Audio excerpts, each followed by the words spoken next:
Welcome to the Nomad Network, your first stop for complete and comprehensive Chicago Bears football coverage. Dive deep into analyses, updates, and all things Bears. Subscribe to our YouTube channel today and never miss a beat. Thank you in advance for your support. We promise to bring you the best because together we're unstoppable. Go Bears.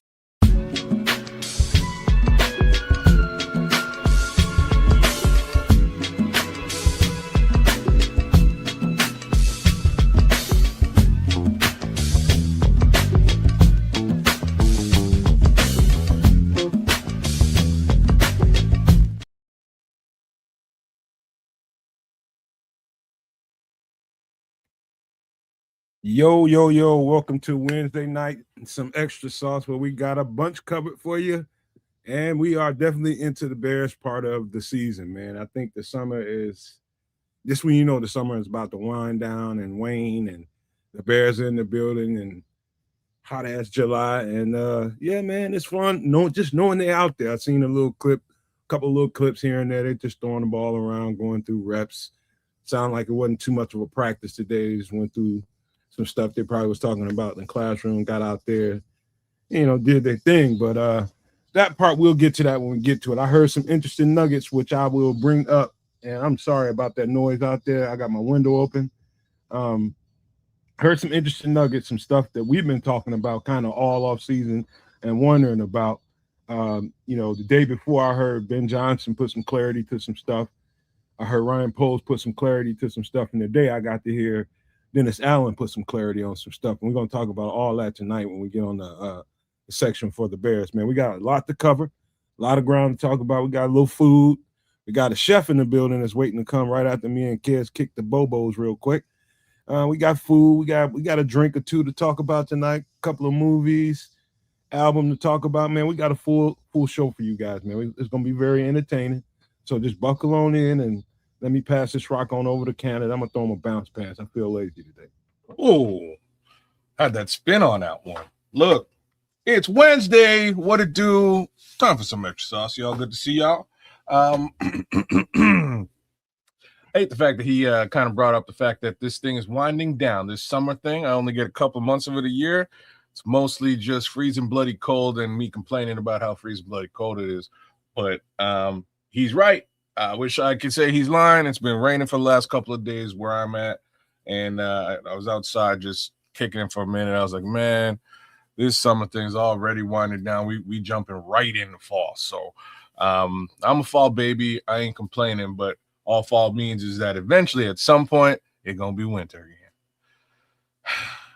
Anyways, on more positive stuff, there's Bear stuff all over the place. People are talking. People are excited. Other people are in denial and angry and disdainful. All I know is football's coming back, and at least we got a football conversation to be had. So I'm pretty hype and happy about the whole situation. Hopefully you are too. We'll get right up into all of that. But yeah, man, there's a man with a red hat at some point that we're going to get to, and he's going to do some fantastic things for us, as he always does. So one more again, welcome in, welcome home. Time for some extra sauce. Let me tell you, this week, as I told you guys, my girlfriend's vacation started Friday, man. We've been having a good time, man, just relaxing in between me going to do stuff and taking care of some work. In between that and getting home and, in between doing stuff for the shows, we've been having a pretty good time, man. We saw some real good movies, man. Getting into a series just now, man, called Paradise. I don't know if you guys heard of that on Hulu, but that is she swears that the season before was better than this season, but I disagree. This is you haven't checked that out, you probably want to look at that. Anybody in the chat listening to my voice, man, if you haven't checked out Paradise on Hulu, it's worth a look-see, especially if you like let's just say thrillers, shows that take you for a twist and a turn.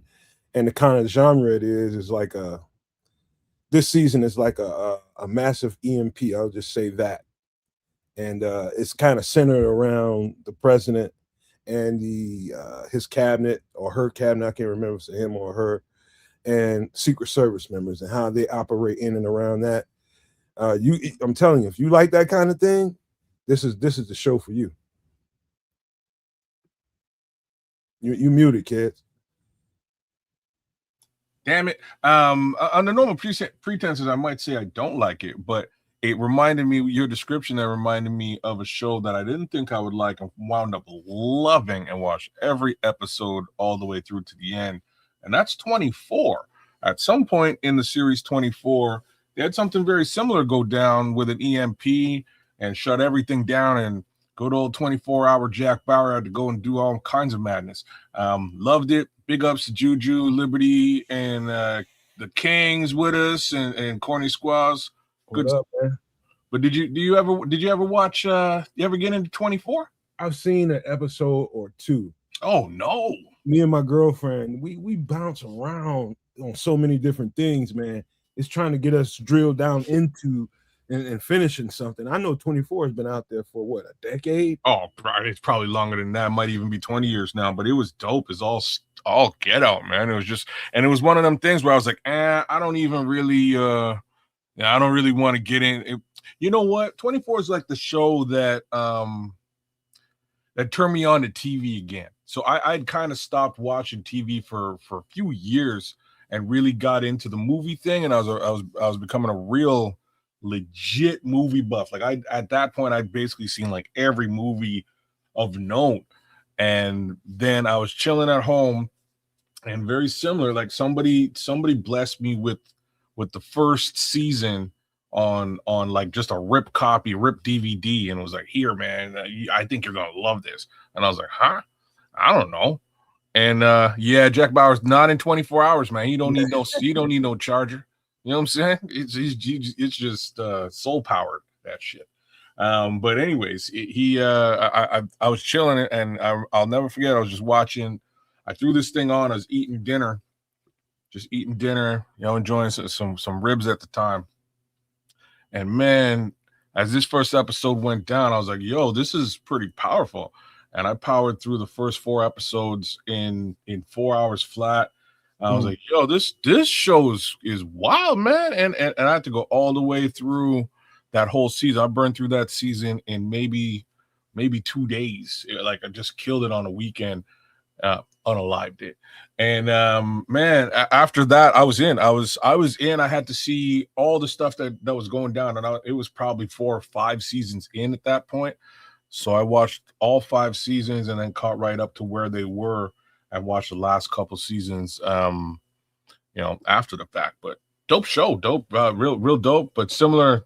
Just the premise that you put down, the exact same thing happens in a major way. To be honest with you, I think it happens twice. I think it happens 2 times in the series, but something very similar. And you had to go down and figure out, what the president is going to do. I think the president might even get bumped off.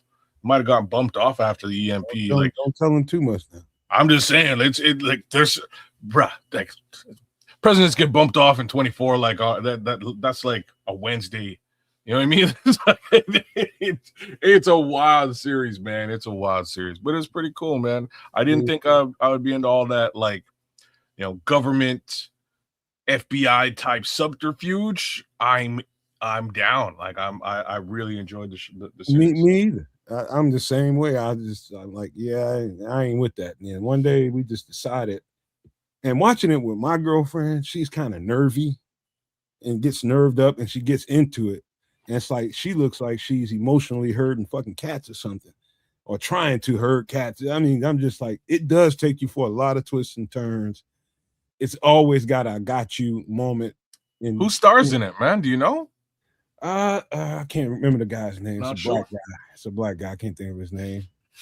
But lately, he's a real hot actor right now, man. He's in some of everything. Can't think of it. He might be. He might be. I don't know what he is, man. But yeah, it's a good show. And I thought the same of 24. What little bit I did see of it, I just like that. That can be a real good show. Oh, it's this cat. Snap. What do I know you from, man? I know this cat from something, and it might, I feel like it's actually 24 in the end. One of the best shows I've seen in a long time is called The Pit. Last thing before we get the chef up in here is The Pit, man. That is one of those. Yeah, I'll just say that it's a hospital drama, emergency room drama. If you like that kind of thing, y'all gonna love that show. But yeah, man, let me quit running my mouth, man, because we do have a chef on deck, on duty, ready to fire up a griddle for us and show what he's got going on. All right, I guess we can do something like this then. Chef Trips. Chef Trips. Chef Trips. Chef Trips. A motherfucker in the kitchen. And it will be beautiful. Ah, man, let's bring that guy out here. There he is. Yo, chef, what up, man? Hello. Can you see me? Can you hear me? Yeah, we got you, chef. Welcome to the kitchen of Chef Trips. I am your owner and proprietor, Chef Trips. But for the segment here on some extra sauce, I am that a MFer in the kitchen as well. Welcome to the segment. And on the menu tonight will be whole wheat loaded pancakes. And what are they loaded with, do you ask? Well, I have the answer for you. The loadedness is with some crispy hash brown potatoes, some crispy bacon that we will crumble up, and some breakfast sausage that we will also slice up, and then also some shredded cheese. And so all of that is going into the pancake batter and going into the cakes. And so you customize this as you will, but let's get to the kitchen cam that you go live, and we can get the process going, and we will converse throughout the cooking. Chef, I don't know if I love you or if I hate you, man. I haven't had pancakes in so long, and this sounds like it's right up Captain Maple Syrup's alley, if you know what I mean. Well, what we will do here, as you can see here, before we start this firing up, we will utilize our whole wheat flour. Oh, you're going sift. That's a professional right there. Well, you have to put some aeration into the flour. Gonna need a gallon of OJ to wash all that down, chef, but I'll give it a try. You know what I'm saying, Paul? I'm so with you, Paul. Man. What did the Paul say? Paul's saying you need to bless us. You need to bless yourself as well as all of us with some OJ, because that's a requirement. Oh, I do understand. And now that we have our whole wheat flour in, instead of the blanched and the white devil, because we don't do those here, now we will, instead of the regular salt, we will utilize the stevia sugar. Excuse me, I said salt, but I meant the sugar, and we will utilize some of that here. So, quick one, chef. So you use sugar in your pancakes? You do? Yes, the stevia. Okay. The sugar substitute. Okay. Do you not? No, I tend not to, because I get enough sweet from the, that Canadian gold. You know what I mean? So, I ixnay on the sugar nay. Right on. So, chef, soon as your segment came on, my girlfriend be cheating on me with you. She loves this segment right here. Well, don't ask, don't tell, and it's not cheating if no one knows. So we don't know, and we won't tell. And so now we will add the salt, and I welcome everyone into the effort in the kitchen, into the kitchen here, and I hope that I am encouraging you to try some of these recipes in your kitchen. And so now we will use our baking soda. So we do that here, and then we do quarter into there, and we put another one into there like that. And then for our last of the, almost of our last of the dry ingredients is the baking powder. I don't think I've ever made pancakes from scratch ever in my life. Are you for real? Never. Wow. Well, So- this is something that you have to try. And remember that if you do try the stuffed or the pancakes with the fillings in them, you could always use fruits and of whatever variety that your garden may offer. Damn, King Book, I can't even repeat that one. And so now for our final, we will top it off with a little bit of cinnamon. Okay, yeah, you went real with it though. Nutmeg. And so now we will put a little Ooh. aeration into our dry ingredients and shake them into our bowl here. So what's just for like the layman, what's the purpose of the sift, the aeration? Like, what does that really do? See all them knots that came up? Yeah. That's why. So now these are not in your mix. So you don't have the crunchy crunchies. Now what you do if you do have the crunchy crunchies and you don't have a sifter, use the back of the spoon and just smush them down. Yeah, that's what I always do too. My girlfriend says also it helps make the pancake more fluffy when you sift it out a little bit. That's what I thought he was that's gonna that's say. that's what I was getting to. But the aeration makes the help the fluffiness. Okay. And that is very, very true.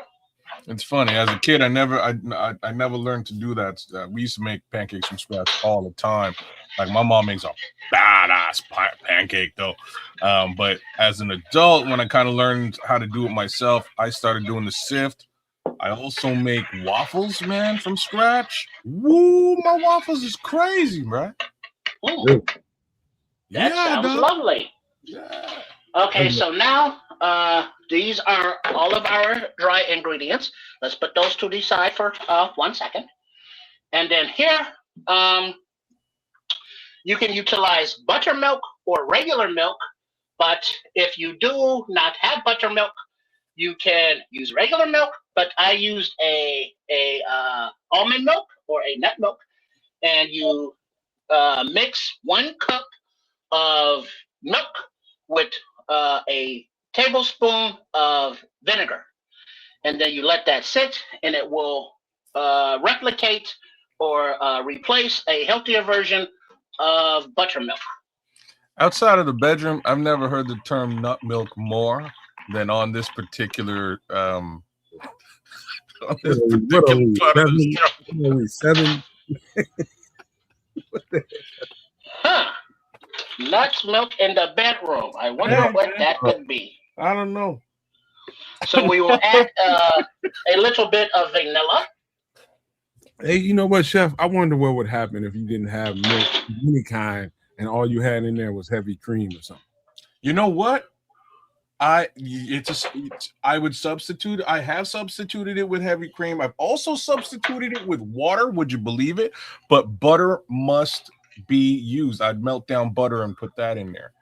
Well, these, yes, you can use heavy cream, any kind of the dairy varieties. Yeah. Oh, damn! I got a shell into there. Chef gone fishing. But there's no problem because it's right there. So we get the rest of those in there.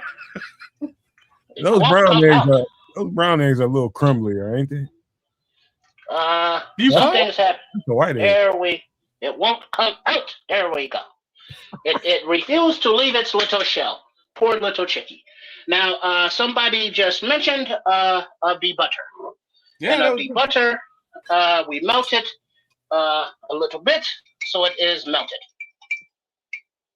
Okay. Put that in there as well. Oh, you. And then we're gonna give this a good mix. Oh, you didn't. This is not your first rodeo. No, he knows what he's doing, man. Once you got into the vanilla, I knew it was legit. Now that we have the wet, and we now do like sometimes in the bedroom when the partners are together, and now they are two, but they become one.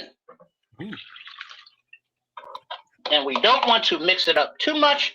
We just want to make sure that all of the flour is being no plumpies and absorbed. So we just want to get them wet. Get your mind out of the gutter. My mind. Yeah, we seven over here tonight, Chef. I'm telling you right now. Jeez. And so now we're not mixing. We are just basically pushing down the flour into the wetness. And we're not going to give it a mix because the mix will take away some of the airiness that we put in. Okay. So now that we have this absorbing, we will start to add our infusions ingredients. Oh, you going okay, bro? You're going full on Amsterdam style with it, bro. The Dutch. When he said infusion, my mind went somewhere. I do not have a budget for the THC cooking, but if we did do that, we could do that as well. Make some beautiful can of butter, and then beautiful ingredients utilizing that butter as well. But this is not that kind of party. Okay. All right, so now that we have that there, we will bring over. That would have been dope, though, Chef. That would have been dope. You had a little green butter, green oil. That would have been a very special episode of IMF in the Kitchen. It would have been indeed. And so now,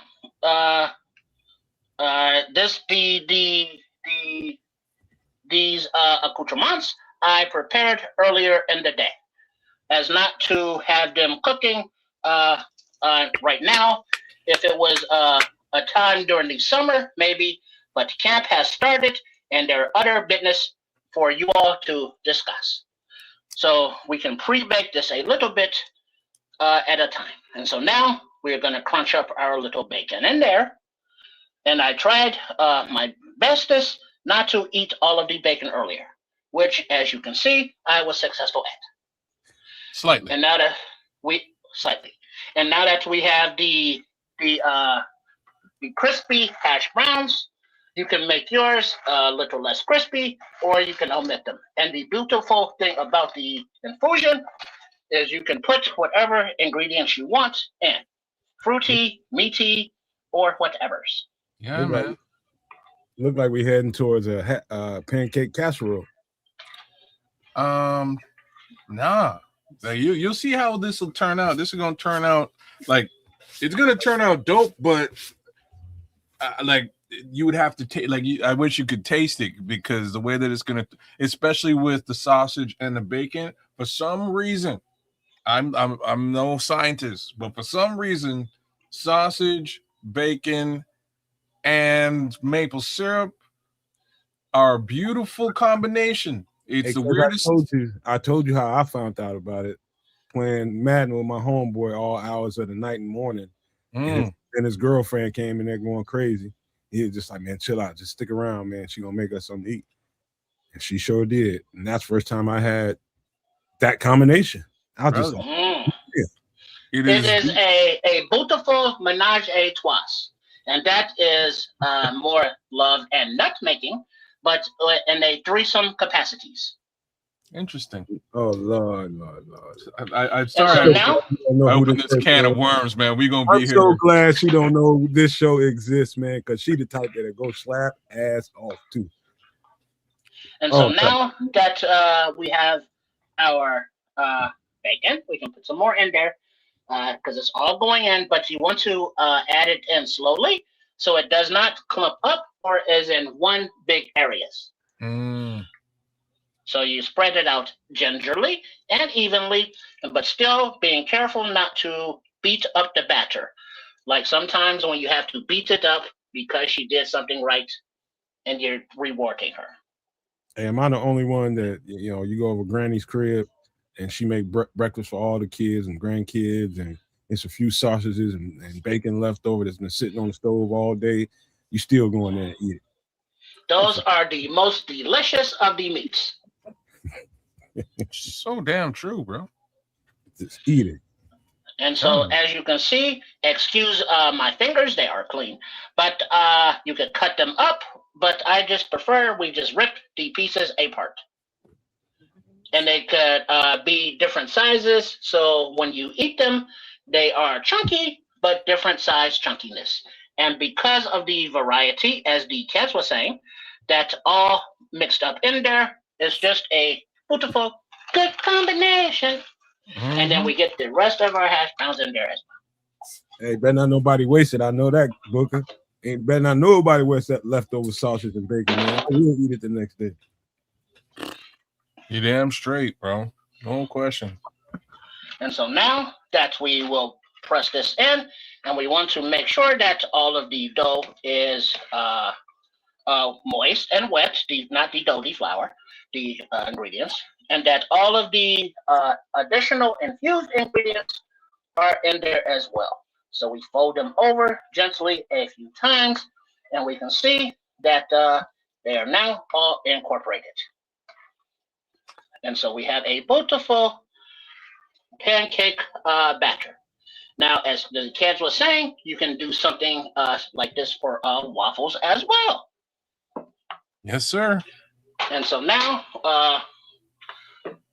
we will start to heat up our skillet. And we want to, let's see, 375 degrees. Oh, that man. is Hey, medium high. Scrolls is being Scrolls, man. He said you be cooking for them big broads. I couldn't even, man. Oh, too funny. Well, the Red Baron knows the deal. Because there are plenty of times where he had Miss Wright now, but not Miss Wright. Hey, I'll take that ham sandwich any day of the week, man. Especially when it gets cold outside. It's a good sandwich. Yes, it is. And so now you see the thickness of our batter there. And so now we want to make sure that the griddle surface is hot when we put them in. So it is heating up now. King Booker, the first time I ever saw it, I was dating this girl, man, and she had 2 kids, and they loved it. They loved water on their cereal. It wasn't even a thing. They didn't even know any different. And it's just like how you present it. If you never put milk on it, them kids won't even know until they catch like a commercial. Mama, they put milk on their cereal. It was pretty wild. I'd never seen that before, and I was like, you broke when, but all right. Now we put a little bit of oil, and then a little bit of butter. Now, if you do not want to use butter, you can substitute with a little bit of coconut oil. Ooh, Luana. Okay. That's gonna be a different taste. It does give it a different taste, and if you like if you lean toward that coconut taste, it's a bit sweeter. I'm not the grandest fan of the coconut flavor, so I prefer butter over oil. Period. But that's just me. Hey, chef, show me that brand name of that coconut oil again. Luana. One moment. Luana. Okay, that's what I thought. All right, so now we got that there, and then we kind of smooth it out so that it is pretty, even, level, and not humped in the middle. And the brand name is Luana. Okay. I've seen that before. I just never owned it. No, I gotta William. I don't know if we picked a mod in a while, man. Maybe we need to do that coming up soon. Willie Walmart, man. You just wanna bounce folks or what? Now, something that we did not add was the cheese. Oh well. Oh, It will go into the subsequence. No, you know what, Trip or Chef, just sprinkle it at the top when you're done. Will do. There you go. Or right before you flip it. Or bread sandwiches with no bread, but yo. Call it air sandwich. We call it air sandwiches. That's what That's broke. On keto, it was just lettuce. It was just lettuce sandwiches, no bread. It was they turned out all right. The first one I had, I was real mad, but after a while, you kind of get used to it. It's all right. I had a romaine lettuce cheeseburger before. I have them all the time, man. To be honest with you, just lettuce wrap to get away from some of the carbs, some of the bread. But for a minute, that's all I was eating was just, deli meat on lettuce with a couple of condiments, no ketchup, and away you go. It was actually real good. Wasn't bad. Get used to it. Wasn't bad at all. I knew I was missing something, but I wasn't mad. Make me want to eat 2 burgers. You're damn straight. You need at least 2. But it's actually way better for you like that. For me, you're right. I would like easily a double burger in a wrap. Yeah. Or else I'm hungry after. Yeah. You're gonna need it. You're gonna need that extra burger. Yeah. That is very true, because now you can actually have the meat and the protein in your body to process, as opposed to all of the carbs. Yes. That's gonna and be so now we put the late additional cheese there, and then we'll put some here, and then while that is cooking, we'll just incorporate it more. Hey Chef, when you bend down and smell that bowl, what's the overwhelming scent you getting? Probably cinnamon. Probably cinnamon and bacon, vanilla. Oh, and vanilla. Yeah. Okay. Yeah. That's right. Then that would be my guess. That's gonna really taste like a pancake. Yeah. See, Chef, I'm all about the consistency, man. I want it to be a little bit watery, because I kind of like mine a little bit thin and crispy, man. But that's just me. My mama used to make it a lot like this, and they turn out super good. But as an older gentleman, man, I like a little bit thinner and crisp. This one. Well, now that you mention it, because of the thickness, when we normally do the pancakes on 375 degrees of a medium high, that is for the thinner of the varieties. Now that we're using thicker, we're going to drop the temperature to about 360 degrees. So that the bottom does not burn as the thickness continues to cook. It looks like a big cheesy chocolate chip cookie. Kind of, yeah. And one of the little tricks my mama taught me is, like, it's kind of ready to flip when it's bubbly, when you see the air bubbles. Yes. But as you can see there, because of all of the added ingredients and the thickness of it, it is tougher to see. And because of the whole wheat flour, it is darker and also tougher to see. Okay. But they are not plentiful yet, but they are forming along the thinner sides as they cook. So that tells me that the center is still cooking, because the bubbles are starting to rise from the bottom up. And so the time is not in a hurry. It is not a rush. So you do not have to have the temperature high. So if you want to drop it down a few degrees, you can, because eventually it will cook. It is not going anywhere. So it does not have to be a high heat for it to cook. Scrolls is asking, what is the chef making? I was just like, he's heading towards flapjacks right now. Some big flapjacks. And speaking of, we want to give a little slide underneath to make sure there's no sticking, and then Oh, Bang. that's a perfect flip, bro. Yeah, that's a perfect color. Mm-hmm. That's That's a a Thank you perfect, very much.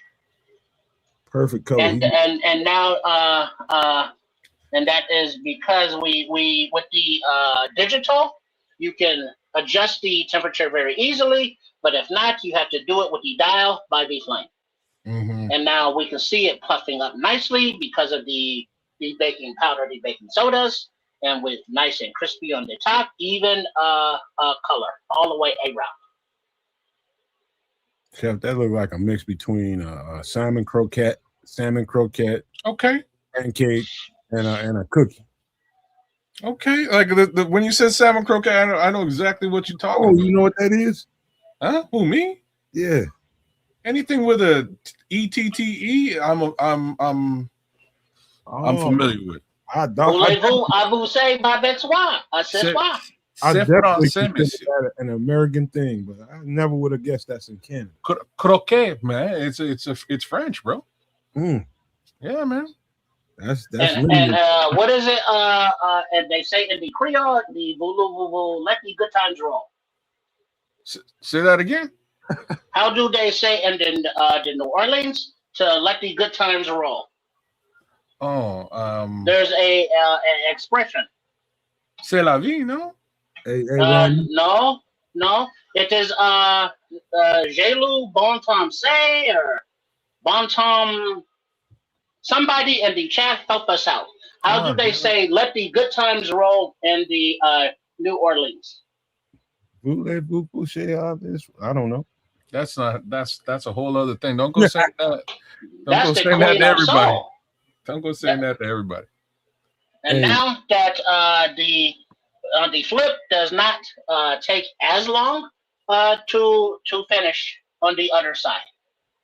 Hey, Ron, you So- came in just too late. He just did the cheese. He just put the cheese on. So you can see the Oh, cheese right there. There we go. There we go. And then I don't know about you, but while that is very pretty, I still prefer to A little bit put more my crispy, huh? pancakes on the plate upside down. Okay. Because usually where those air holes and air bubbles are allows the syrup and the butter to flow into the side, as opposed to putting them on top where it just rolls off. Man, I'm curious what this is going to taste like. I gotta hit some waffles this week before things go the other way, man. I now you done did it, chef. And then now we're only gonna make two for lack of time and for an order. But so now we increase the heat back up to heat it back up. So, Ron, there's cheese in there, there's sausage, there's bacon, there's hash browns, everything all in the flapjack. Oh boy, that butter's so important, man. The whole breakfast, all I in don't the know why.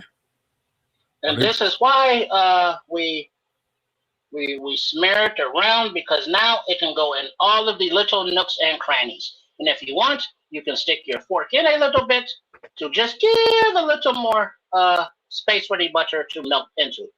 Man, Missy, if you're watching, can you make me some pancakes, man?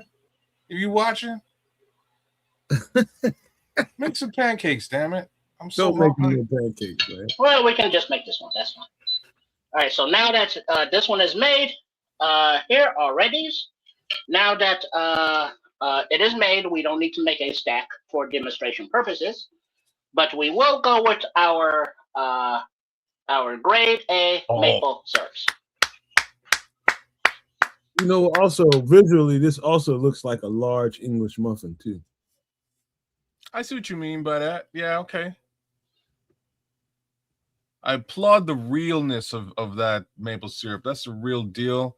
No substitutes, no BS. Straight out the damn tree. That's how you do it, man. You put the tap right to the bark.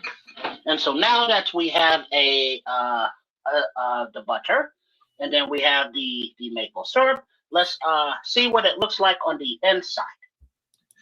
We give it a little cut down the middle there. Mm. And so now see up close. Oh, yeah. You can see the layers in there now. You see the sausage right there. I see some bacon, and the cheese is there on top. So for the taste test, we need to go to my close-up screen.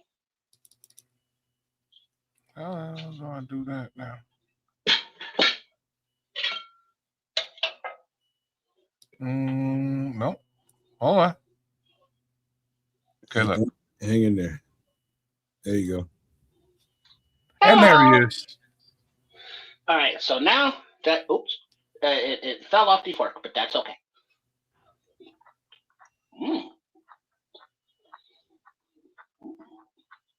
What's coming through as far as the taste?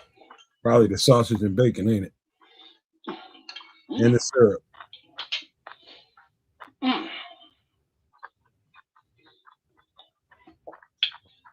Need that orange juice stacked. The first thing is the fluffiness of the cakes, and the flavors with the butter and all of the ingredients. You know, all of the flour is cooked out. It is nice and fluffy like a cake. And then there's a crunch of bacon, and then there's sausage, and then there's a little bit of cheese, not as much. And then the hash browns are in there. So there are many different flavors for every bite, and every bite is different, even though they all have the same basic flavors. But there is of course, a natural sweetness to it. A little bit of salt as well, I bet you. But it does not taste salty. No, not salty, but just a little bit of salt. Well, we did put salt in there, yes. Mm-hmm. A little savory. Yeah, and then the savoriness, and then the complement of the maple syrup. So True Pilgrim is saying substitute turkey bacon and turkey sausage, and I'm with it. He ain't with that pork, I guess. And that's cool. And our boy Ron Winarski says, does it taste like Victory, Chef? By the way, it does. It does taste like Victory, and that is what we hope to smell on many of the Sunday, Monday, Thursday, and Saturday game days for the Bears. By the way, talking about turkey bacon, man, Costco got some of the best turkey bacon in the game. Best turkey bacon in the game. If you're gonna go that route, man, they got some of the best in the game. You know, it is very distinct flavor when you bite into the breakfast sausage. Mm-hmm. Oh yeah. And it's so meaty and juicy. You know, because the sausage retains all of its moisture on the inside, and so when you bite into it, it is like taking a bite of sausage, except that it's already mixed into the batter of the infused pancakes. And they are loaded. Oh, maybe I should say not infused, but loaded pancakes. I like it. Because infused makes, like Nomad said, makes people want to go get the munchies. Hey, by the way, man, anybody, you ever want to get a breakfast sausage and get something that's going to taste different? If you in the sage breakfast sausage, the Sage Fresh, I think it's either Jimmy, it's Bob Evans. It's Bob Evans. Get Bob Evans Sage Fresh. That's what breakfast sausage is supposed to taste like. It is very, very distinctive. But I do encourage you to load your pancakes and or waffles with whatever ingredients you have. This could be more of a heavier meat lovers pancake of the loaded varieties.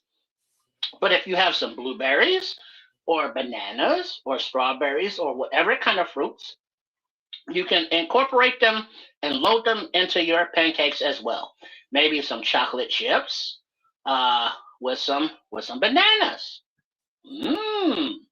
So just think of all of the combinations of ingredients, and then if you are with someone else and they have their own request, you can separate the batter very easily, and then add your own individual ingredients.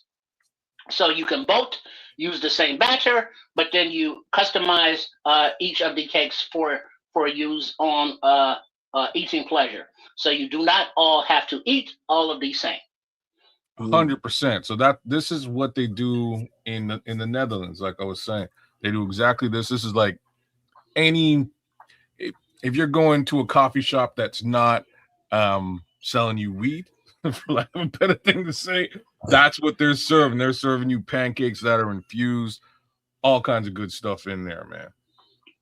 Now the wheat flour, it does tend to make things a little bit more crumbly if you don't smooth the batter out a little bit more. If you whip the batter out until it's really, really smooth, it comes out kind of smooth. But like if it's kind of dense, like the chef just did, it'll come out a little bit crumbly.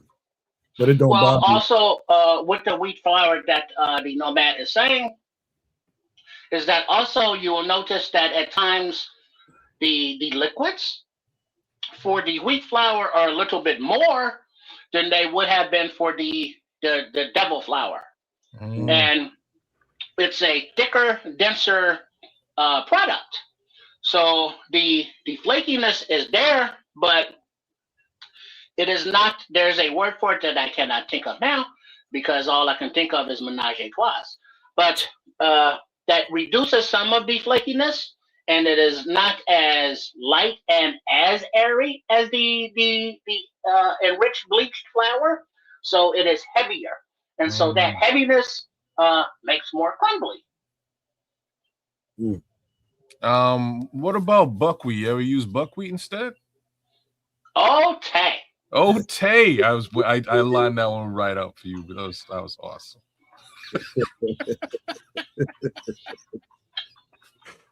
Oh, snap. Don Berg got his smart mouth ass in here. So are there any other questions or comments about the loaded pancakes or anything else? So my girlfriend came back here and she just like, and she's a big I gotta keep my food separated kind of girl. Like like she's totally kind of clockwise to the chef. The chef will throw a 7-course meal into one bowl.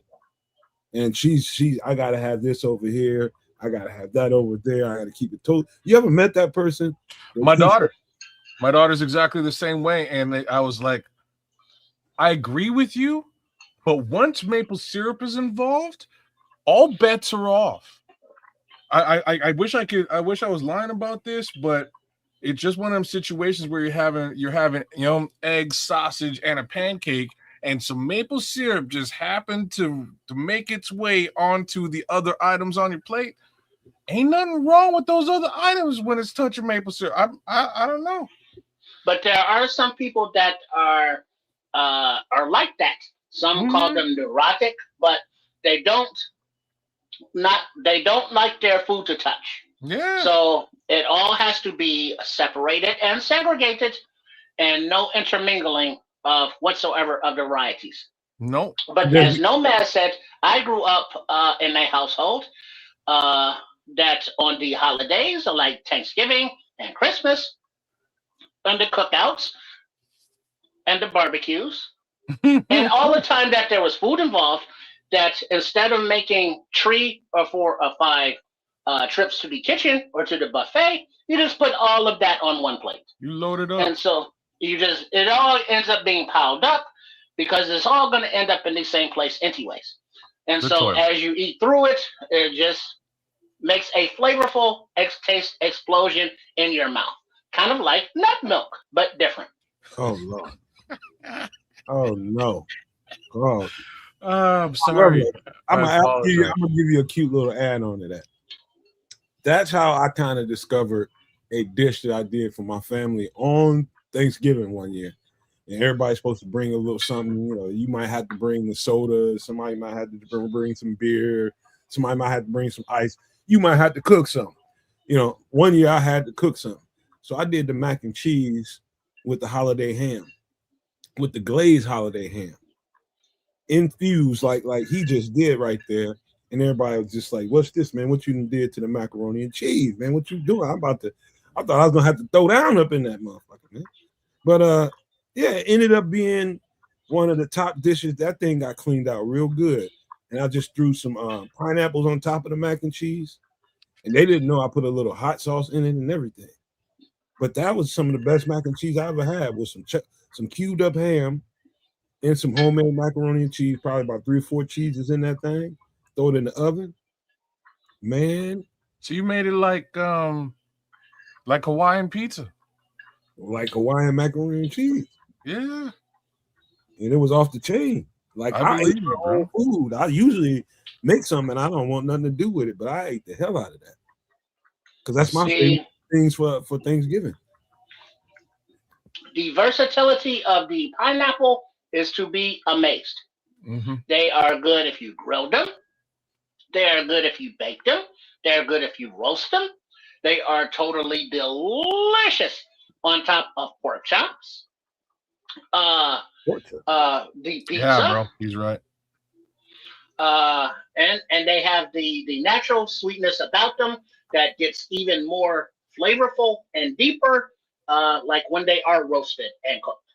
Yeah, 100%, man. One of my best dishes is a stir fry, sweet and sour stir fry. But pineapples are the star of the dish, man. 100%. They provide the sweet and the sour. Boom. Right. So if there are no more questions and or comments, I will get out of here for this month. Any more questions and or comments? Well, no, man, I'm hungry like an MF is really all I got to say. Thanks again, Chef. Appreciate it. And really, Missy, I hope you're listening, because I'm hungry and pancakes would be awesome right now. Appreciate the ingenuity so much, Chef. That was kind of genius, man. I never would have thought of that. Well, you look at the ingredients that you have, and it's like, how can we whip something up that is tasty and filling? And expense-wise, the 2 cups of flour out of a bag of 5 pounds, however much that is. 4 strips of bacon. You know, a pack of bacon is $6 or something. The breakfast sausages were like $5. The cheese like $3 or so. And then the butter.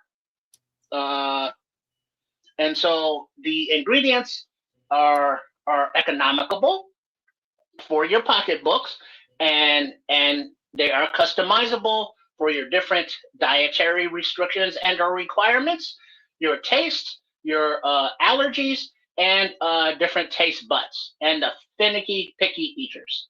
So we can make it a little bit healthier by substituting out the white devils and utilizing the more natural ingredients or substitutes. And it will not change the profile of the flavor all that much. So I encourage you to try these in your kitchen, and then make sure also to visit my page there that was just redesigned to something whole brand new and different, and I think it looks pretty cool, on sportschicagostyle.com/shaytrips, and you'll see all of the previous video recipes with all of their ingredients and instructions on a different, now easier to print out for yourself layout. So that's at sportschicagostyle.com/shaytrips. And any comments, please send them to Triple R or to the email there at my channel, of which please subscribe at Chef Trips. You can see it there under my name at CHEFTRIPS there on the YouTubes.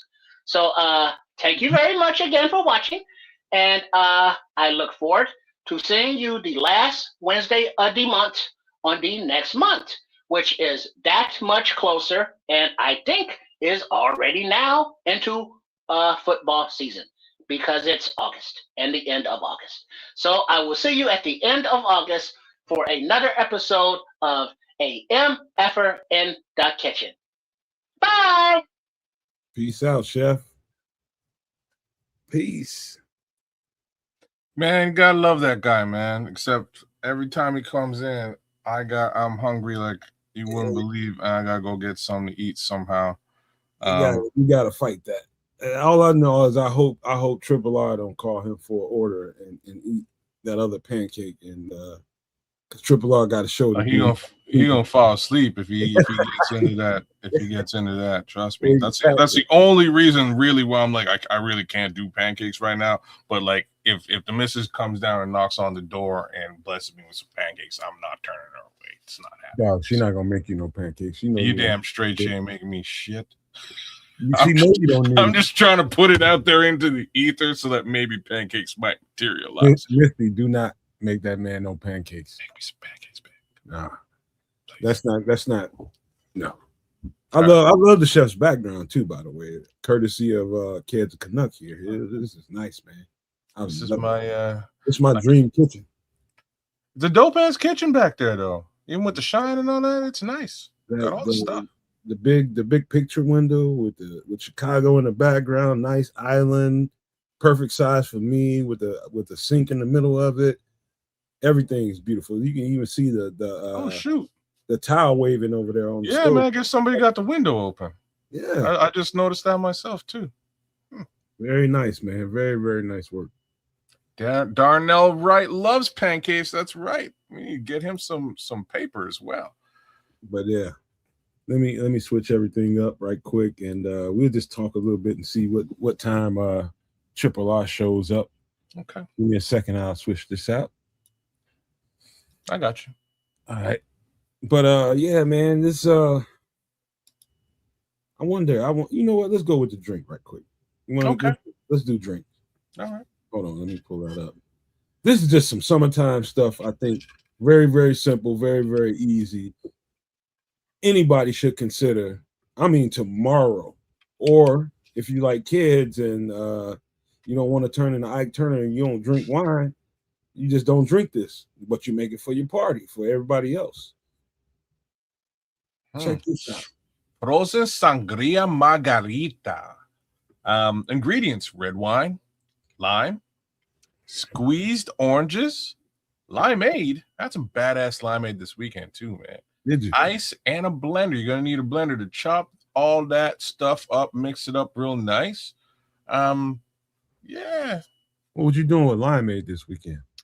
I don't know. I was by my sister. She made some. She had some just kicking. Just kicking it in the fridge. I was like, what do you got to drink?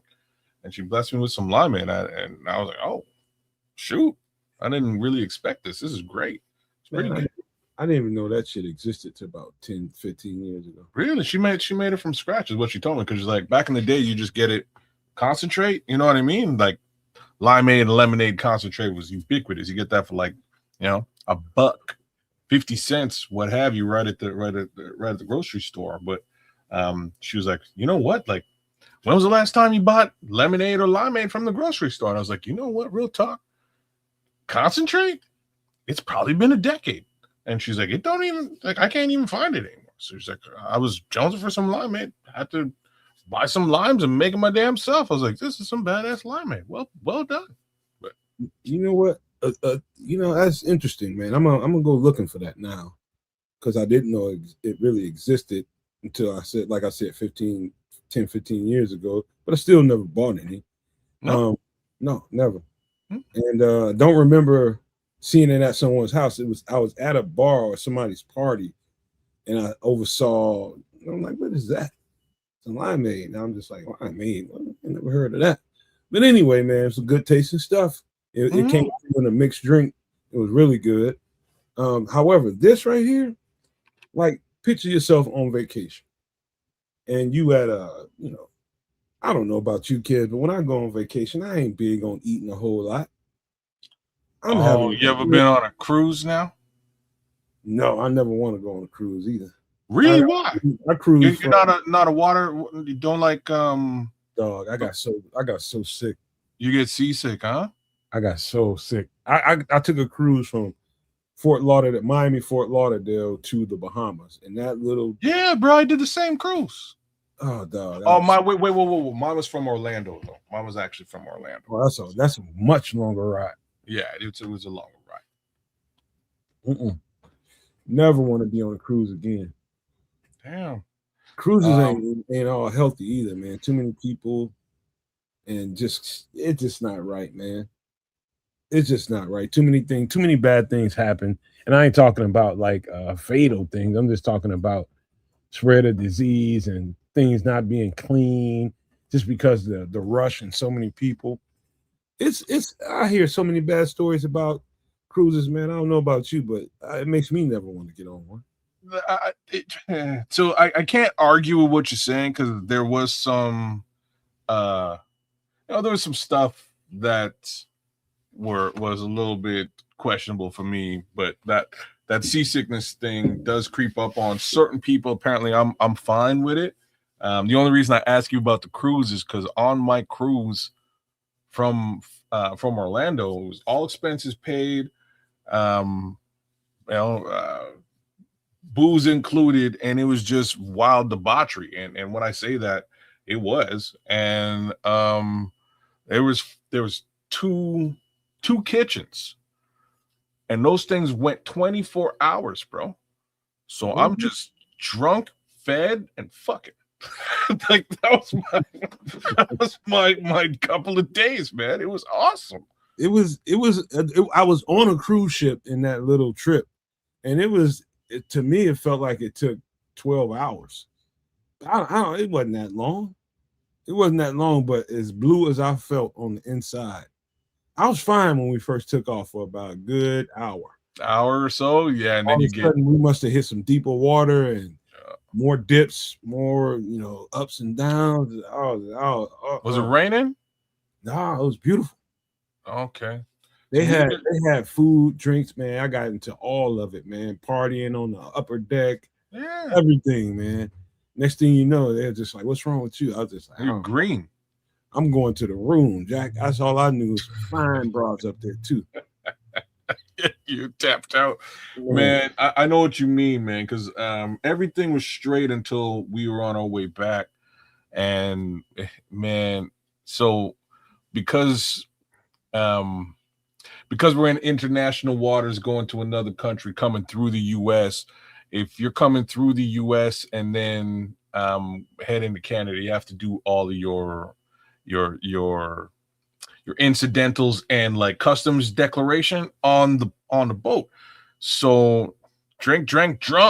So I'm going to do this, but as I'm doing this, they sent a message saying that the boat isn't like we're hitting stormy waters. It's going to be stormy for the rest of the night. So I'm like, all right, well, whatever. So I start walking from my cabin, and like, the boat's going like this. So it's like this is what they call sea legs. You got to get your sea legs. So now I'm like struggling trying to walk with the waves, and it's a hustle just to get to this little area I got to get to. So eventually I get to this area, and now I'm in a lineup, and I'm standing between some folks, and I look over my shoulder, and this guy goes, "Oh."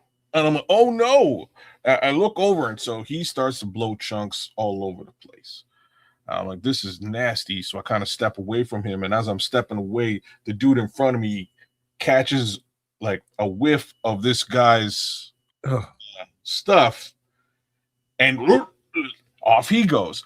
Bro, this whole line starts blowing chunks all over the place. And I'm like, this is crazy. I never seen anything like this in my life. But I was about 4 people back. And what I realized real quick was like, I can just go to the front of the line and pay while everybody else is dealing with this. So I just skirted up to the front of the line. And the girl, because she's been working on the boat, she's fine with it. I was like, okay, well, you may want to call a janitor, but in the meantime, let me just square up my incidentals and get the F out of here. So thank you very much. And I squared up and I bailed. I went back to the room. Real talk, the wife was feeling it too, man. She was in the room puking too, man. It was pretty crazy, man. But there's nothing worse than the smell of stomach bile. No, nothing worse than that. But honest to gosh, like even that didn't bother me. The sea legs didn't bother me. I was fine the whole way through. I had no problems, man. Dog, this right here, the only thing I would want to add to this, and I wouldn't do it pre-blender because it would just break the ice down a whole lot faster. But some kind of sparkling water or maybe a lemonade, not a lemonade, but a Sprite or something like that would definitely do this motherfucker real good. And it's almost like you're not drinking wine at that point. I think a sparkling water would be best because it'll just take a little bit of the sweetness out of it, but it would be very nice. This is a nice drink, man. A little bit of sour kick with the lime and the oranges. Oh, hey, man, what's happening? What's happening? You didn't eat that pancake, huh? You ain't go over there and pick up that order. Nah, I was on the horn there with Chef Trips, and saw that everything went off good, you know, from his remote location there in the kitchen of Shea Trips.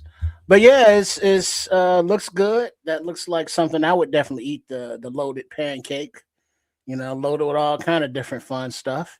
You know, top it off with definitely maple syrup and not any kind of nut milk. Man, you know, like red wine, squeeze oranges. You didn't call the chef for an order, man. I'm just like, oh, he ain't gonna make it if he calls. Yeah, see, I'm trying to be like you know, Caleb and not eat after 7. Okay. Is that what that's his thing now? I guess take it down a couple more hours. I don't eat after about 5. Yeah, he well, then it gets kind of like a long night. You know, and it's like, damn, I can't wait till breakfast. But yeah, he lost 15, 20 pounds. He's leaner. You know, he's growing up. I mean, he is an adult, but you know, these kids, they're growing up, you know, into their man body and weight and stuff. And so yeah, he doesn't eat after 7. So it's like, oh, okay, cool. You know, but yeah, that doesn't always happen on like real life or IRL, as the kids say. But yeah, it's something to strive for. I tell you what, let's finish talking about this margarita, and we'll swerve. We'll take a little U-turn take a little trip over into the Bears territory before we get into the food again. Yeah, is this something you might do a trip? Because I like stuff like this in the summertime, and when it's party time, like let's just say my homies is gonna be here for the weekend. Some of the homies come in town, they're gonna be here for the weekend. Really ain't gonna be. It's gonna be some eating, but some selective eating. Well, if it's gonna be some frozen sangria margaritas, there better be some tapas being served. This is like a breakfast drink in my world. Breakfast tapas. This is what you eat. This is what you eat for breakfast right here. Damn. That's a way to get the day started. Wow. The funniest part that he's saying that is like me and you were all about like you know, little booze in that coffee type thing. You know what I mean? Like we've been talking about little Baileys or whatever. He's like, "What are you doing?" Yeah. My boy this is straight up mixed drink. I'm talking about you got a prepared party weekend. Your boys are in town. Y'all already know how things is gonna go, and you want to get that shit flying off. Right. Well, if it's planned out like that, you know, you gotta have tapas. You know, because you get, if it's a party, you gotta absorb some of that alcohol. You know, it's morning. You want to get the day started off right. You want to get a little something in that belly for these to, you know, wash over, absorb and digest with. It's just wine, man. Karen drinks. Well, but that's something that I think the people sleep on the tapas and drinking sangrias, is that it's the little portions. You know, like little miniature tacos or whatever the dish is, but you can eat 2 or 3 of them and not get stuffed or overly full, but it's very sociable. You know, you got to eat something, you know, you're going to be out, you know, for the weekend. So it's like, yeah, we got sangria margaritas and you know, what they going to eat. You got to eat something with it. That's the whole thing. See, I think I might have this coming mid to late August. This weekend might be coming up, and yeah, I'm gonna be the one. I'm gonna be the one. Well, here's what you do. Real simple. since we not getting in the weeds on it, we can go with just a taco bar. Some grill you up some chicken or some steak or some ground beef, and have them in individual dishes. Get you some sour cream, some salsa, some guac, some chips, some soft things, and just have it kind of like a spread. All the taco bar accoutrements. If you will. This ain't in my house this time. This is gonna be in a hotel. Well, that's even better because Tupperware, throw it away or not, because it's very transportable. Because you got to feed them. All you got is a microwave, a goddamn coffee machine, and a blender. If you bring it, that's all you should. You saw Chef Trips. You got that induction cooktop thing. Those are transportable. Take it with you. Take you a skillet. It's like, hey, you want beef, you want taco, ground turkey, whatever kind of meat you got. Boom, boom. Put them in little individual things, and you got the cooler. I know you got a cooler. Everybody got a cooler. Fill that some bitch up with ice. And, put all your sour cream and your I don't know if you want to mess with lettuce right now. That's kind of sus unless you grow your own or know its lineage where it came from. Your tomatoes and all that stuff. And then so that's cost effective. It's individual geared because people can have whatever they want on their tacos. Or you get you some burrito wraps, so you can have tacos, you can have burritos, you get some hard shell, soft shell, and it's just now it's a whole spread, for less than $75. And so now you can enjoy the rest of the day and the weekend, and ain't nobody like, man, let's order some food, or I got to stop, or I got a headache because we had those breakfast sangria margaritas and no food. So you got to lay it out, you got to spread it out. So where they usually stay at is if it ain't here, it's at a hotel or as a IHOP, like about 50-yard walk. Breakfast spot. Yeah, that's all you gotta do. Oh, see, now you're going in public alcohol related. They rowdy in the motherfucker too. Mm-hmm. Yeah, that's you might as well just say a Waffle House. No, ain't no Waffle Houses up here. When last time you seen a Waffle House up north? I don't know. I don't know. I don't really pay attention. Nah, ain't none up here. But I remember, it's very, you can't miss them. Just typed out like Scrabble letters, boards. Waffle House. Yeah, you probably find the crystals up here before you find a Waffle. So where's Waffle House in the U.S.? Mostly southern. Beyond the Mason-Dixon line in the United Really? Oh, okay. The dirty South. That's their favorite place to go, man. I tell you right now, don't go to no damn Waffle House in the South. So will you find it in Florida? Yeah, you can find them down there. Yeah, okay. You can find. Don't go there, especially after like 9, anywhere between 9 p.m. and beyond. Just don't go. Yeah, because that's bar hours. Because everybody that's been drinking frozen sangria margaritas is rolling up in there hungry. You get your ass whipped for sure. There's a Cameron lyric all about this. I'm well prepared, but anyways. Anyway, this is frozen sangria margarita.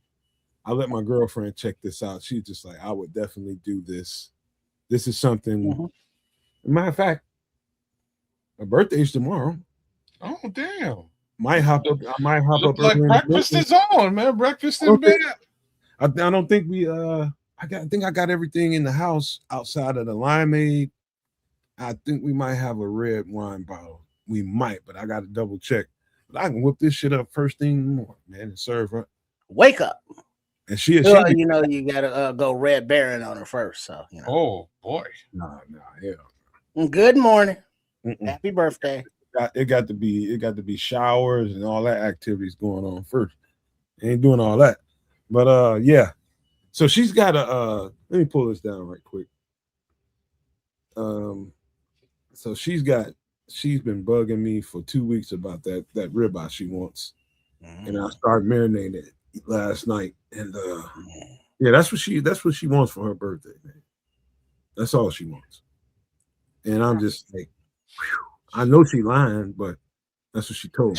She's definitely lying, but she do want the ribeye though. Like I'm with her. Real talk. That's kind of all I need, but I may complain afterwards when I don't get nothing else. You know what I mean? I might be honest. So we supposed to be going to Belize next year. Oh, nice.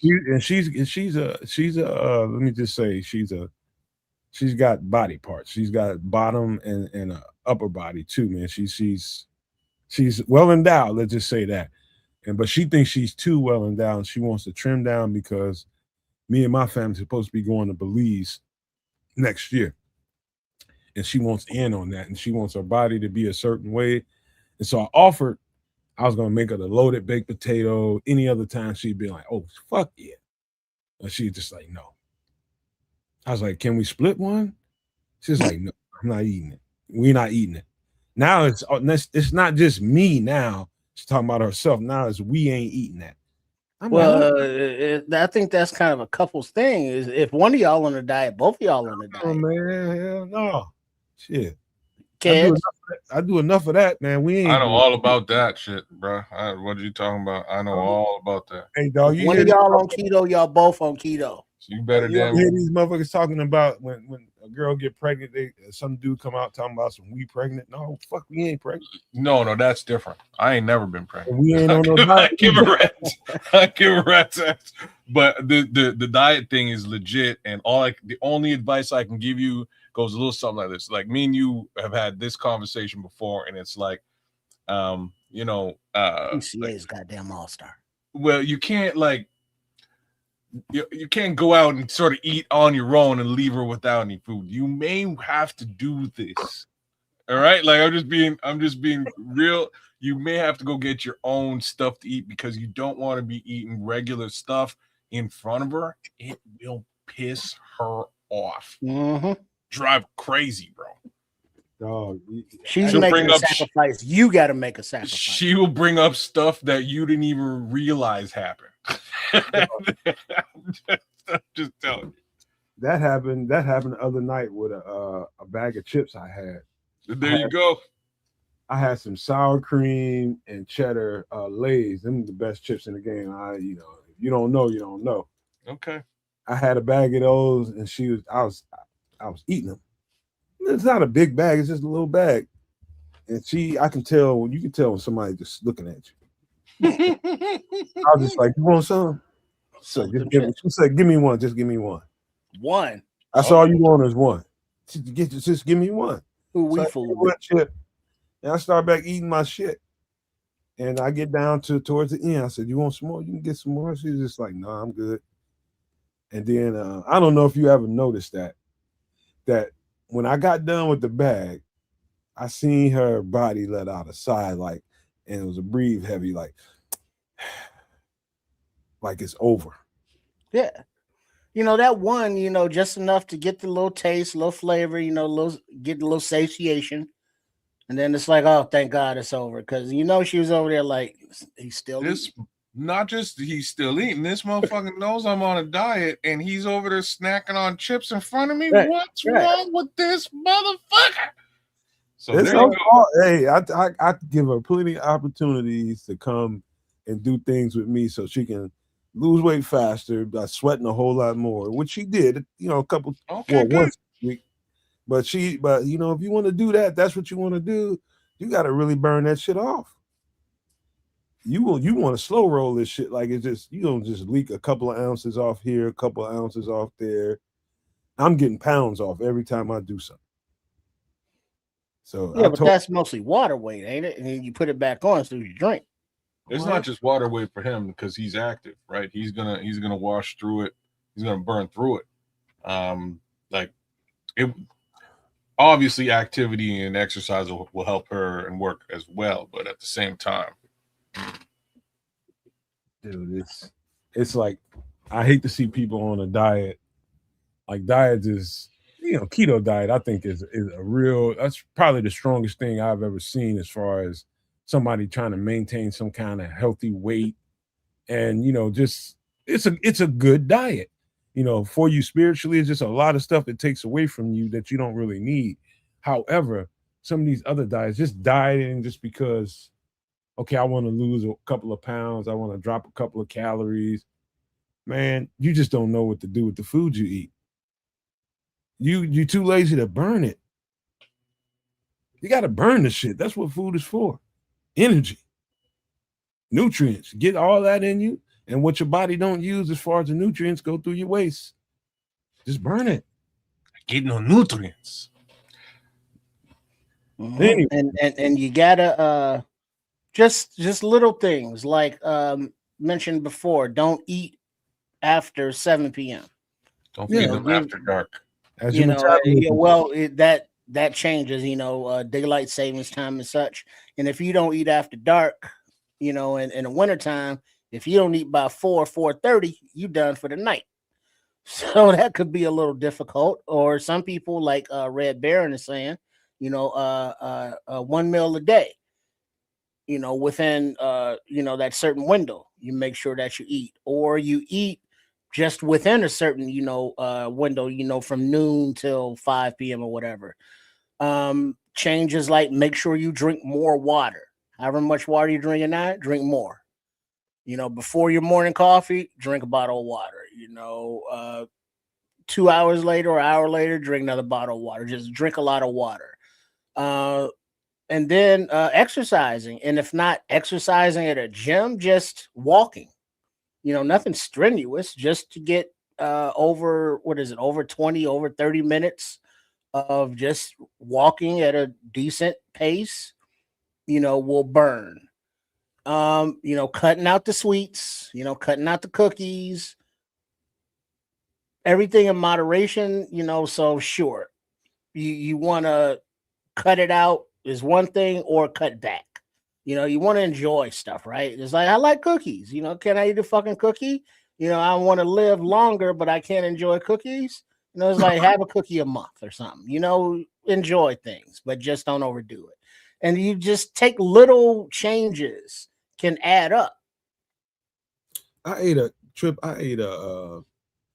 what do they call avocado, wheat avocado chocolate chip cookie that this woman made in Atlanta. Sounds different. These are vegetarian people. No kidding. Those freaks. Oh, the whole. It was a big, huge party, and there were chefs out there catering all vegetarian food. I got to try like 30 or 40 different things that I never would have imagined. And one of the things that stuck out to me, even though I'm not a sweets eater, was some avocado chocolate chip cookies. And the way that lady made that chocolate chip cookie, you'll be like, oh, I can just forget about these regular cookies everybody's buying from the store. It tasted that good. Well, yeah, but those are gonna be awful hard to find. No, you'd have to. Yeah, Now, you'd have to learn how to make it. You got people that's out here selling that. You just got to go on social media and find them. They're out here. I don't like ordering off of social media. That's how people get axe murdered. But you know, that's the thing about the vegetarians or the vegans or whatever. They have, the ones that have been doing it for a while, have put together the different ingredients to make the flavors, and it's like, hey, this tastes like a real cookie. It's like, it's avocado. Stop right there. Avocados don't go in cookies. You know, the devil, you say. You know what made you shut you up about that trip? It was the vanilla in it, which is what she told me later on. Mm-hmm. So you didn't know you was eating avocado? Yeah, if you don't know, you don't know.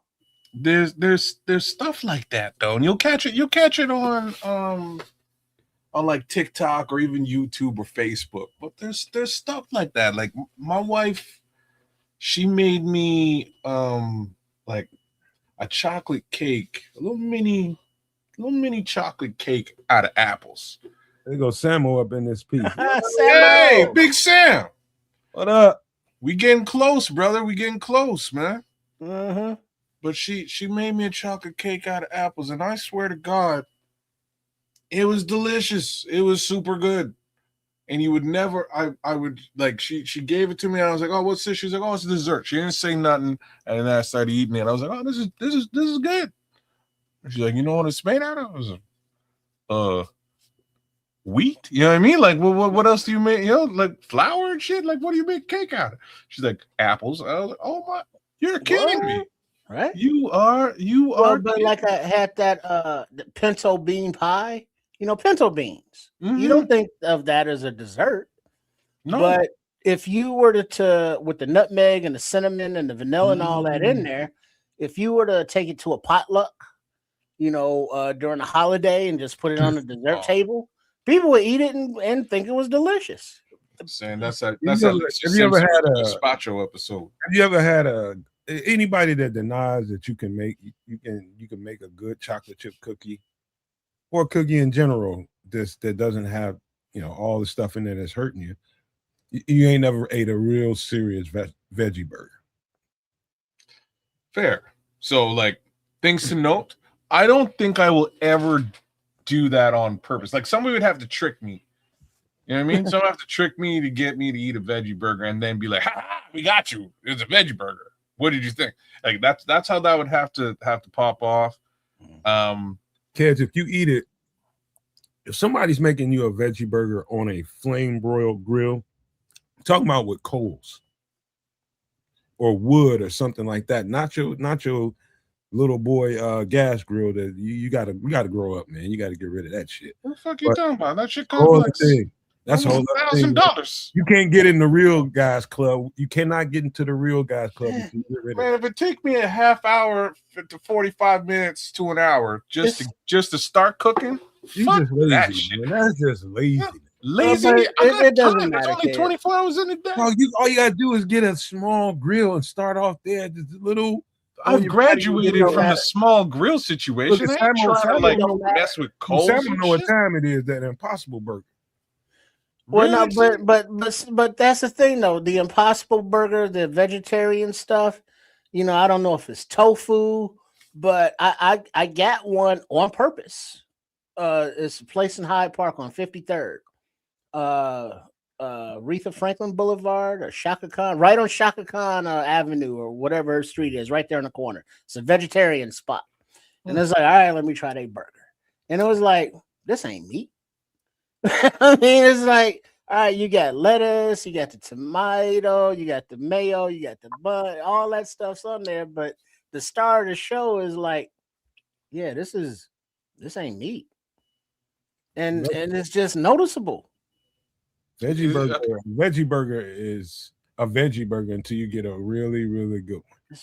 I'm just saying, you would have to trick me first. And then if I liked it, maybe I would do it again. And like, let me say this, I can almost guarantee my son will trick me with a veggie burger real soon. Like what Sam was telling you, that smoke, number one, that flame broiling that burger is going. I need to hear all this shit. I mean, it's like, you know, the difference between a flame broiled and the shit at McDonald's. Look, I get it. I know I ain't spending no 45. When I'm going to my grill, I'm turning that motherfucker on. I'm coming out with a steak in 10 minutes flat. The steak only took 7 minutes to cook. We're good to go. I don't need to be messing with smoke and wood and all kinds of bullshit. You're missing flavor, bro. Get you a funnel. Just fill it up with charcoal. You use some newspaper under there, like the shit. Let newspaper. White. You know, to ignite the underneath. A funnel is like a chimney, and you have the charcoal in there, and then underneath there's air and holes that you can put paper and shit in to burn. And so it burns and it catches the charcoal on fire, and then the charcoal gets white. All you gotta do is come back, dump it into your grill, spread it out. I'm just telling you, I would have been eating my goddamn steak already while y'all fucking with newspaper. Hold on, kids. You flavor corners now. I believe you. I believe you, and I agree with the flavor piece. But when you go down this road, kids, let me tell you something. You're going to go down the smoke road one of these days. No, I'm not going to. I come from the smoke road. I've been done that for years. I spent a lot of time fucking with a grill, man. I spent a lot of time. I've graduated. I'm at another place. I marinate. That's what I do. I marinate my food. I give it a nice flavor and marinate. I let it sit down. I don't need smoke too on top of the marinade. So I got to tell you, man, just for all the people that's listening to us right now, we're talking about grilling and smoking. The first thing to know, if you're using any kind of wood, when you first put that wood on there, give that shit some time. You can tell when you close the lid and you letting it get hot, letting the grill get hot, look at the smoke coming out of there. If you see kind of a charcoal colored, brownish, grayish smoke coming out of there, it's not time to put your meat on there. That's dirty smoke. Wait until that smoke gets a little white. That's when it's time to put meat on there. See, I've been a lot of people make that mistake.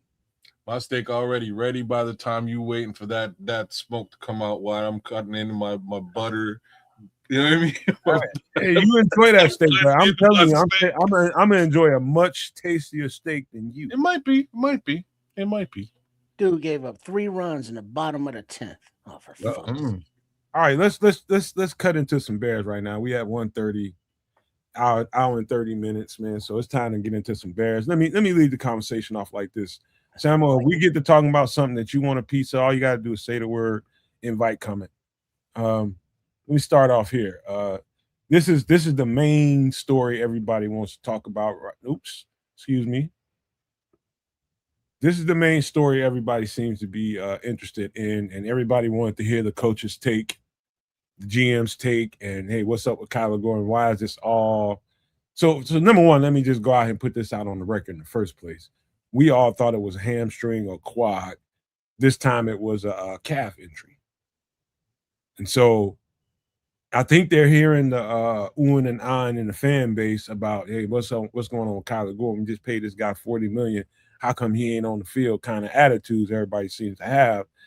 And, you know, I appreciate the responses that they gave. They tried to satisfy the fans. And, you know, let's just open this bad boy back up one more time, and hopefully we'll put this shit to rest for the rest of the season. Hopefully we'll put this behind us. But what's you guys' thoughts? What did y'all think about the responses given from Ryan Poles and the rest, and Ben Johnson and Dennis Allen for that matter? Much like Degeneration X used to say, I got 2 words for you: get healthy, not suck it. This is what Ben Johnson had to say about this whole situation and about scrolls. That's cold. But this is get healthy, man. It looks like from what you're saying, this has really been a plethora of different things. It's not just one thing. It's not the same injury. It's different things that are going on with this guy. And that's really unfortunate because we need him like I say we, but Dennis Allen needs you, Doc. Let me jump in here real quick before you finish it, because I forgot to say, kids, I apologize. Mm-hmm. He's been here. He gave up his whole offseason to be here to get right. So he's been in that building working. All offseason, he did not take a vacation. He was here trying to get right. So I think that should be noted. Put that on the record too. I don't know how to take that. You know what I mean? Like, you're putting in work, but you still. That's how to take it. That's an unfortunate reality. And here's the thing. You know, if this wasn't just a revolving door recurring case scenario, I'm sure everybody would feel just terrible about it and have all kinds of sympathy.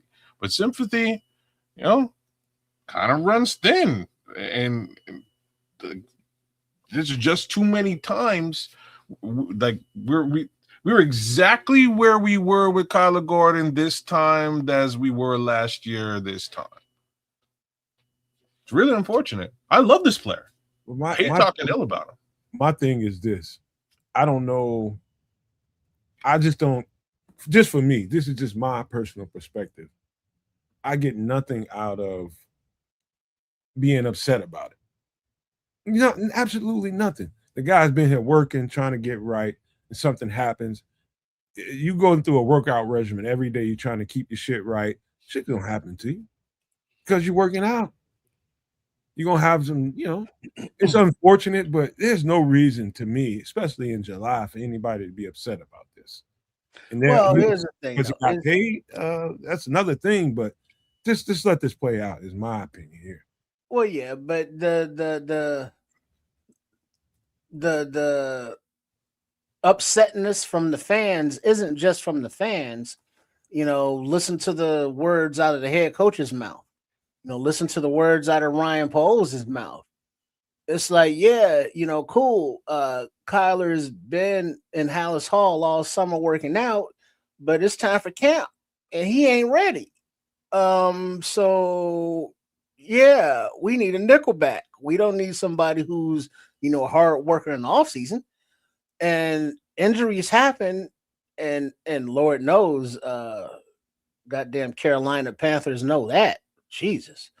But just this moving muscle thing, and it's like, well, are you going to be able to play? Granted, it's still July, so he has time, but it's just not a good look when it's like constantly unavailable because of injury.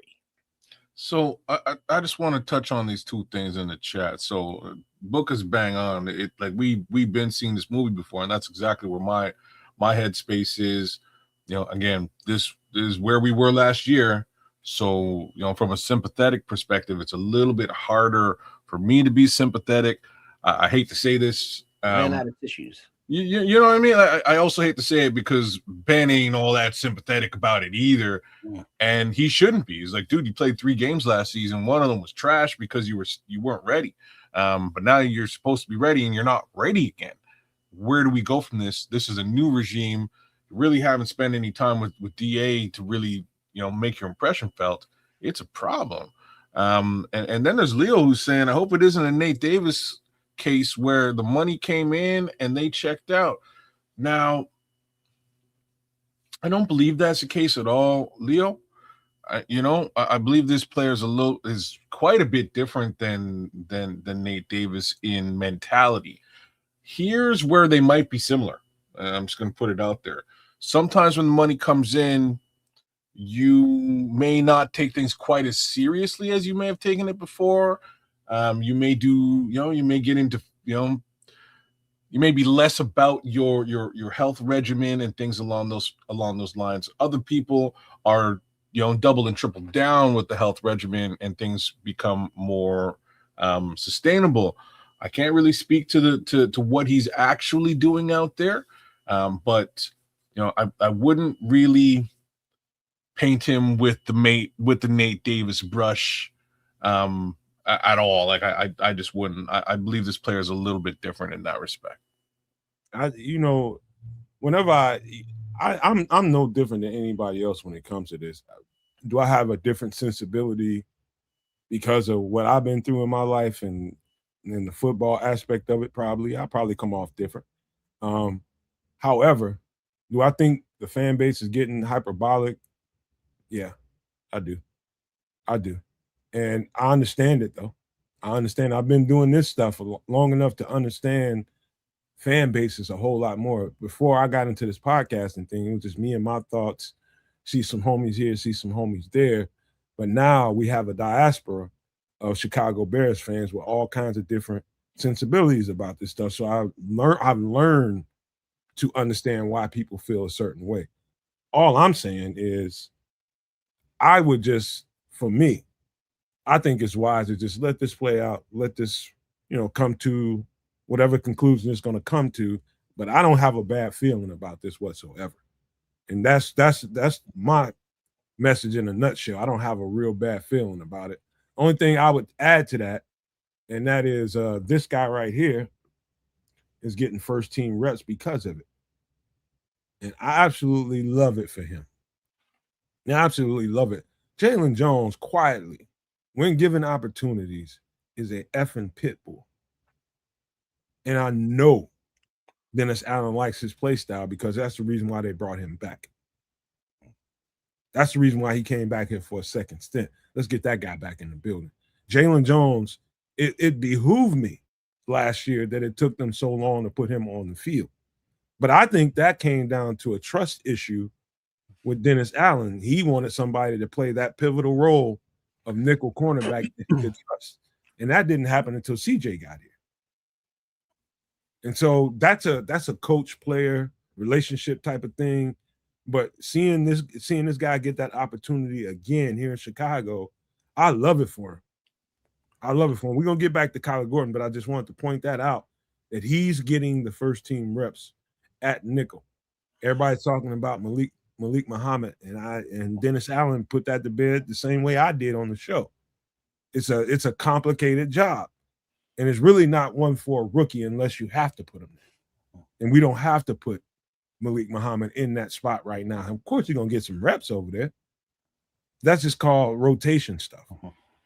But to have him put that responsibility on him as a rookie right now, it's not necessary. I'm glad like hell we got Jalen Jones right now. You know, I mentioned Ben Johnson and Ryan Poles talking about Kyler Gordon, but Dennis Allen also spoke on him. And being that Jalen Jones has been around for a while now, you know, special teams guy, depth piece, injuries sometimes open the door for opportunity for, you know, those type players. And if he can gain the trust, he being Jalen Jones, of Dennis Allen and, you know, the rest of the staff and all, to, you know, to say, all right, if Kyler Gordon isn't available, we can trust Jalen Jones. And I just don't want it to get to a point that it's like, well, you know, now Kyler is just an afterthought and is looking at all Jalen Jones or Josh Blackwell or Malik Muhammad or Cam Lewis, you know, whoever it is, not Kyler.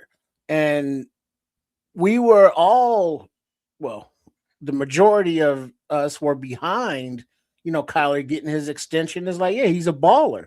But all of that goes to crap when you can't stay on the field. And that's kind of, you know, where the lost love has gone for him.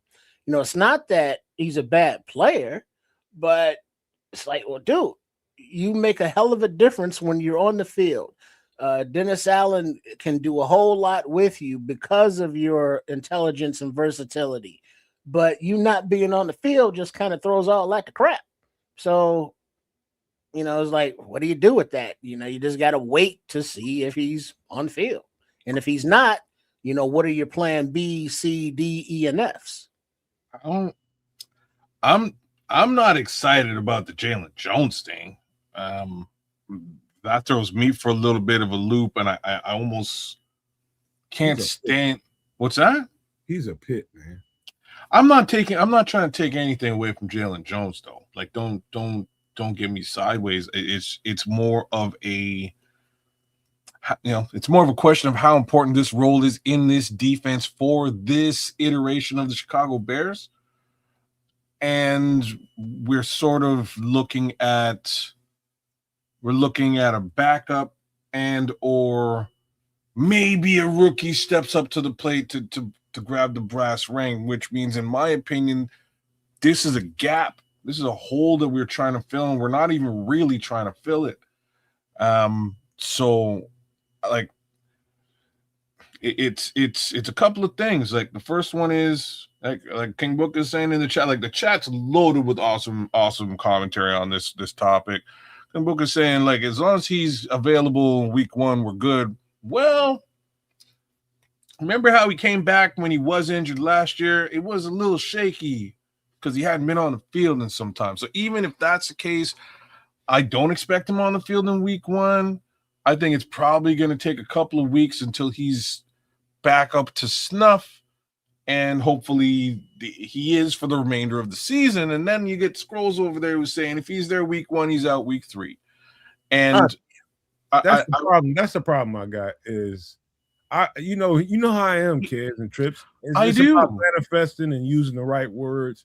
You say that shit, you speaking it into existence. But like, that's fair, but it's also fair to say, right? The homie he got paid, he was fine. He got hurt. He was out the whole season, played 3 games, one of which he absolutely stunk. Played the 2 games and came back to form, and I was like excited to see how he does in a full season. And here we are again having the exact same conversation we were having the year before. It's not it's like the question of availability really is a question, y'all, because these soft tissue things just keep popping up for Kyler, and it's terrible. It's a real concern. The thing is, okay. My thing is, you can't do anything about it. It's football. It's a guy working out, running into some bumps and bruises and soft tissue injuries in particular. And I'm sure he's sat down with the trainers and coaching staff and even doctors, I'm sure, trying to get to the bottom of it. And I've said this for the longest, and I believe this to be true. And my actual trainers told me this as well, because we had a few guys that were dealing with the same type of shit Kyler's going through. A few guys. And he kept telling them, you mother has got to stop drinking and eating bullshit. That's what he told them. Coach, man, what you going to do late at night, man? And everybody, I got to get some Taco Bell. You can't eat that shit. Especially not in the middle of the night, because it's just bad fat and it just sits there. And you're going to go out there and you're going to be feeling all sluggish, and the coach is going to be pushing you, and you're going to be pushing yourself a little too far than what you're able to do because you ate that shit last night. And you're going to end up pulling something. That's the literal words I heard in the training room. It's the same thing that's I believe it was Scottish Bear was saying last week, right? He has to change his diet and start eating bone broth or drinking bone broth if that's what you do. You had a couple of suggestions, but if that's what it takes, man, let's get that in place. And one would have hoped that would have started last season when he started to experience some of this. Here we are now, more or less looking at it again. So, it's not the end of the world, y'all. It is an unfortunate eyesore to deal with right now. I'm sure he'll be on the field at some point and will make his impression felt in 2026. The question, unfortunately, is just, when and for how long. Well, but that's why, all the arrows are being, shot toward him and the quivers are being emptied, because of the length of his unavailability-ness. And, sure, you meet with the trainers, and I hope the dietitians are a part of that. And, I've given comments as like, well, shit, Kyler Gordon has his like man versus food kind of YouTube channel thing, where he goes around and, he samples different things. And, that's a cool thing to do. But yeah, no, not now. You can't be eating, you don't know what you eating. You need to eat, whatever the dietitian says eat, your proteins, your veggies, all that stuff. And, sampling different dishes, you don't know what's in that stuff. And it could be something, high in sodium, that's really drying him out. And if he's not hydrating enough, soft tissue injuries. I heard it. So you're right. You're you right. gotta be aware of all of the influences that could cause these things, and it's just been so many of them. It's kind of like, well, shit, why are we worried about what this dude is eating? It's like, because he can't get on the goddamn field, because he can't. His tissues when they get home? Who's policing these guys when they get home? Nobody. After I heard that conversation, because I myself struggle late in practice. I struggle late in practice towards the end when you get done with practice and they having you run gassers to finish practice off. Gasser is a 100-yard sprint. And I'm struggling bad. I'm not the only one, because we was all at the same place in the middle of the night getting bullshit. After that, I heard in the training room, I'm tired of going through that. I'm tired of hurting like that at the end of practice. Like, I'm hurting. I'm like feeling like I'm about to keel over bad. I'm feeling horrible. And when I heard that, when I realized that on our floor, we had a vending machine that had a whole bunch of, everybody walked right past the damn thing. Had a whole bunch of vegetables, fresh vegetables in there, oranges, apples, pears, all kind of shit. And I'm an apple guy. I would get me at the end of the night, I would get me 2 hard, crispy red apples. And I never felt like that no more. So I know it's true. In some way or another, it's probably diet related. I know that you feel so drastically different after eating a couple of apples in the middle of the night than a couple of burgers or tacos or something, whatever you eat, burritos, whatever it is. You feel way better when you go out there and have to run that shit off. It's a different kind of energy. Well, yeah, garbage in, garbage out. Yep. So I know it's probably something like that. The problem is nobody's policing nobody when they're at the house, man. When you want to get up in the middle of the night and go get you 2 honey buns or something like that, or a roll of cookies or whatever it is that you got in your cabinet, you're not in house all day. Nobody monitoring your ass.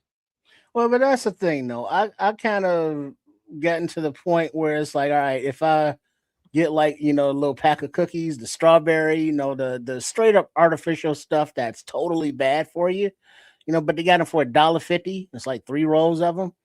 And I'll get a taste. It's like, all right, I'll eat a cookie or 2 cookies like Wednesday. Then I won't eat none until like Saturday. And, so a pack will last a few weeks. Whereas, guess what? If I don't buy them, now even if I want them, I can't have them because there's none here, unless I make some, and then those are going to be healthier, of course. You get you some jar of peanut butter, roll that, bake those out. Yeah, beautiful. But his cabinets should not have any junk food in it or anything that's bad for you. Good luck telling him not to be human. Sure, but his contract, he's an adult. He's got agents. He's got agents. So here's the thing that I don't get about some of these decisions that these guys make, because their agents are paid through and because of these guys. So you want, your people to be healthy. You want them to not be in trouble. You want them to be on the field to maximize their pay potential, maximizing your pay potential. And so it's like, hey, all of my clients, we have a dietitian. Our dietitian meets with everybody. We have financial advisors who meets with everybody, security advisors, so I am looking out for my clients as a stepdaddy, a step uncle, somebody who's looking out for their best interest. So they're at their healthy, athletic peak, so they can make the most. So I make the most. So it's an investment. So it's very altruistic of you. Agents. Your boy just made $40 million. I made 15% of that. That's real good cheese, and I can go do the same thing with another dude over here. I'm probably going to go pay attention to that other dude who's going to probably make me another, X amount of $1 million too. And, maybe you will do it again, but that's not really my concern because, these are just commodities to me, and I can just make that money player on player on player on player, and I don't really have to get in at players, to ensure that I'm getting more money from this guy because there's 50 of them, and I'm just making guap. I own a yacht. You know what I mean? Like that's just kind of the reality here. But numbers instead of individuals. What it is. Jerry Maguire at least hugged. My man. Oh, he liked that guy. That was his big first contract. You know what I mean? But after a while, Jerry Maguire don't really care about the Cuba Goodies. Yeah, because did you see the reaction to the other agents? Like, well, why don't you do that? And he was like, well, come here, give me a hug. He was like, no, get off me because that's fake.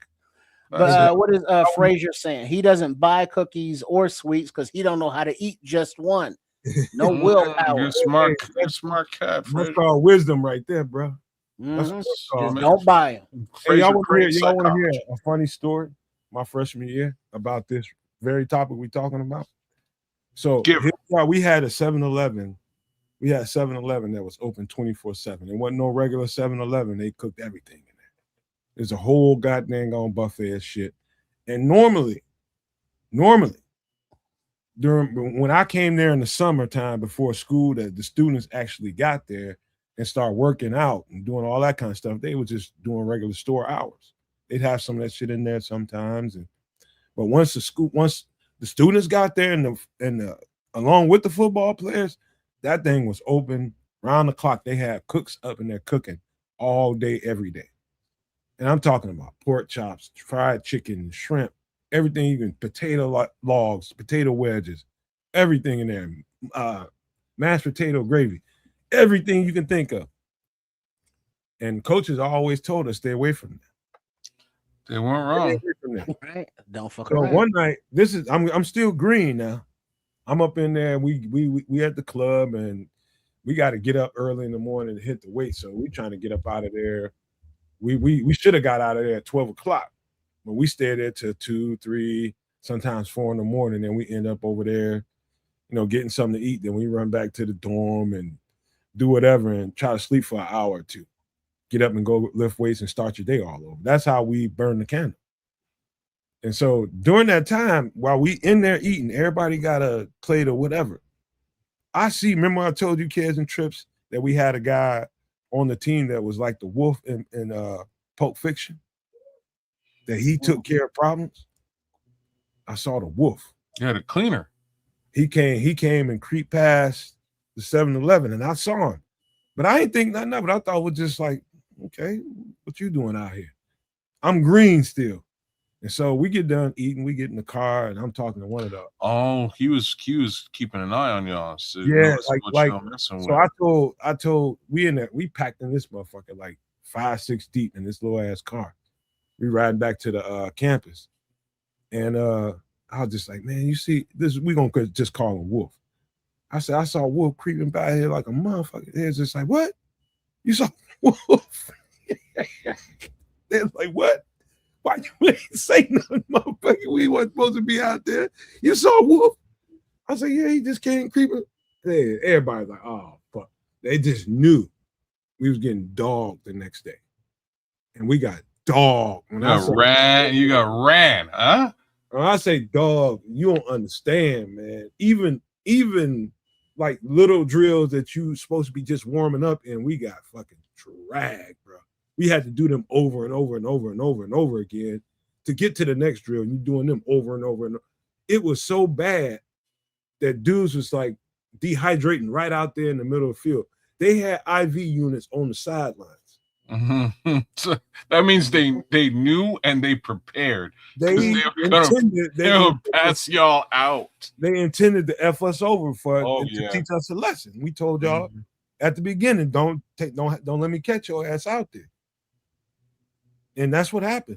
And then we had to run gases at the end of it. It was people throwing up, people passing out. It was an ambulance at the top of the stadium. I was just like, oh shit, this is bad. I saw that when we came in. Laughing their ass off. I saw the ambulance when we came in. I was like, what the ambulance doing here? And everybody knew but my green ass. Freshman. What's the ambulance doing here? It's like we about to it's here for you, bro. We about to get murked up in this motherfucker. That's why. Told you not to mess with that mac and cheese. Mm-hmm. Man, dude, it was the worst. That probably is the worst day of my life. Physically. Well, right now, today, could you do 40 up downs? Yeah. I can do 40 up downs. You could? I don't know. I ain't tried. I can do 40 up down. Because I used to be able to do them easy. But then I would go down, and then that up became an issue. The up downs, man, it's about your core and your arms. And can your legs after you get through, like, okay, so a normal up down, for a normal coach is just go down, touch your belly, get back up. That's it. And well, I was always taught to lead with the chest. Well, some up downs is you got to chop your feet. Well, you chop your feet, and then when you drop, you lead with your chest, and then you scramble back to your chopping position, and then lead with your chest down, and then up back to the chopping position. And like the gravity going down, Yeah, I'm aces with that shit. It's the coming up part that ain't so fun. And then that whole chopping of the feet thing, because once you get a certain age, like your joints, like your ankles and your knees and your hips, they don't like chopping. They don't. These are facts. If you're not chopping, it's them up downs is easy. Well, if you chopping, them up downs get a little rough towards the end. Yeah. Okay. Because Dennis Allen said, hey, you have 40 up downs. You know what I'm saying? You don't do them, you're on the pup. And as far as I heard, everybody was able to accomplish that. Yeah, you drop into a push-up position. Yeah, that's lead with your chest, and then boom. Samuel, all he knows is a chop up down. I did meet a coach that made us just do standing up downs and get back up. But most of the coaches I've been doing that shit since Pee-wees.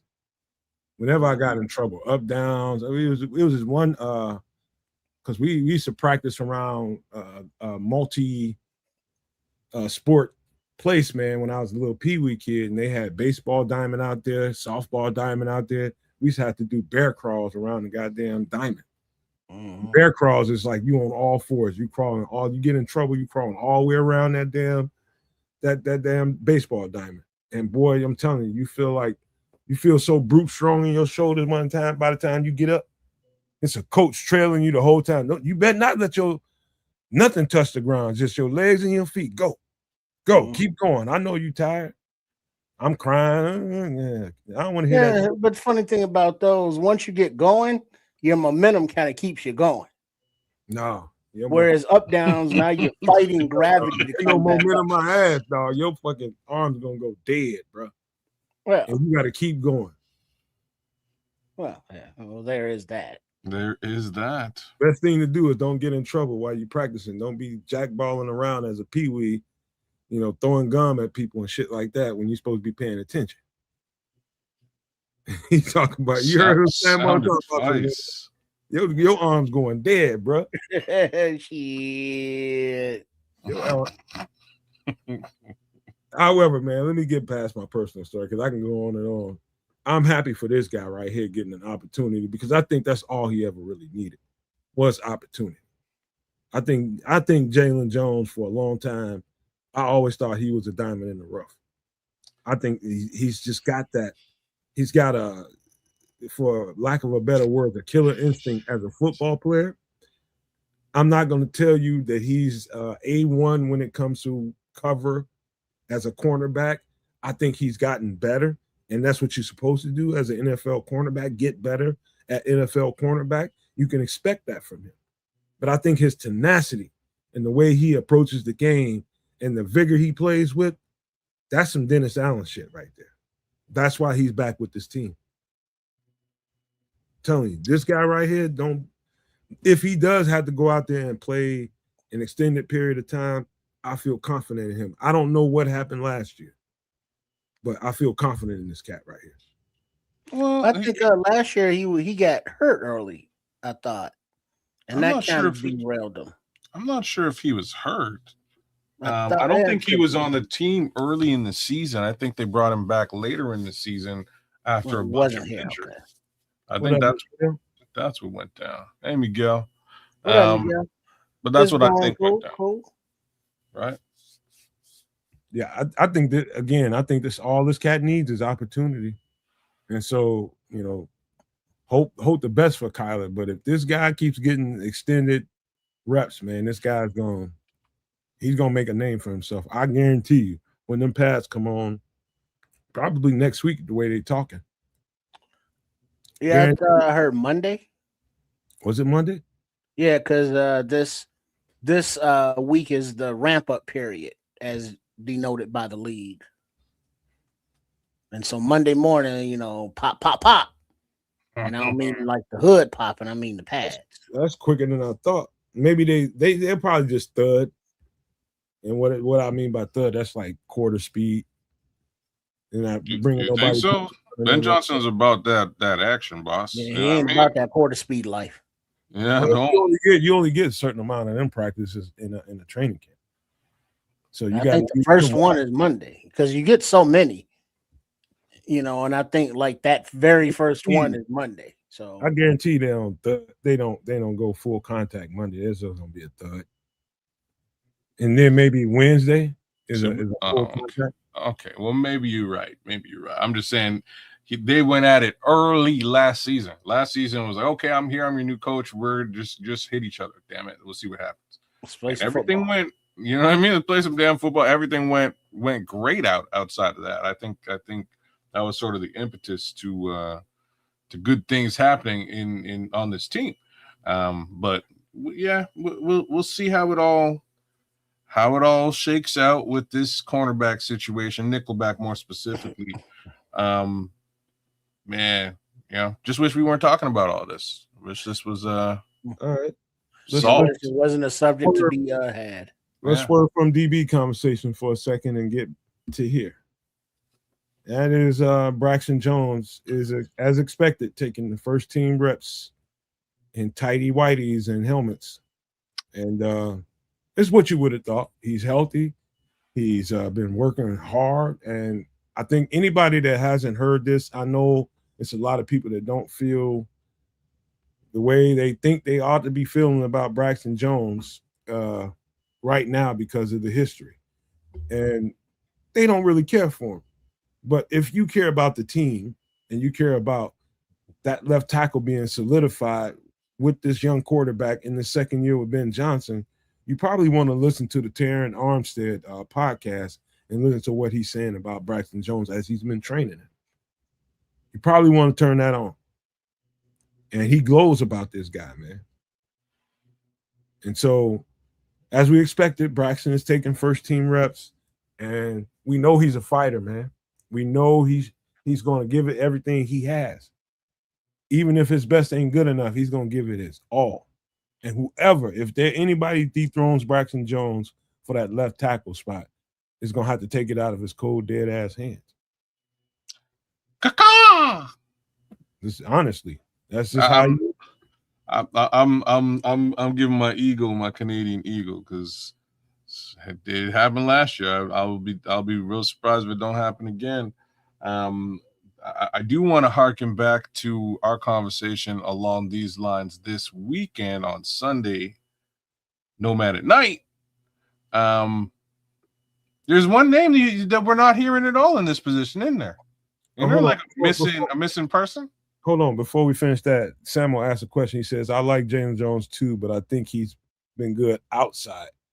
Do you think that the Bears can afford former nickelback Kenny Moore as insurance? We just talked about that last week. Yeah, we had this one up on Sunday. Speaking of Sunday, so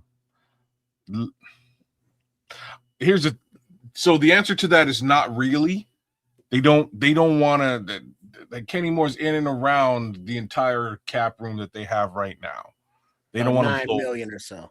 It's 8 and change in both cases, right? Like, so they don't really want to do the Kenny Moore thing if they can avoid it. If they can get Kenny Moore to take some sort of a friendly deal, I don't know why he would, because he's damn good.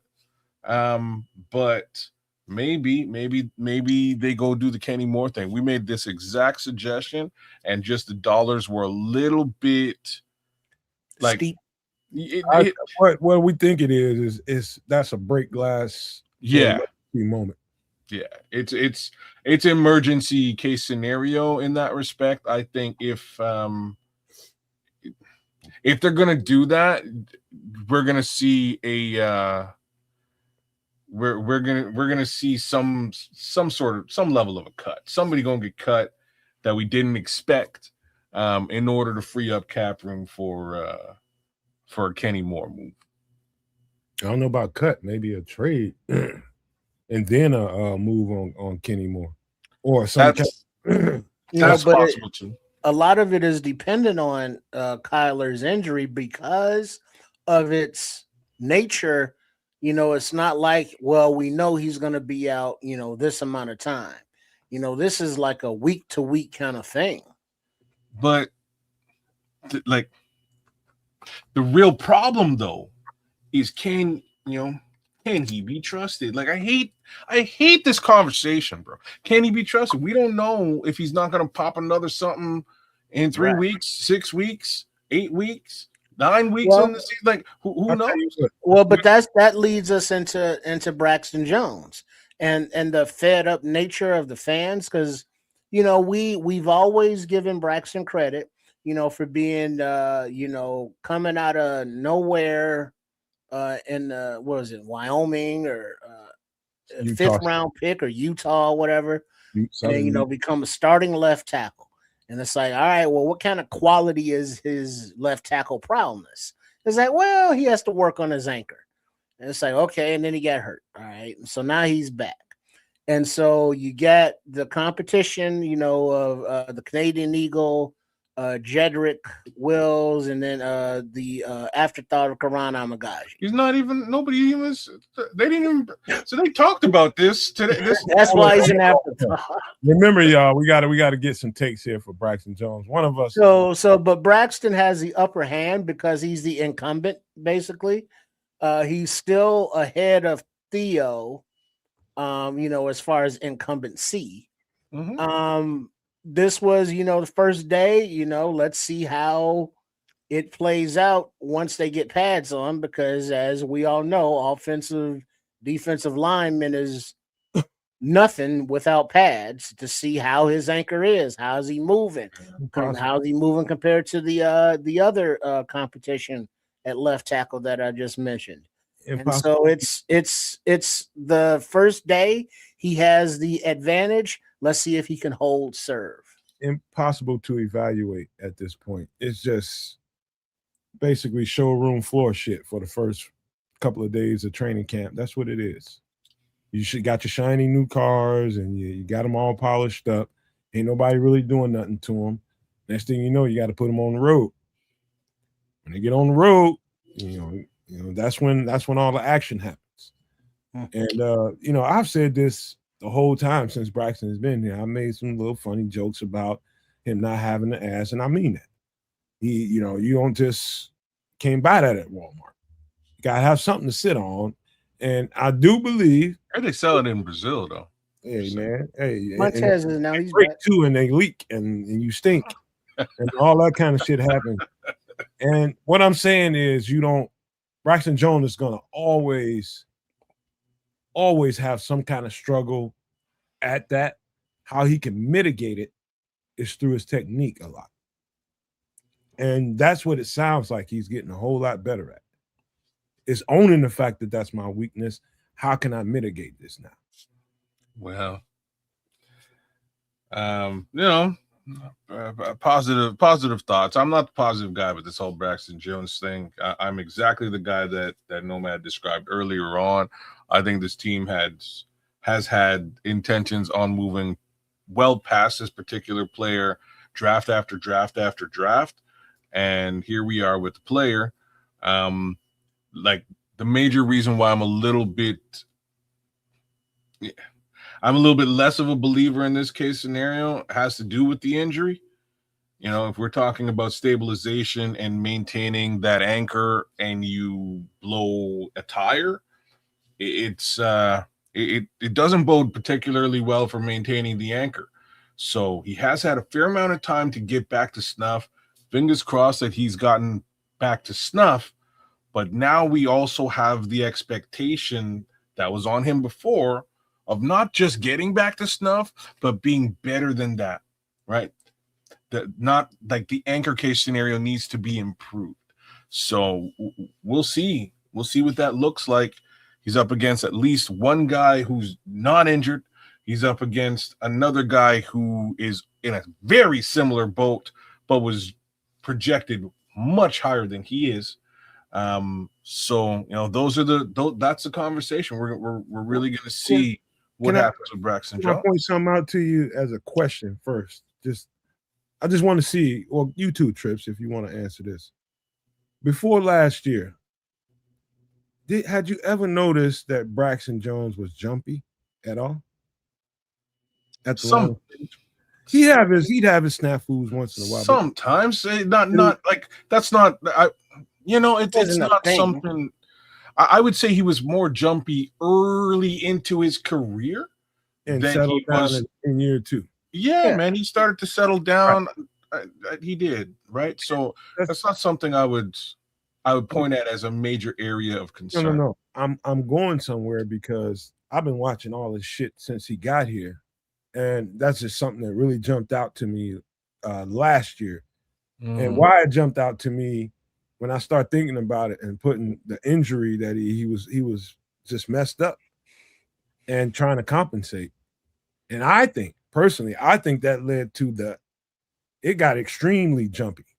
Like he was jumping off way too many times. And what he was trying to do in my eyes was get ahead of use the cadence to his advantage.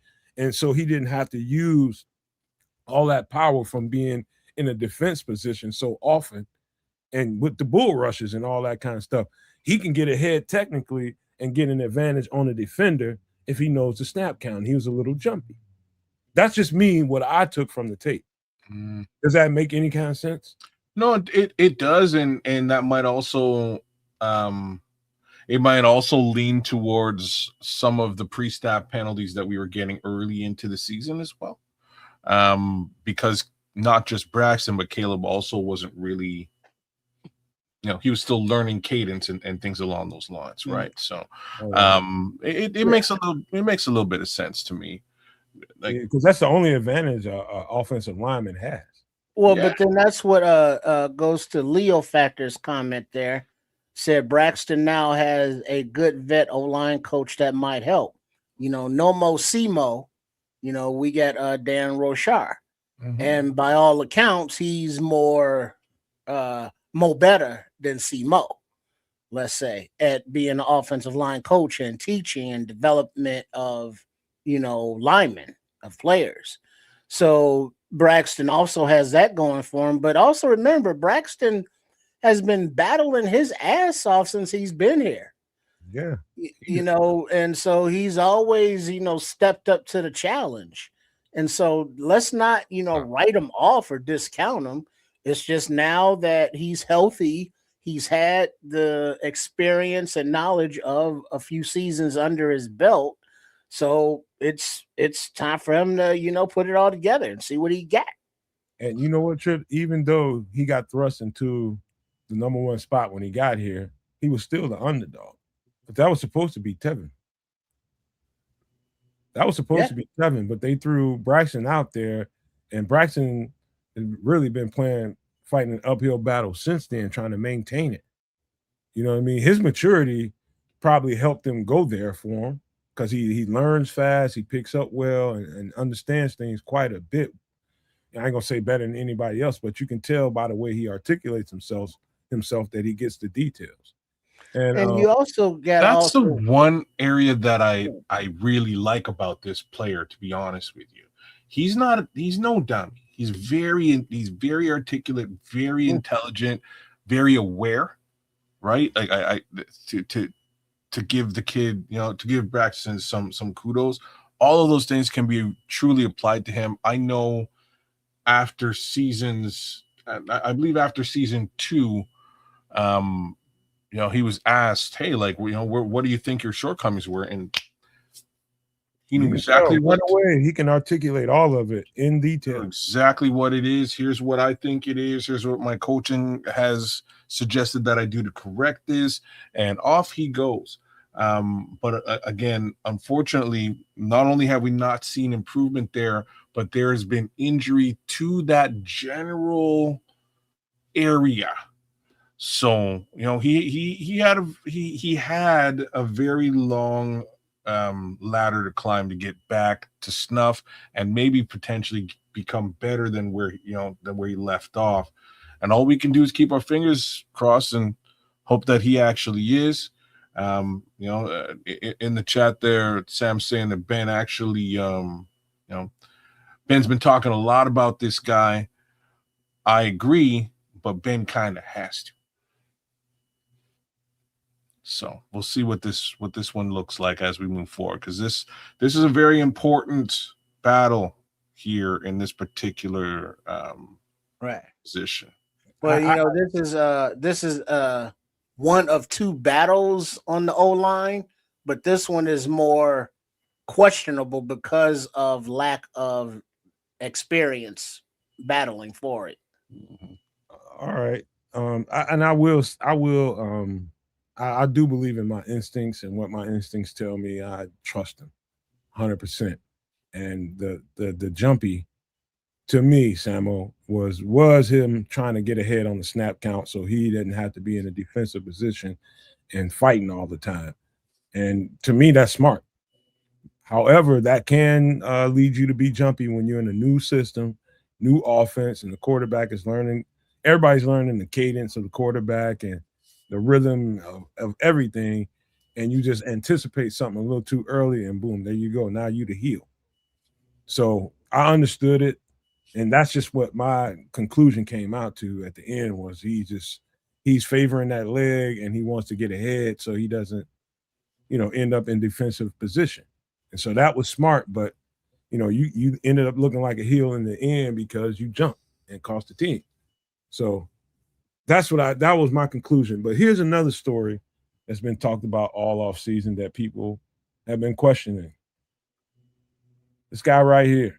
And word is from Dennis Allen, right? Probably within the first 3-4 questions that he got, people asked about Tyreek Stevenson, what's his status, and what do we expect out of Tyreek Stevenson kind of questions. And he came flat out and said he's a starting caliber cornerback in the NFL.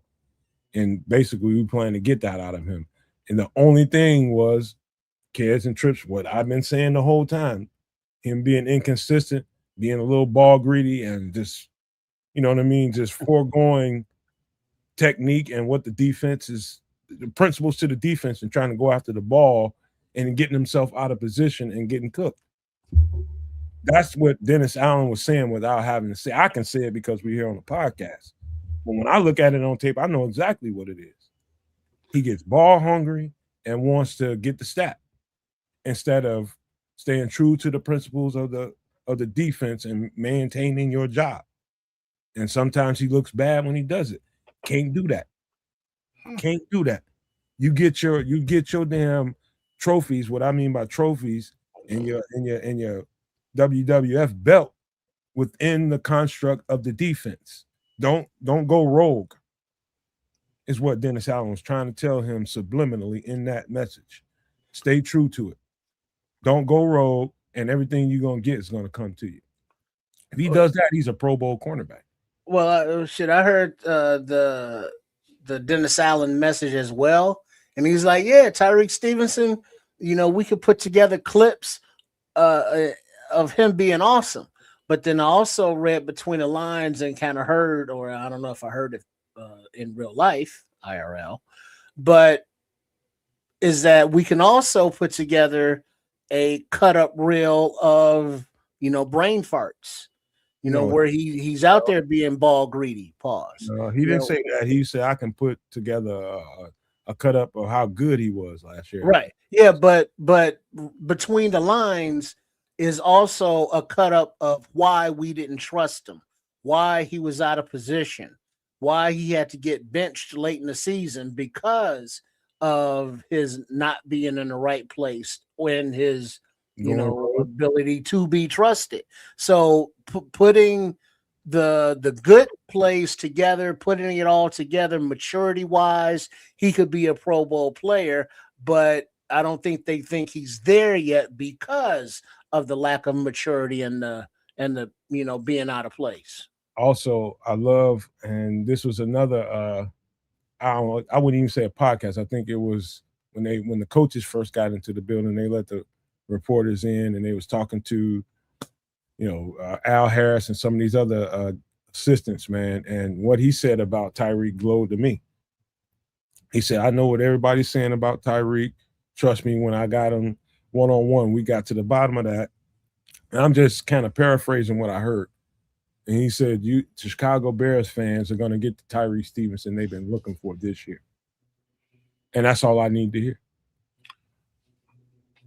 And that just goes to what I was trying to say the entire offseason was just all you got to do is stay.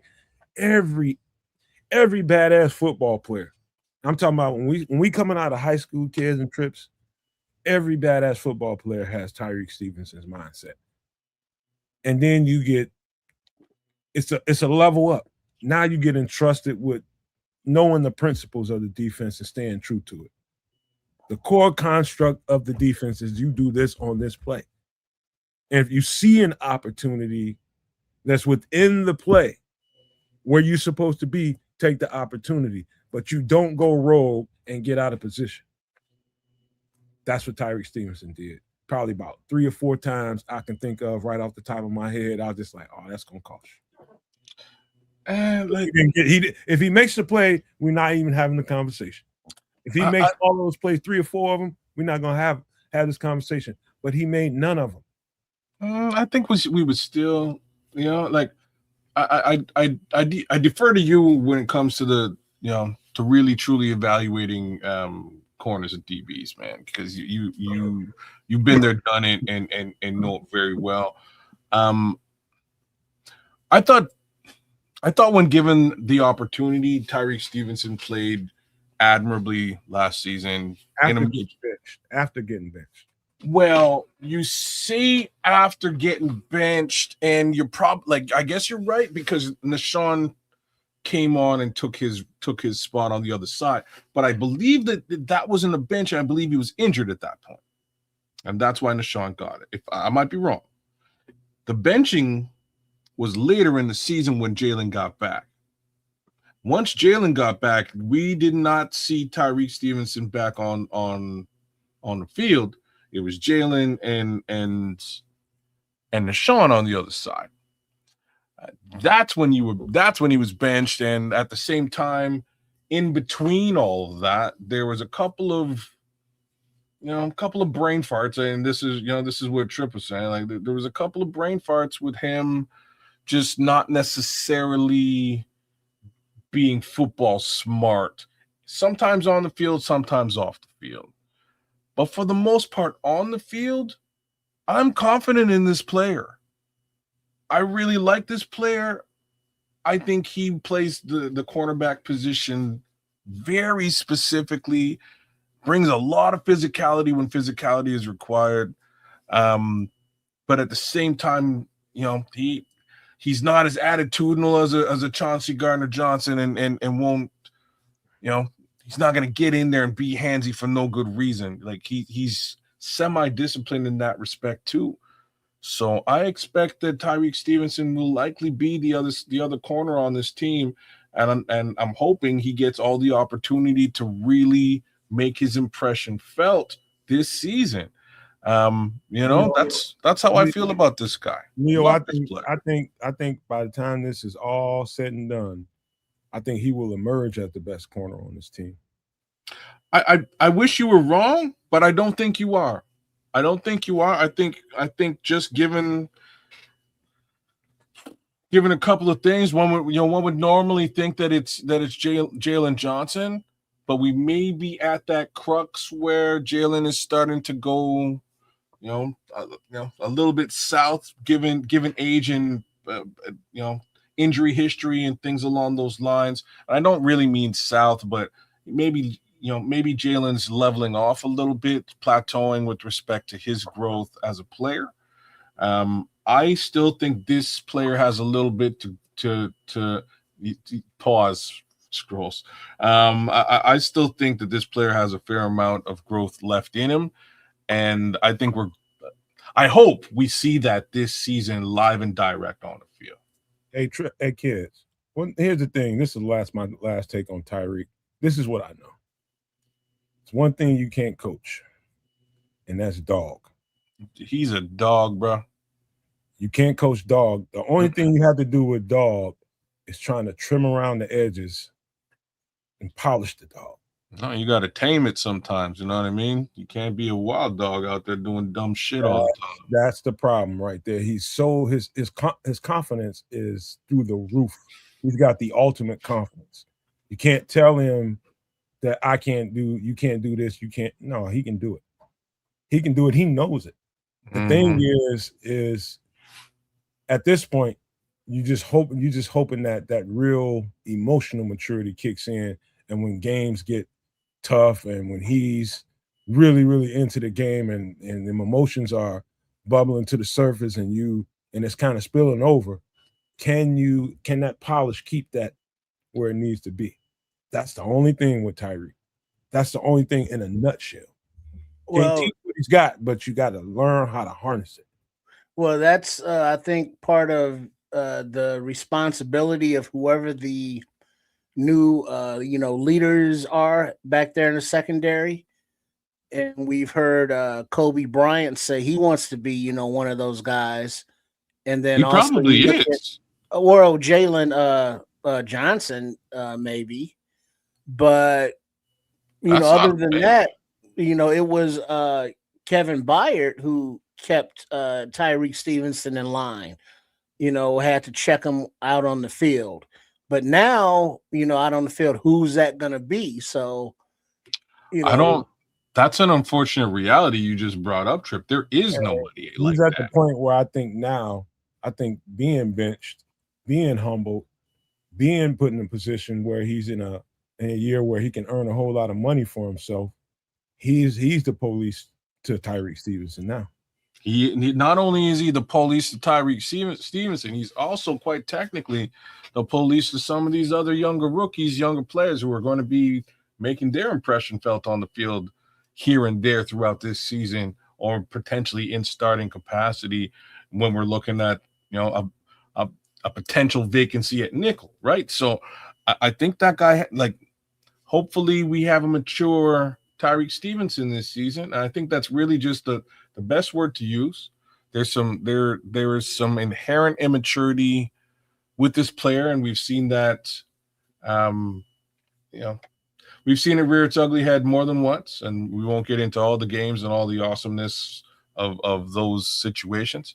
But as stated, I thought he played his ass off last year when given that little window to do it. There were some hiccups. There was some brain farts or dumbassery. What it do, FFG, man? See, he hung around, man. That's my boy. You here? That's my but guy. I mean, considering all of that, I think Tyreek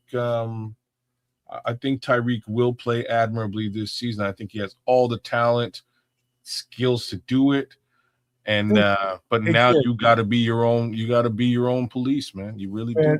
There's two particular plays I get to thinking about when I start thinking about Tyreek Stevenson. When I talk about dog, when I just talk about just elite talent, there's only two things wouldn't happen. Remember, he made that diving interception, just picked that motherfucker right out of thin air, just dove on a. It might have been a dig route or something in the middle. And he just dove and just took it away. He just read the shit, dove, took it away. And that one, and there was one play last year when somebody was running, streaking scot-free down the sideline. He just ran and dug the ball out and took it away. Just took it away. Just took it right out of. And shits don't happen without Tyreek Stevenson on the field. There's certain players that you got on your team that will do special things when the time is right.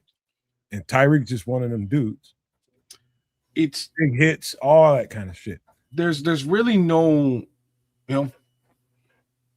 football skilled case scenario. There's not a lot of weakness to his game. Sometimes he does get overzealous, right? Like bite off a little bit more than he can chew, a little bit too confident sometimes. But it's mostly just, dumbassery that makes you question this player. It's not so much skill set on the field, man. He has it. He's that, in my opinion, he's that good, and partnering him with Jalen is a great thing. I'm confident when teams target him versus targeting Jalen Johnson. I'm just as confident, and just looking at last year, because he not only was he on the field, but he was on the field in Jalen's position. Teams did not target Tyreek in that situation. They were gunning at Nashawn, which put Nashawn in a position to really outplay Tyreek and get a bunch of interceptions, even in situations where he was technically burnt, but was able to make his way back in and make a play on the ball. So it's like the way that the secondary played last year was very interesting. I was personally a little bit worried when I saw this player on the sidelines, but Nashawn stepped up and he played very well. There's no Nashawn anymore, Tariq. It's your job to lose. Kids, one thing I can tell you, especially about South Florida DBs. And I know this from just running the circuit, high school shit, meeting up with motherfuckers down in South Carolina, North Carolina, down in Atlanta. Some of the Miami boys come up there for some of those 7-on-7s and 11-on-11s. I know this about Florida boys. Them boys is tough when they backs against the wall. Them DBs, when they got something to fight for, they come. And I'm telling you, Tyreek's got that in him. He's got that in him, and that's what you're gonna see this year. I think so too. You're gonna see the best Tyreek Stevenson you ever saw. I think so too. Putting it all together, and that's what you expect in year 4. What is this, year 3 or year 4? Whatever year it is, this is what you expect. This is what you expect. And I'm glad. I think his path has taken him here. All the stuff that he's, being criticized for, all that's warranted. But now it's time to go ahead and put it all in the gumbo, bro. Put it all in the gumbo and be the best dude we know you are. Yeah, we drafted a Pro Bowl type of cornerback, and I think we're gonna see that this year. I don't think there's any. I don't really think that there's any question. I think at this point, not only is, and maybe this is what he needs, right? Like, not only is he thrust into the position to compete for this position and likely win it, but he's also thrust into a leadership position haphazardly, right? Like it's either Jalen or him really. Everybody else is a rookie to the team, not necessarily a rookie football player. They're new to the team, as in Kobe Bryant, as along the lines of what Sam is saying. I think Tyreek has to step up, and I think he's going to do so with his play on the field and lead by example. Tyreek came out in the same draft. I think the same draft as Kobe. Maybe not. Maybe they might be 1 year apart, but I remember evaluating all of them tapes, all of it. And so here we are. This is when you expect a player to really turn that corner. This is exactly when you expect for him to turn that corner and earn that money. That's what I'm saying. This might be perfect for him because I don't think Jalen gets another contract with us. And so that money might be available to him. Well, I'm not. Man, that's. Imagine me not being on the contract conversation, because it's valid. It's a valid conversation to be had with this particular player as well. But I'm very interested in leadership. Tariq Stevenson. I want to know what that looks like. That might be exactly what he needs as a player to be more disciplined, to be more controlled. I'm just not down on him like everybody. I know he's just going through some young boy shit, and he just gotta trim them edges a little bit, man. That's all. He'll be all right. Well, this is isn't this contract year? Or is that next year? Might be next year. Because it's getting to the gentlemen. I think it's contract year, boys. While you're talking, Trevor, I'm gonna look. I think he's going into year 3. I think this is contract year, man. So either way, it's getting to the point now where it's like, all right, you've been given the opportunity to grow up, mature, if you will, but you only get so long to do that. And if you're gonna have those same issues going forward, now that's gonna be a problem. But if he can straighten up, fly right, and get it right between the ears, he could be that Pro Bowl guy. So either way, it's very precarious right now, razor's edge, if you will. So it's contract year for sure, right? So he's drafted. This is contract year? Yeah, bro. I'm confirming right now. It'd be a fool to let this guy go. Well, you know what it is, man. They'd be stupid. He go anywhere. He's gonna be a stud star. Let's have this conversation, because I thought they were stupid for letting go of Kevin Byard. I thought they might be stupid of letting go of Nashawn Wright. I thought they found a diamond in the rough. They had no bones and let both those guys go. They did not. I guess Poles drafted Tyreek, but the regime did not. So I'm just saying we are in year 4 now. 2026 is his 4th year. Sorry. Yeah, it's year 4. There's been no attempt to re-sign this player or really have that conversation. So he has to go and have a season this season. And his contract was backloaded, as most rookie deals are backloaded. He stands to make the most money in his career this year. And if he blows it up, maybe they extend him because, hell, they need to have a secondary on this team. But I'll tell you a weakness, kids, and this is just me being real transparent right now, as much as I love this kid. One of the things I see as a weakness, and I can tell when somebody is got their feet kicked up in the off season and when somebody's been out there grinding. And this sounds weird, especially for a DB. When you see flab and fat around the butt, that dude ain't really done a whole lot in the offseason. Let me tell you why. Because when you get out on the field, when that thing is moving around, jumping around, and you're a cornerback, that's supposed to be grade A ham right there. You know what I mean? He was a little hammy, not last year, but the year before that. And I was just like, oh, he's relaxed. He's comfortable out there. This is before Dennis Allen got here. And I noticed that this is just me watching tape.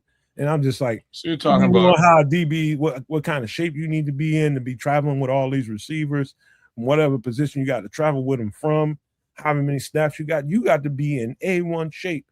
And I'm looking at Tyreek and I'm just like, oh, he's a little hammy out there. He looked like a safety at times. And he's heavy. That boy was well over 205 pounds at times. I'm watching him on the field.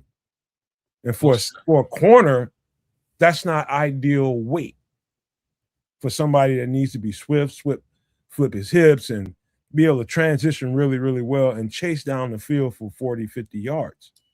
You need to be real, let's just say as light as you can be without being fragile when it comes to tackle. And so you have to really concentrate and make sure you maintain the proper weight. I can see he was overweight. Well, that was the season. That was the Fail Mary season. But I think not only do I think I know he came back last season and looked great. Was he a little bit immature still last season? Yeah, he was. But he did play admirably when given the opportunity. I think I think this player will be a bit of a difference maker on this team if given the opportunity to really play the season out. There's the other guy I want to see, but I don't know how. Like, if they're not giving that guy reps and he's just not a nickel, I don't know how he gets on the field, man. Terrell, but love this player, Tariq. I think I think the world of Tariq. And like I'm saying, I think really all he needed, maybe I'm hoping, was just, hey, now you're the lead, you're the captain now, bro. You're the leader of that secondary to a certain degree, because Jalen is a leader, but not like that. He's just a leader by example. I think this guy may become the vocal leader of this secondary, which is surprising, but I think it's what he probably needs to calm down. Well, the money's there to be had. You know what I'm saying? It's going to be on the table. It's up to him if he's going to, get up to the table to get it and how much it's going to be. You're right. Like Nomad is saying, of course, if it's not here for the Bears, he'll be in the league someplace. Yep. But I'm sure, hometown or the team that drafted you, is kind of a goal for these guys. They're gonna be a fool. They'll be a fool not to. We'll let this play out, but I gotta curb this conversation because we run a little bit overtime with the Bears conversation, so we can get to some other stuff. Remember, you guys, we got plenty more where this came from. We just got started. Plenty more in-depth conversation about the Bears and these position groups, the battles that's going to happen during camp, because there's going to be plenty of them. There's going to be a lot of good news, and I'm sure some stuff that we wish we didn't hear, but here we go. Here we go. So let's get to some food real quick, because we got to talk about some of that. I can't wait to hear what Samuel, stop staring at this boy's backside, man. What's wrong with you? Talking about how jiggly and delicious it looks. Don't be taking no advice from Nomad.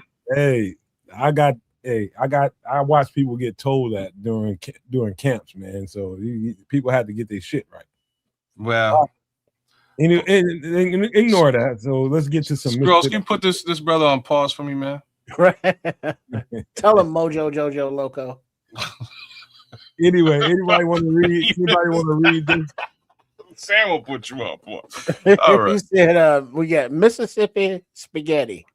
Ingredients: ground beef, angel hair pasta, that's that very thin one, ranch powder, peppercini juice, beef broth, what's that? Pepperoncinis, butter au jus gravy mix, and smoked sausage, which is optional.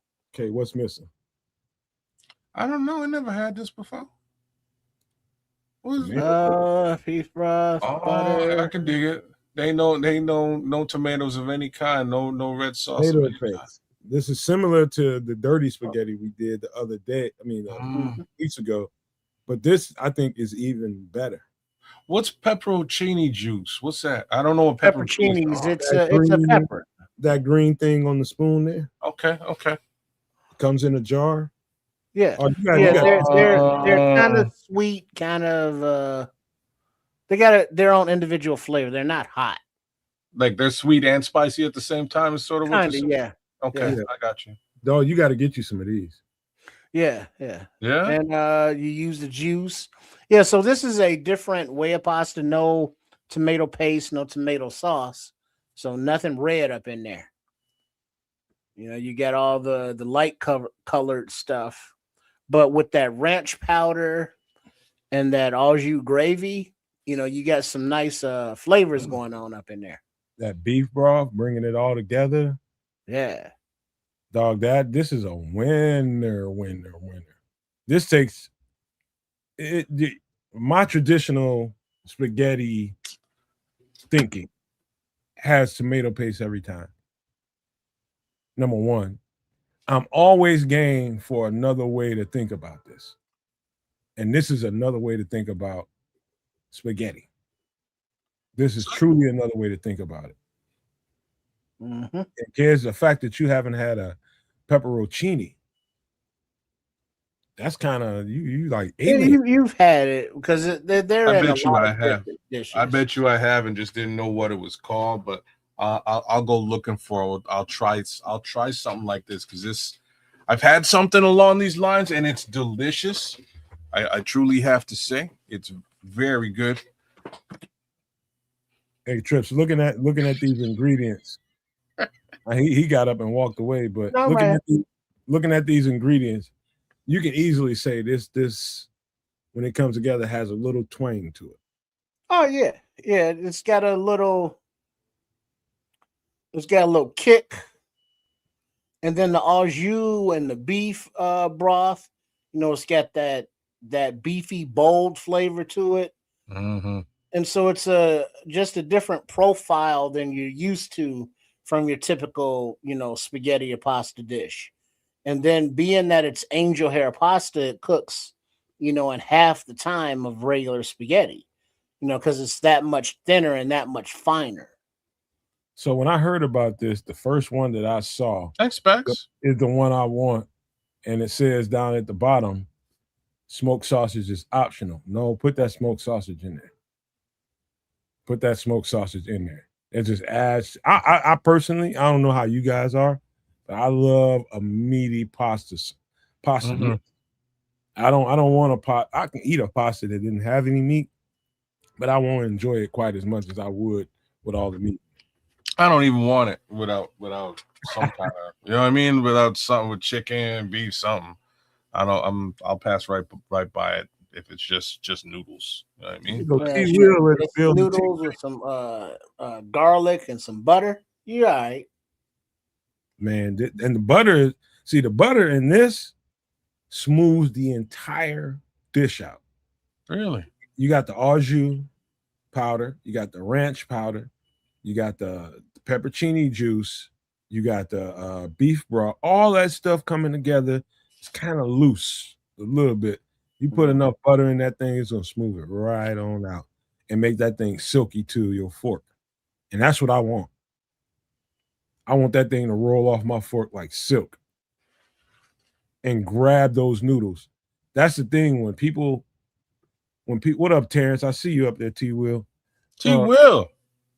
When people make pasta, some of the pasta, and I've made spaghetti like this at times, where I like a runny, saucy pasta. But sometimes that don't work well when it ain't grabbing onto the noodles. That butter is going to put that sauce on that noodle. So whatever that mix of au jus and ranch dressing, and it's going to bring it all there. Don't forget that butter. Smooth that shit right on out. Butter. But yeah, is this something you think you might try? Any of you two guys? Most definitely me for sure. This is right up my alley across the board. But I'm gonna try carbonara with it. Okay. Okay.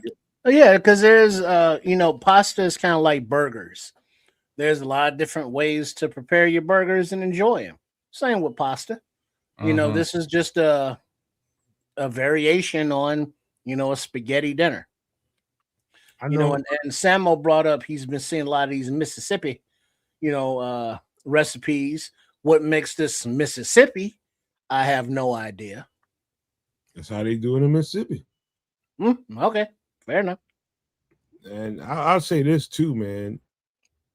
I don't know, kids, if y'all have, if au jus mix is even in y'all's repertoire when y'all cooking shit in Canada. But that fucking powder right there. So remember that thing I said about ETTE?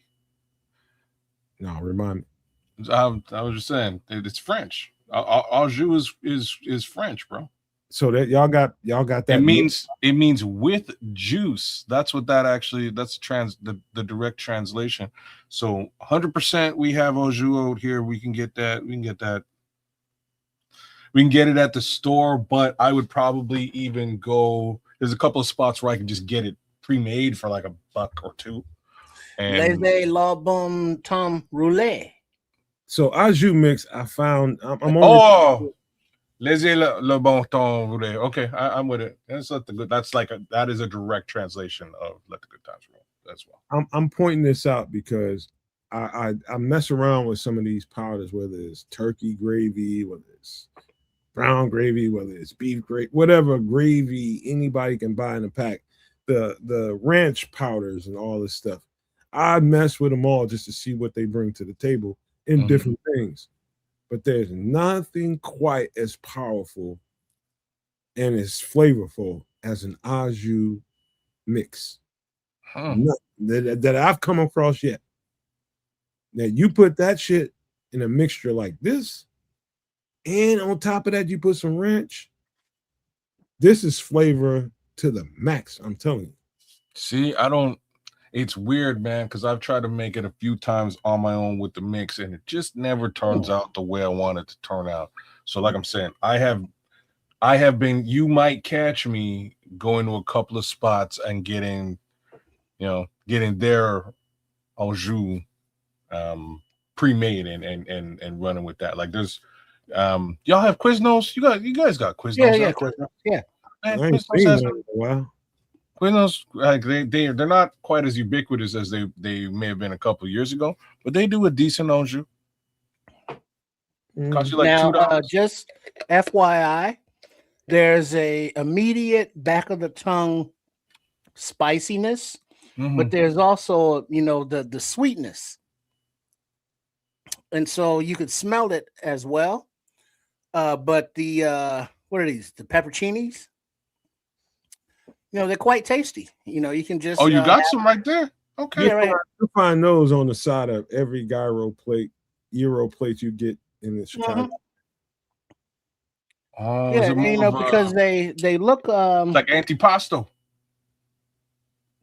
Let me see if I can get one of these out. No, not No? quite. No. It's more like a banana pepper. Yeah, hold on. Okay, all right. That's kind of what I thought originally. All right. I'll go grab some and I'll throw it in something real soon to give it a good go. Yeah, here you go. It looks like this. It's like a banana pepper. Oh, it's like a banana pepper Yeah. for real. Okay. Then like I say, I'm 90%. I've had some in different capacity, but all right. Any last thoughts about this? I'm gonna make this soon. I have one final thought.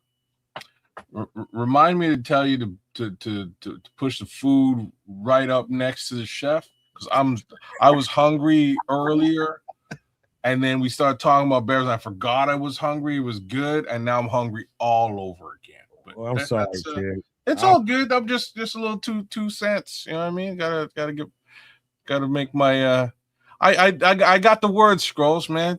It was you can quote that one later on. Scrolls, if he's hungry now, wait until I show him this. Oh shit, here we go.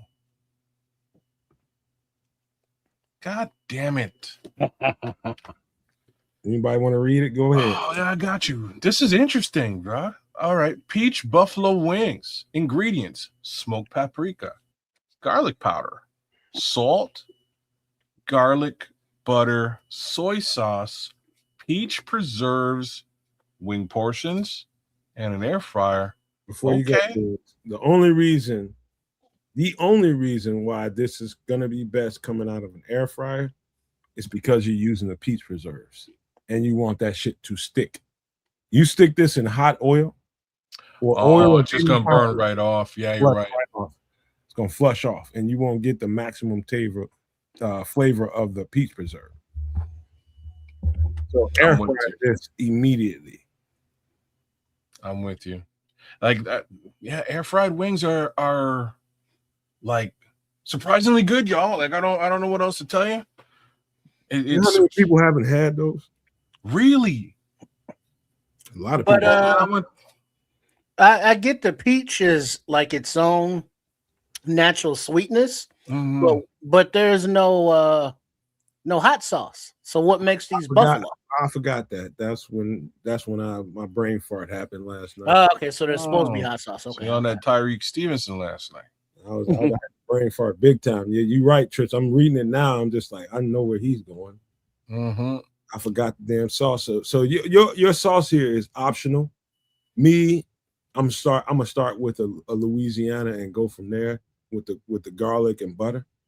That's gonna be my mix. Okay. You can get some nice Franks or something. Yeah. If that's your flavor, you go there. You can go here with Frank's got a Louisiana too, by the way. It's obviously not hot, but it ain't terrible. Little guy, hey, Trip, what's the hot sauce with the little guy on the horse and he's doing like a rodeo? What's the name of that shit? And that's big in Missouri everywhere you go. Not Tampico. No, it's regular. Texas Pete. Texas Pete. That's what you're gonna find everywhere in Missouri. Every fucking where you go, you're gonna find Texas Pete. And the Texas Pete isn't hot. Texas Pete is extremely flavorful. So if you're not in the hot, but you want that taste that makes you think it's a hot wing, Texas Pete is the hot sauce for you. Yep, there you go. Y'all got it right on out the gate. So this right here. So I had this at damn, where was I? In freaking Flossmoor somewhere. In freaking Flossmoor. But it was a battered wing in grease. Oh. And it was good because it was, instead of using the preserves, they they use a wet batter with the rub powder in it. So imagine battering up your wings like in a wet batter and putting peach rub in it. So you taste the peach. Oh, okay. I'm with you. You So it's taste not like a sauce in that case. It's like it's baked right into the cake. Okay. It's baked into the cake. And so you definitely tasted it. But it cannot be as strong as this would be coming out of the air fryer when you did nothing there to remove the preserves off of there. So if you like sweet and a little heat, this is probably one of the better wings you're gonna probably eat.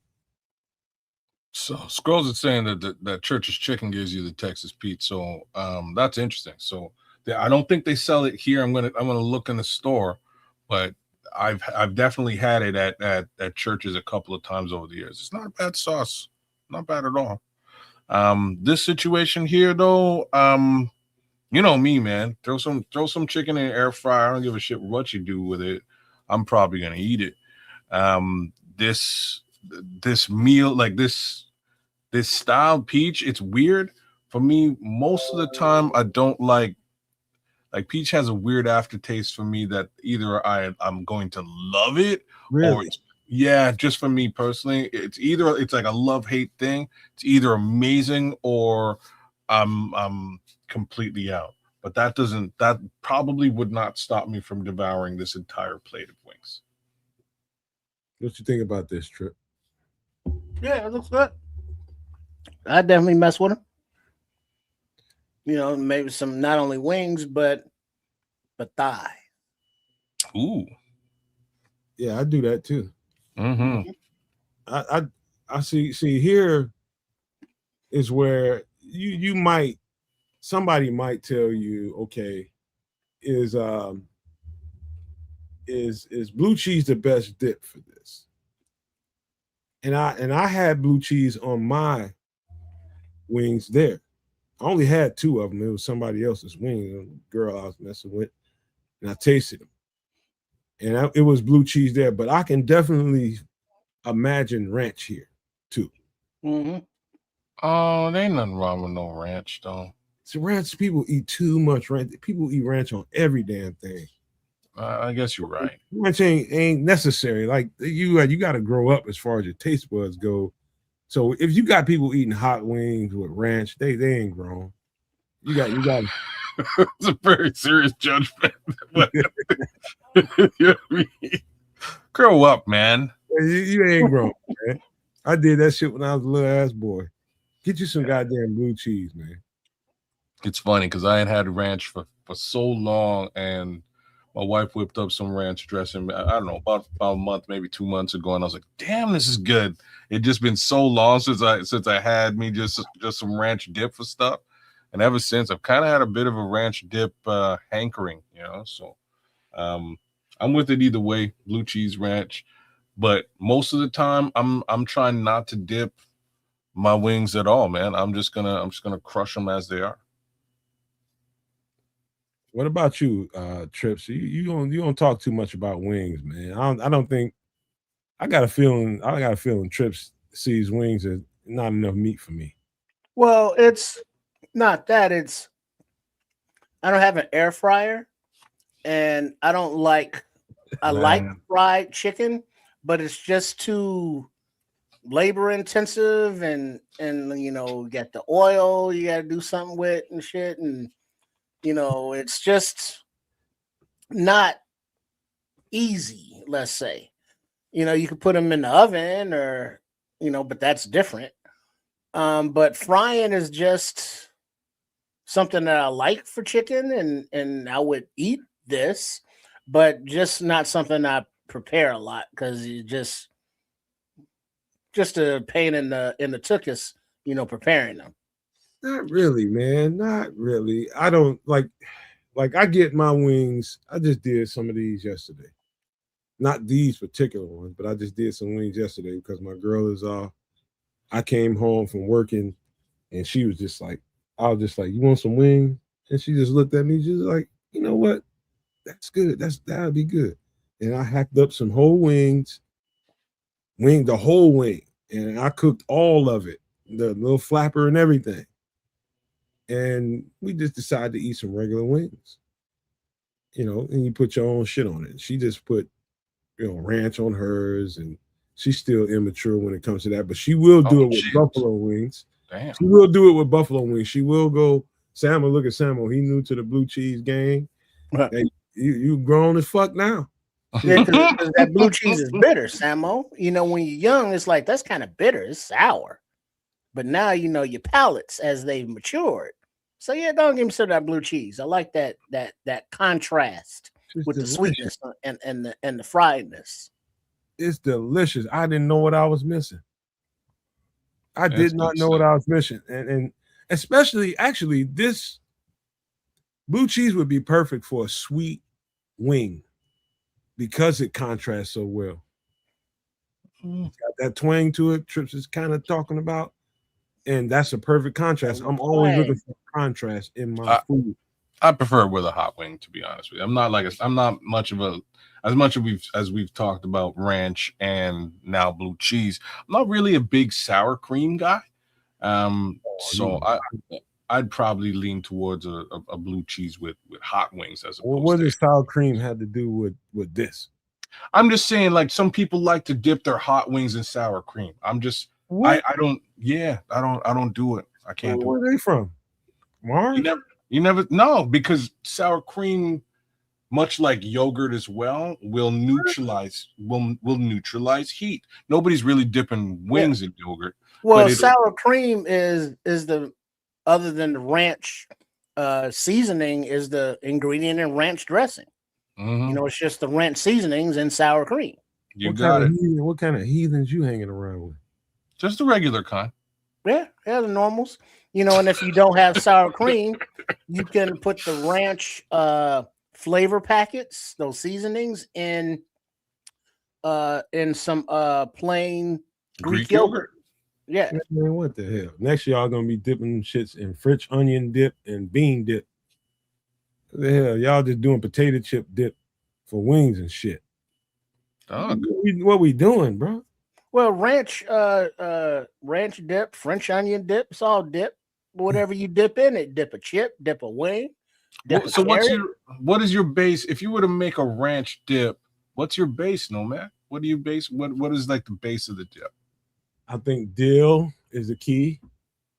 Probably some kind of sour cream, I guess. Yeah. I don't know how it's made, to be honest. Okay, with you. So through the flavor profile. So sour cream and ranch. Yeah. Probably a little vinegar somewhere in there. So there might be some of those things, but the base is either, the two things that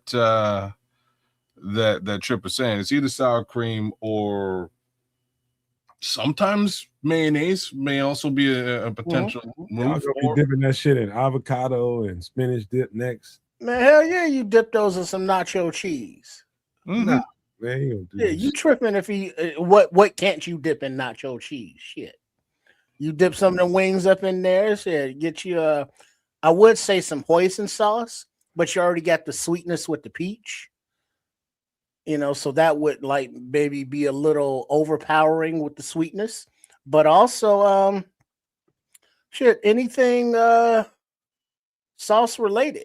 You know what I mean? Trish, we already know. Like honey mustard would like contrast is nice. Trish's ass ain't scared to cross no terrain as far as food goes. But you shouldn't be. Don't be scared now. You shouldn't be scared. Don't be scared. The man put goddamn sardines in his goddamn spaghetti.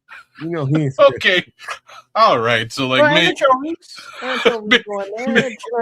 And sardines ain't nothing but anchovies' cousin. Thanks for reminding me, man. I was like, I was with him to cross the range, bro. Look, I'm an adventurous guy, and I'm much like my boy underneath me here, man. But yes, there are some lines where I kind of have to, stand my ground. You know what I mean? So yeah, there's all a blur with him. Mm-hmm. Hey, man. I mean, even if you get like a puddle of ketchup, puddle of barbecue sauce, the old standbys. Yeah, he's right. Horseradish, you gonna go there too? Hey, Well, man. I'm not a horseradish kind of guy. So, That's just around Easter, with unleavened bread and all that. oh, okay. Man, how y'all make me Man, so gonna be putting damn. mayonnaise on his wings and everything. No, man, you mix that up with your ranch mix, man, and you good to go, Now bro. dipping French fries in mayonnaise, that is delicious.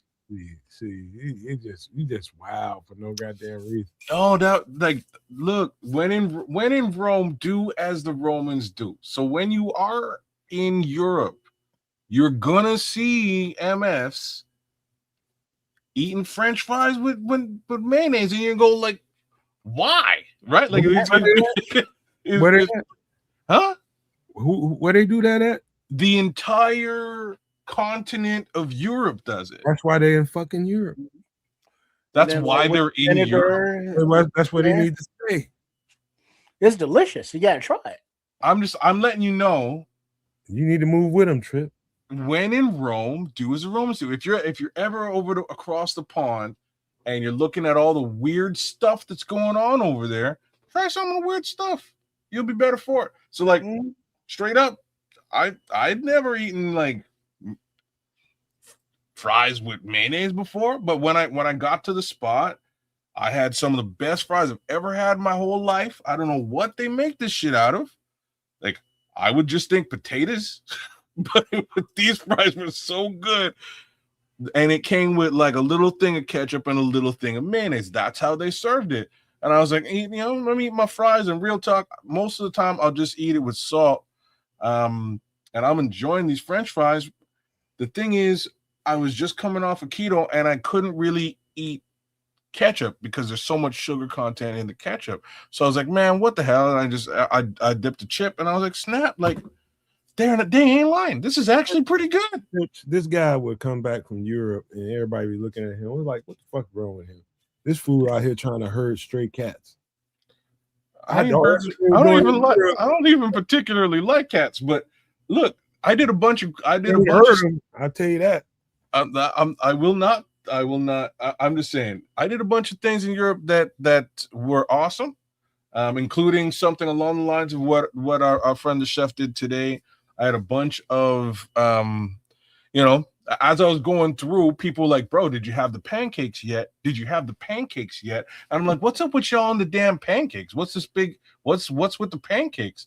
And then a homie kind of was like, yo, I'm going to show you what's up with the pancakes. We're going to breakfast tomorrow. So we went to breakfast and my pancake was massive. It was just this big old pancake, but much like Chef Trip did today, they come over there and they go, hey, like, what do you want in your pancake? And I was like, what do you mean? Like, just like, like wheat and shit. I don't know what you're mean. Like, just make my pancake. They're like, no, sir. You can have like chocolate chips, lemon, peaches, like you name it, sausages, bacon, you name it. We'll put it in your pancake. What would you like in your pancake, sir? Oh, snap. Okay, well, let's go with some lemon. Okay, we'll try lemon. Man, they baked the lemon. They fried right up in there, much like what Chef Trip did today, and it blew my mind. That's why when I saw it today, I was like, okay, Chef, you go, man. You go. But they've got different fare over there from a food perspective that would honestly surprise you. And the other thing that surprised me was how slim they were given the bullshit they eat. Honestly, I probably wouldn't eat most of it. Well, but as soon as they eat that pancake, they get on the bicycle and pedal their ass home. But this is it. You nailed it, right? The whole place it's kind of small, and everybody bikes. Ain't nobody really got to buy a car, so they're biking around doing their thing, getting that exercise, burning off whatever calories is there so they can eat French fries and pancakes. They use pancakes to wrap sandwiches like a Euro. Yeah. Wrap. You lay down a pancake, it ain't nothing but like a tortilla. That's what they do. And so you put stuff in it and then you wrap it up in there and there you go. Brother, I went to the deli, I got a sandwich and came out the deli and took a bite in this sandwich. I looked at because like it was me and my boss, we went down and I was like, bro, like what this ain't bread, you know? Like what's the wrap? He's like, oh, it's a pancake. Really?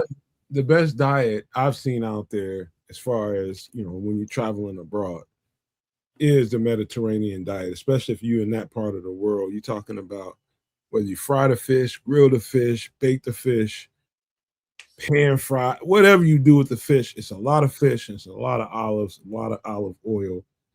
Very healthy. Yeah, nothing bad for you. Yes, right out of the water.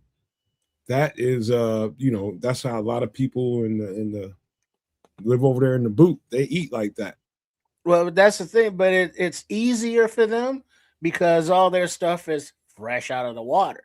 As in, like trying to, consume a Mediterranean diet here or in Canada, you're gonna pay because the freshness for those ingredients, the fishes, the olive oils, the veggies, that's imported. You know what I mean? So to try to be healthy, you got to be able to afford that. You ain't wrong, man. And like I was so, man, there's a lot of Mediterranean spots here, like a lot. And I remember talking to my uncle. I was like, hey, like, have you ever had like Mediterranean type food before? And he was like, why? You know what I mean? Like, he had no. You got like that flavor profile, man. No, I don't think he was really introduced to it. And I was like, man, I gotta take you to go and have some of this food because it's a different thing. I think you'll love it, man. Unfortunately, I wasn't able to do that, but I've really started to fall in love with Mediterranean food as well. It is fantastic. I kind of go out of my way. There's a spot called Jimmy the Greek. I don't know if y'all have that out there. Look at that monkey run. Man, it's good, bro. It'll just give you a Greek salad and put awesomeness on top of it. A couple of skewers here, some beef there, some lamb. It is delicious. It has its own flavor profile. Like AC saying, the olives, the Gouda cheese, roasted olives, and feta and the fetas, and tomatoes, the sake sauce, and yeah. And I like roasted vegetables. I like to marinate chicken in Mediterranean marinades and put them on a grill. Mm-hmm. So my wife has figured out how to make hummus now, and terrible and shit. Chickpeas. What's that? You're not a hummus fan? That shit is awful. Well, they got flavors of hummus. I mean, it depends on what you put in it. That's how it tastes. It's actually delicious. You shouldn't have to put nothing in it. You're just supposed to get a chip and dip it in it. Well, but sometimes you got like roasted garlic or roasted tomatoes, or roasted tomato and garlic. So I would suggest eating it with pita or pita chips. Very good, very healthy, very low BS, man. So like, especially given the amount of folks that come from that part of the world that are out here in Canada, it's ubiquitous. Again, with the U word, just for you scrolls. But it's hummus is everywhere, man. Chicken shawarma is the shit. Like, you got it, and you may get your chicken shawarma with a little bit of hummus on it. Yeah. You will enjoy it. But hummus and pita go together like nothing doing, man. Super. Because they like peanut butter and jelly. But hummus is made from chickpeas. Yeah. Which are you grind them up or pound them down, whatever, and they're healthy. But you can change the flavors of your hummus, just like dips. Like you got French onion dip. You can have like a French onion hummus. You got whatever nacho cheese flavored dip. You can have a nacho cheese flavored hummus. So it's very customizable. Man, I wish y'all had more access to shawarma, because shawarma is all over Chicago. Is it? I'm so happy. There's gyro places that don't have shawarma, and then there's Greek places that get both. It's beef, right? Like, and I mean, like, it's a war. Because tomato. We got a whole place called Greek Town, bro.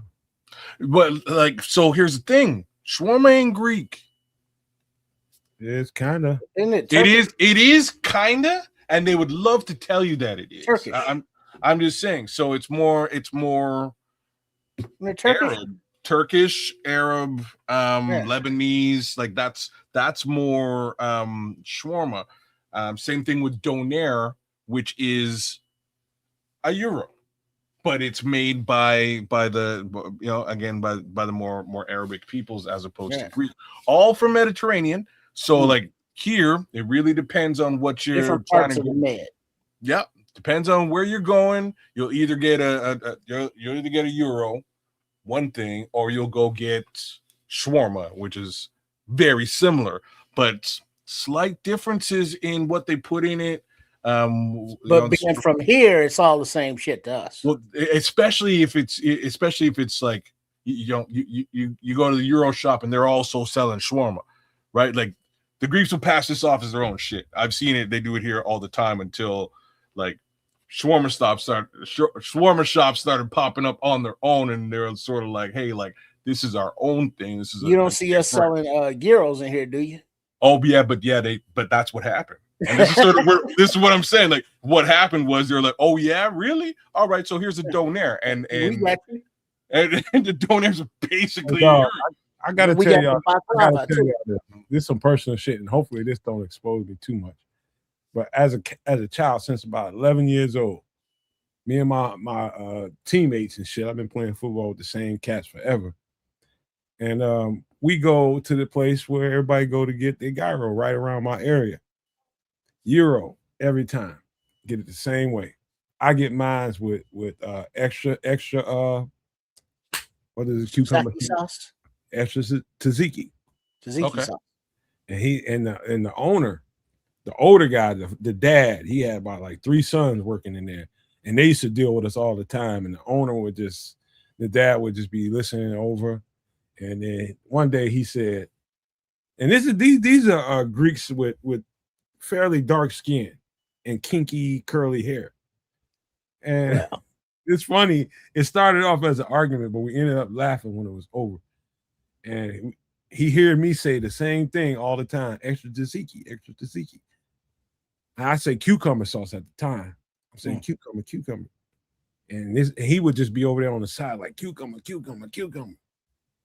I was like, you nappy head mother. And I said that to him, and he just fucking fell out laughing. I said, you nappy head motherfucker. And he fell out laughing. And from that point on, every time I go in there, that man is old as dirt now. And every time I go in there, he said, hey, nappy head. I said, you nappy head mother. Every time I go in there. And he falls out laughing the same fucking way. He just, because nobody ever went in there and called him nappy headed, because because it would be inappropriate and rude. Because he was mocking me, calling cucumber. He said, every time this guy cucumber. I said, you nappy head motherfucker. Pepsi. I'm never indignant with people when I'm going to order food. That day he just indignant? No. Never. Ever. Well, no, he specified when he's going to order food. Hell no. He did put that little qualifier. I'll beat your ass in the street, but when you fucking with my food, I'm gonna be the polite motherfucker there. Trust me. And he just cucumber. What is this? I said, you nappy head motherfucker. And he just fell out laughing. And every time over the years, I gotta call him a nappy head motherfucker every time I go in there. I like you, Malakas. He just yeah, that's funny, man, because Greek people, they're very let's just say traditional when it comes to how they make stuff. Like if I go in there and ask for American cheese on my euro, they don't like that too much. But they do it because they know that's how I like it. Yeah, like shit, they ain't eating it. Some people go in there and order barbecue sauce on their euro. They piss them off. Oh, they damn sure charge you an extra $1.50 for that slice of cheese. Oh, they should too, man. If you're asking for it, like if you're at the Euro spot and you're looking and they got like the glass and they're gonna make it right in front of you, they ain't no, you know, Do they have American cheese behind the glass? They probably have to go fetch that shit. Oh no, it's there because they. Oh, they use have it there. Oh, all okay. that shit. But then also, I mean, I get on your euro. I get that. All right, you want to add extra ingredients to a dish. All right, you got to pay a little extra for those ingredients. Fine. But if I order my euro, add cheese, no tomato, I want a deduction from the price because guess what? I'm saving you some tomatoes. Oh, see, you an asshole. What? Oh, you want a deduction now? Well, am I taking the tomatoes and just throwing them away? Tomatoes coming with it, and you can't do nothing with it. Trip, stop arguing about that shit. No, you can keep them. Keep your damn tomatoes. Trip's an asshole, man. Don't give them to me. Trip's a straight asshole, man. That's so if you keeping them, he didn't want somebody to deduct on his price. He an asshole, man. That's hilarious. you can keep it, he says. Add cheese, keep the tomatoes, and we'll just keep it the same price. Oh, snap. How you get like that, man? Well, that's the Jewish in me. Oh man, I guess you can have it your way, man. Somebody said that. That's I think that was Burger King. I think it was BK. That was too funny, man. That was too funny. It's like, customers always right, but you might not be welcome back. No, and beware what they do to your sandwich before they hand it to you. Yeah, but that's the thing. Thank God there's that glass and you can see. You know what I mean? Like they're making it right. If you can't see them cooking or there's a kitchen, don't be tripping. Don't trust it. But like if it's like a Subway or something that's right there in front of you, talk all that shit. Don't trust them motherfuckers either. I'm just saying. All right. We got to take a hard turn, a little bit more serious. But we do this only in the way that the Nomad Network can handle this. Take a hard left turn and go into something that you need to know about. And it's more serious than everything we've been talking about on the show tonight because it's life. And it's just the way current events, it's the current of current events that have taken us here. And so you should be prepared for what we're about to talk about. And give me a second so I tee this up. But only the Nomad Network can do this like this, man. But get ready for what we're about to talk about.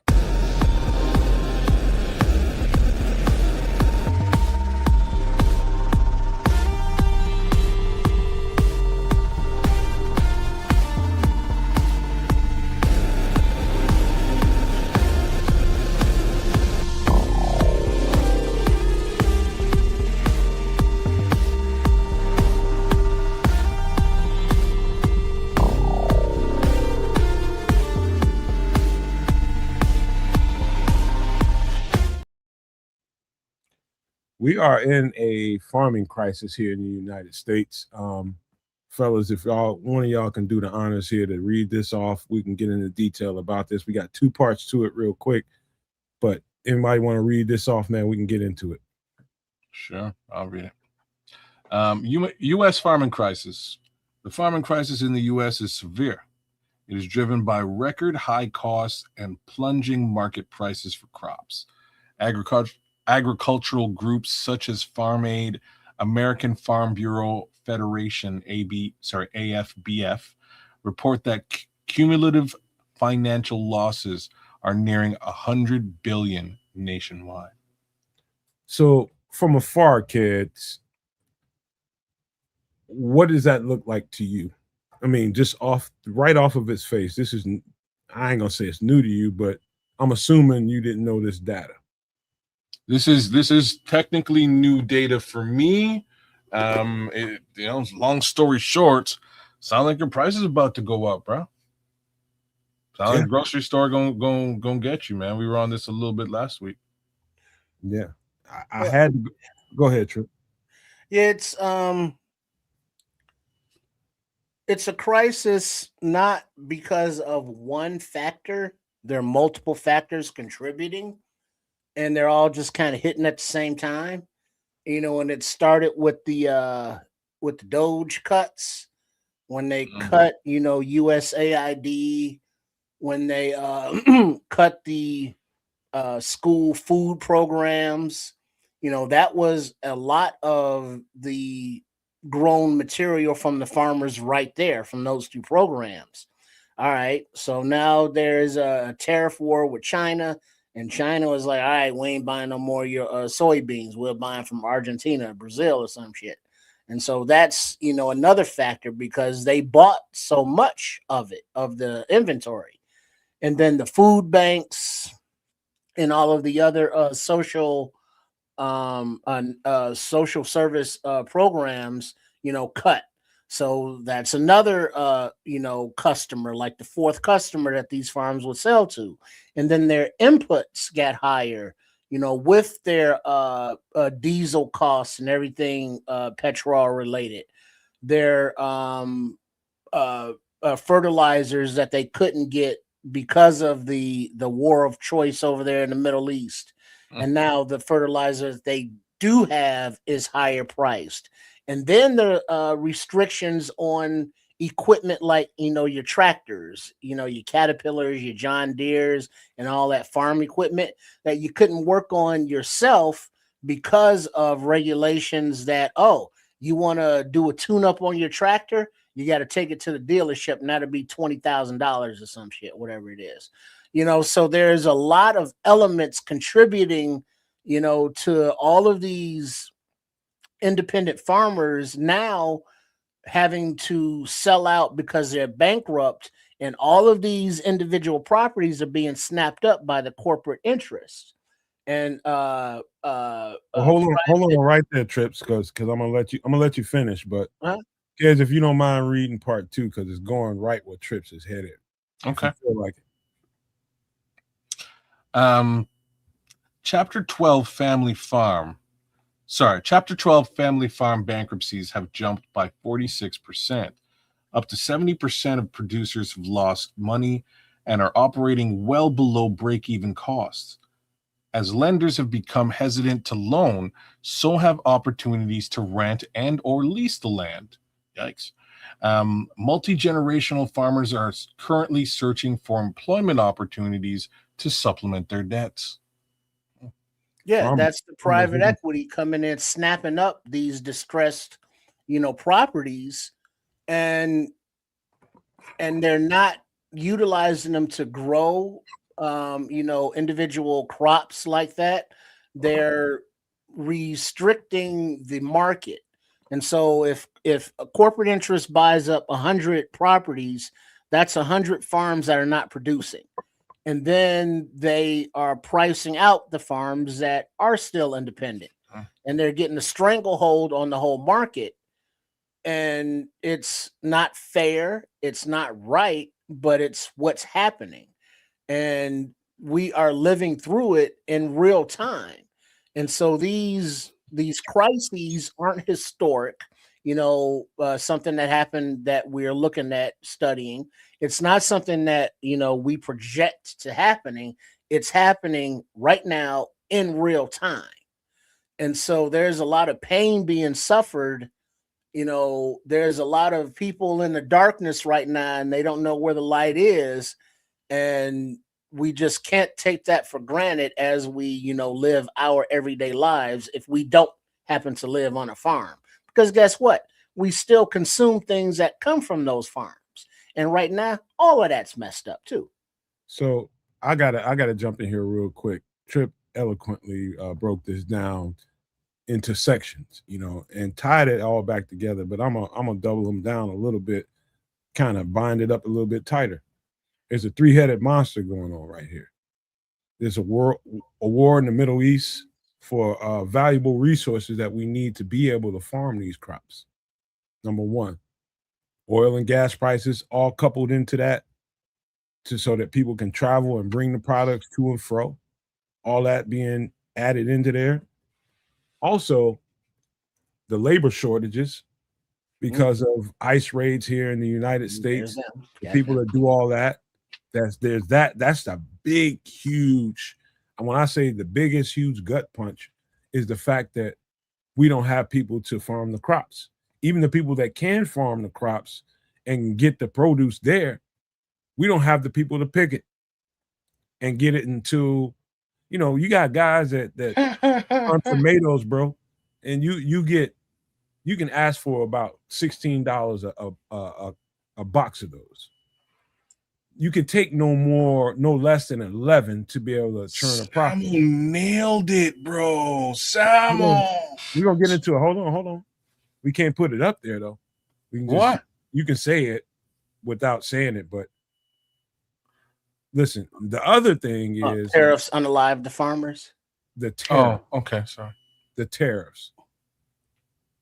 And on top of these people that can't, if you can't get at least $11 per box of tomatoes or olives or whatever you farming, they're getting like $3 and $4, man. They can't even pay salary.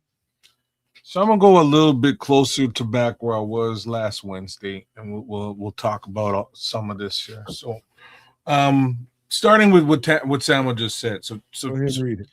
So he just said tariffs unalive the farmers. I'll give the other side. He's saying that's why government just passes laws that limit the number of properties that a corporation can own to 300, which is still high in my opinion. They also have transparency over ownership law. Interesting point, brother, because that actually leads to something that you were talking a little bit about last week, Wednesday, Nomad, and that was just sort of shell corporations. You can have any number of shell corporations, which would then also have access to 300. So it's still an unlimited number.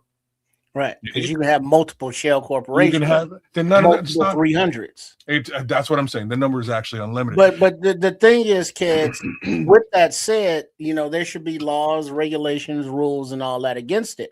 But to Red Baron's comment, people in the upper echelons of the government, from the leadership on down, are doing insider, dealings and insider law, creation, or insider regulation cutting, to take advantage of the situations they're creating. And so it becomes like just a ridiculous, circle, like, we're going down the drain of a toilet or something. You can't, kids, I think you muted. How the hell did I get muted? You nailed it, man. You put that together so well. So let's just take a little bit of a step back. This is a perfect storm for America. I just perfect storm. So let's look at it for what it's worth. It feels intentional too. This is what I mean by perfect storm without saying it's intentional or a grand conspiracy. But let me map out the conspiracy and tell me if I'm crazy or not later on. So let's raise tariffs on Canada, who provides you with a bunch of the potash that you need to grow your crops. Let's do that. Let's go to war with the other area that could potentially service your potash requirement as well. So tariff war, cool. No potash. There goes a large chunk of your ability to grow. Like I'm saying, no potash. Like I'm sure maybe you can get some from us still, but the cost of it has been elevated by 50%. Because again, if you understand tariffs, the manufacturer is just going to pass that on. Like the Canadians aren't paying it. It's just like a relay race for the bill. Well, you know what I mean? Like we'll pay it, but we're going to pass that 50% on to your farmers who actually now can't afford it, right? Like now they can't afford it. So there's those two things. Then a certain Microsoft mogul has been purchasing farmland in major quantities. And again, we just discussed the fact that with regards to how much of the farmland, it could be an unlimited amount.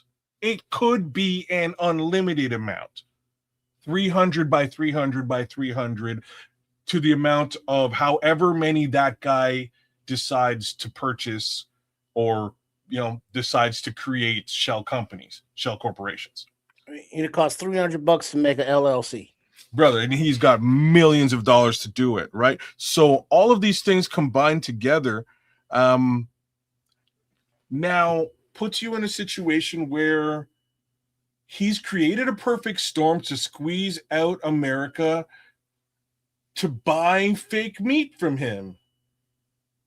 Like, that's basically where you're headed. Yeah, maybe this is crazy conspiracy shit, but it's not crazy, kids. I'll tell you why. It's the most sinister plan ever hatched by any group of men that have had a stranglehold over governments. And I'm not just talking about here in the United States, or I'm talking about anywhere. Any government. Anywhere. This is the most sinister plan, and this is basically their break glass moment. This is our chance to. Wow. I know that this is going to lose. This is going to fail miserably, but the end of it is the end of it. But in between here, where we're talking, you got farmers that 5, 6, 7 generations of people that have gone and left all this generational wealth to these people that are out there now in a food pantry line and also looking for a job because they cannot pay the people whoever they can get, because the normal people that they had to do this work ain't here no more. They're running from ICE raids. ICE, and this is the other part of the perfect storm. Thank you so much for bringing that out, because it just fell out of my skull. But there's the next layer. So let's remove that working class, that underworking class below and or in and around minimum wage of illegals. Let's remove that. Without nobody's going to want to, that labor force is gone now. Nobody's going to want to field and or tend to those crops to make that lower portion of money that those guys were guapping up on. Like, this, it's one of the parts of the whole, like, I don't live there. Well, no, here's how they circumvent that, kids. They got the H-1B1 visas, where there are certain qualifications for bringing in international quote unquote talent, for engineering positions all the way down to, I guess, labor. No. But part of the stipulations of these visas is that, let's say you are a business sponsoring them, and so basically you control these people's lives. They are your indentured servants because they work for you, and they're only in this country to work for you. Okay. So that means if they lose their job, or if they want to find different work, they got to go back home and find a different job to come back.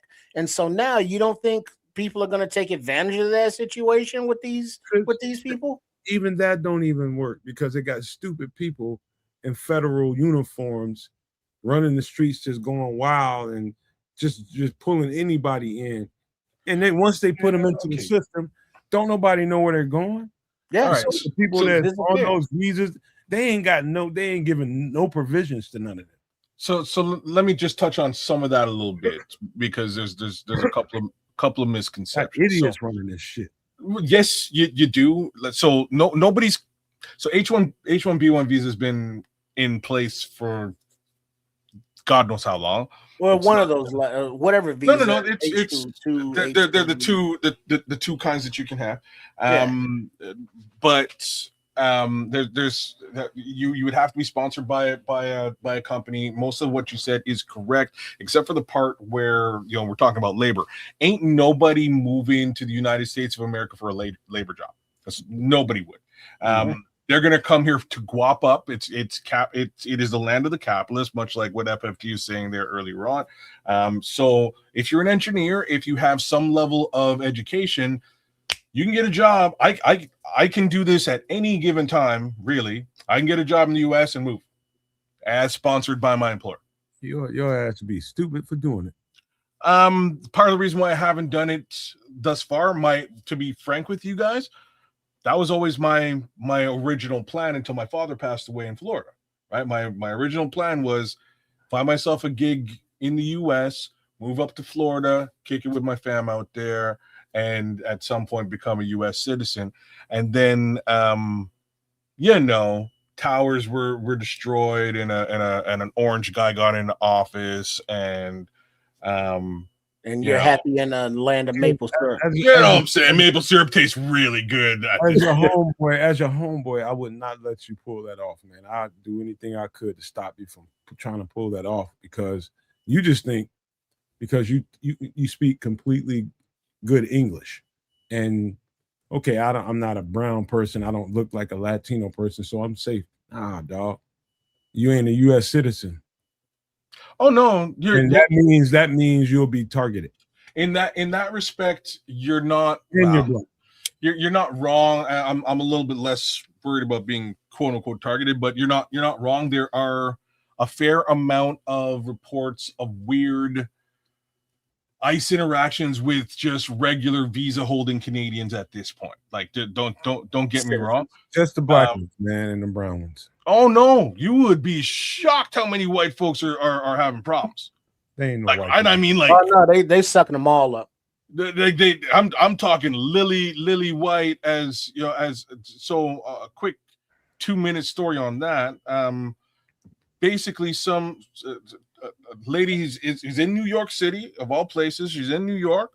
Her and her husband had moved there. She's on her visa. They've been there for, I believe, 2 years out of their 4-year stay or something like that. And some girl wearing a MAGA hat came up to her and was saying just dumb stuff. You know, I not to quote it, I don't remember what she had said. And the Canadian lady kind of lost her stuff and slapped her. And this was the end of it. Except that girl called the police. The Canadian lady was rightfully charged. Fair, right? Like, you can't just assault people. But after being charged, she was then corralled by ICE and detained. It is still in detainment right now. So they're revoking her visa and likely sending her back to Canada. But none of that is under discussion. She's just basically being held with no due process. With no due process. She's now lost the job that she had. What's happening to her? Right, so that voids the visa. Now the visa has been voided. It's a really funky, weird situation across the board. Yeah, but I got to tell you, happening. I got to tell you what's at risk here. If you're not a United States citizen, what's at risk is, like, who, I don't know who that lady is, and hopefully gets back to where she belongs without harm. But the problem is, not only are they violating rights, they're violating. If you know what I mean, they're violating people. Hey, literally out here violating them. Trips, don't go no further than that, because I know where your mind can go. But that's the risk. And you don't have to be a female to suffer that either. I can dig it. I hear everything you're saying. I knew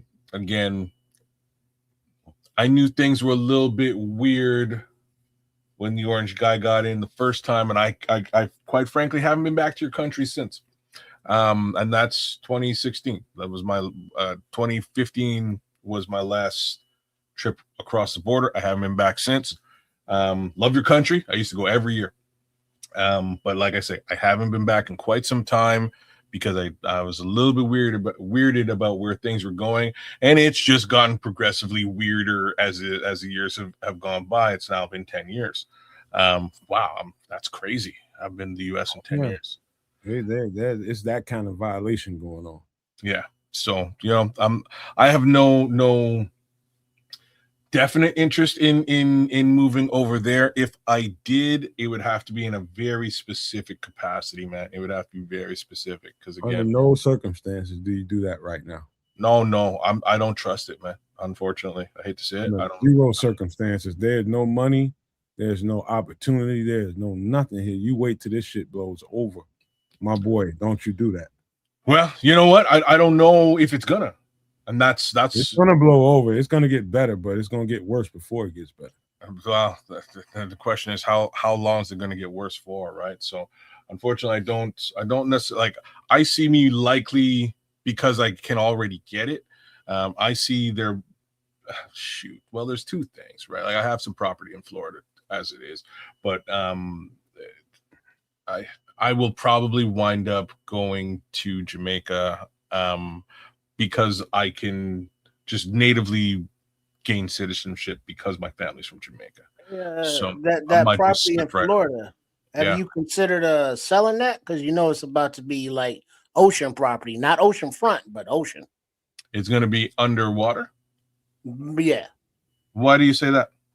Well, what do you call that? Climate change and the raising sea levels, and considering that Florida, is hanging down there, as America's It's on a dome. peninsula. Yeah. It's losing land, yearly. So what used to be beachfront property is now on the beach, and it's going to keep doing that. And considering it is a big ass swamp, you know what I mean? What else you gonna do down there? Well, I don't want to have that conversation yet. So like I may wind up letting it go. I may wind up letting it go. Unfortunately, I'm kind of getting taken to the cleaners with respect to what my take out of that would look like, and I don't like that. So I'm kind of just holding on to something right now for until somebody give me some good money. South Florida sinking. Samo and Scrolls is giving it to you indirectly. What I'm trying to tell you, don't come here. Oh no, you don't. Like I said, I didn't need that advice, or I'd be there already. I haven't been back to your country in 10 years, which is like it's crazy. For me, that's crazy. Like since I was a child, I would go to I would come across the border and do some stuff every year on a yearly basis. Since my kids were born, I rekindled that general idea. I'm gonna take my kids over there for, they're now 20, 22 and 25. So just since 2016, as soon as I saw things going a little bit weird, I haven't been by to visit you guys. And well, now you can drive them across the Gordie Howe Bridge, eh? No, not just that's I'm glad you brought that up too, because we are, and this is what I'm saying. Like, I don't know. I'm just gonna say this out loud, but none of these governments work. They're all frigged, and somebody needs to do something about it. I'm not talking about party level stuff. I'm talking like just top down. Like if you could stand above all the governments, sort of look down at what they're doing, it's fucked worldwide. Yeah. And this is just one of those examples where my prime minister, who I have little to no love for, he just ponied up on this one and gave that bridge to y'all. Gave it to the U.S. He's like, hey, we're spending $6 billion on this bridge. Cool. U.S. put no money in the bridge, and y'all gonna make 50% of the tolls just because. So, shout out to the orange guy. He definitely got one over on my prime minister in this conversation. My prime minister came back and was like, "Oh yeah, we got a great deal on the bridge. Everything's cool." Talking about that right now. Well, he brought it up, and I'll end it real quick. Long story short, he's bullshit the entire Canadian population, and just want to put you on blast there, big guy. All right, I'll tell you a couple things I want to point out before we end this conversation. Is you can think about it in a way of somebody that's brown that's from somewhere else. You can actually get a visa and a passport. These days, you can bootjack that. You can get that and come over here, and nobody will bother you. As soon as you show that, people will just get away from you because these people are unprofessional. They are checking this stuff. They don't know if they're looking at a fake one or a real one. They don't. However, even if you go through the lengths of doing that for some of your employees that you had over here to get them back here, why in the hell would they take that job that you have paying that little bit of money? That's what I'm saying. That's what I was saying. So from a labor perspective, ain't nobody coming over and going through the process, quote unquote, to make under minimum wage. That's crazy. You know what I mean? That's crazy. You'll do that if you are, Well, illegal. Like if you're illegal, you will fill that void But- and make your money and stay off of what social they're doing insurance paychecks. to circumvent that is, instead of like importing the lower wage laborers, they've lowered the age of working.